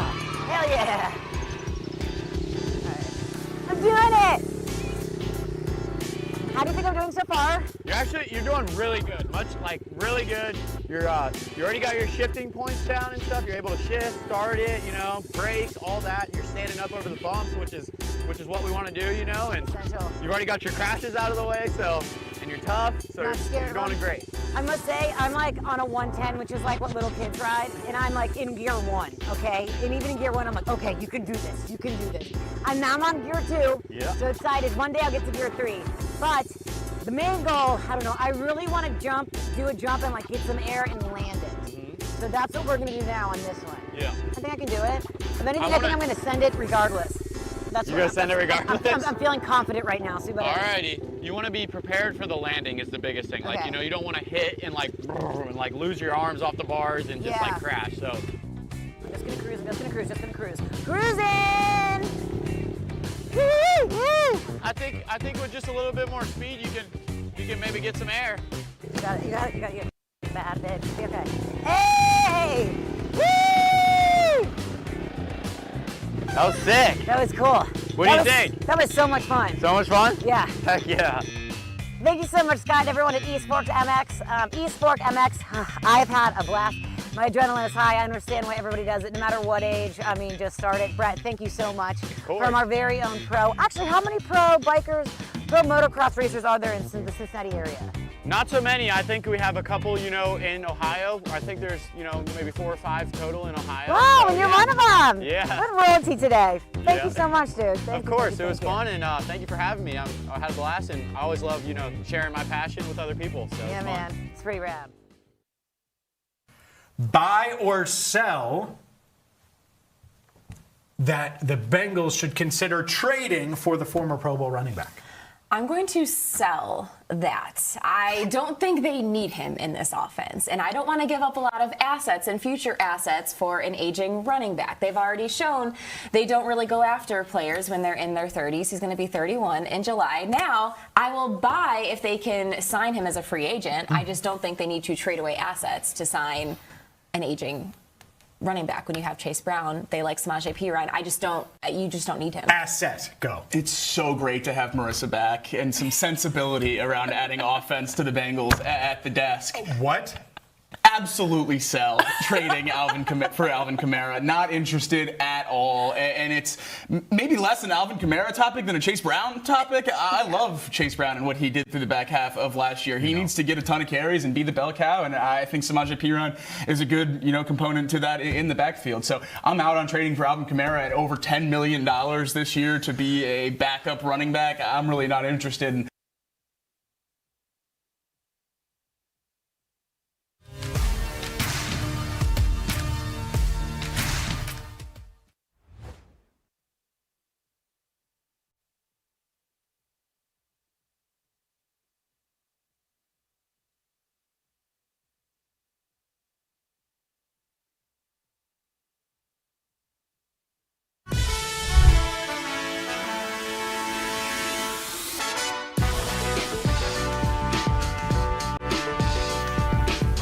Five, four, three, two, one. First word is rolling on. You thought I was about to try something, and I did too, and then I realized I got to bail quick. Got to bail quick. Not your best. I was trying to map that out in my head the whole 4, time. 3, 2, 1. No idea. At 11, we got to run. That would have been it. With you till 11 every single day. Not running like Jacob, though, because that is slow. All right. Shout out to you, though, for getting your former high school teammate and good friend, Brian Parker, in studio. We've had awesome. 3 weeks, less than 3 weeks. This is our 3rd week. We've had Ted Karras, Orlando Brown Jr., and Brian Parker in studio. Working on a few more, but some big stuff. Is this the official show of the Bengals offensive line at this point? Hey, Amarius, we have a chair that will work. So, We'll get Marius in, we'll get Dalton in. Dylan at some point. Yeah. Dylan and Scott Peters wrestling each other. All right, there's plenty Right of here behind Jacob. Got plenty of room for it. Behind Jacob. Behind James, sorry. Most insulting thing she's ever said to me. Same. Agreed. What is going on? Sorry, guys. Oh my goodness. All right. But no, Jaden, you kind of teased it. We're going to have another Bengals player in here this week, but you might have to come back tomorrow for more of a tease as to who it will be later in the week. Ooh. And now they're hooked. Now I'm Exactly. By the way, if you're just joining us and you're like, Bengals offensive lineman Brian Parker was in studio, we'll put that entire thing on our YouTube page. That's where you should go right now. Hit that subscribe button. You can chime in to the live chat every single weekday, 7 to 11. Make sure you follow us on social media at First Word Cincy. And let's dive into Reds-Mets tonight. It's a huge, huge series for the Reds. They haven't won a series since May 25th. Through the 27th against, guess who? The New York Mets on the road in New York. They haven't won a home series since May 8th through the 10th against Houston. We will see if they can switch it up starting tonight with Chase Burns on the mound. I think I'm positive and going to be optimistic once again because you're starting off with Chase Burns in game 1 of a series. And what else isn't there to love about Chase Burns being on the mound? It's our favorite day of the week here in the First Word studio.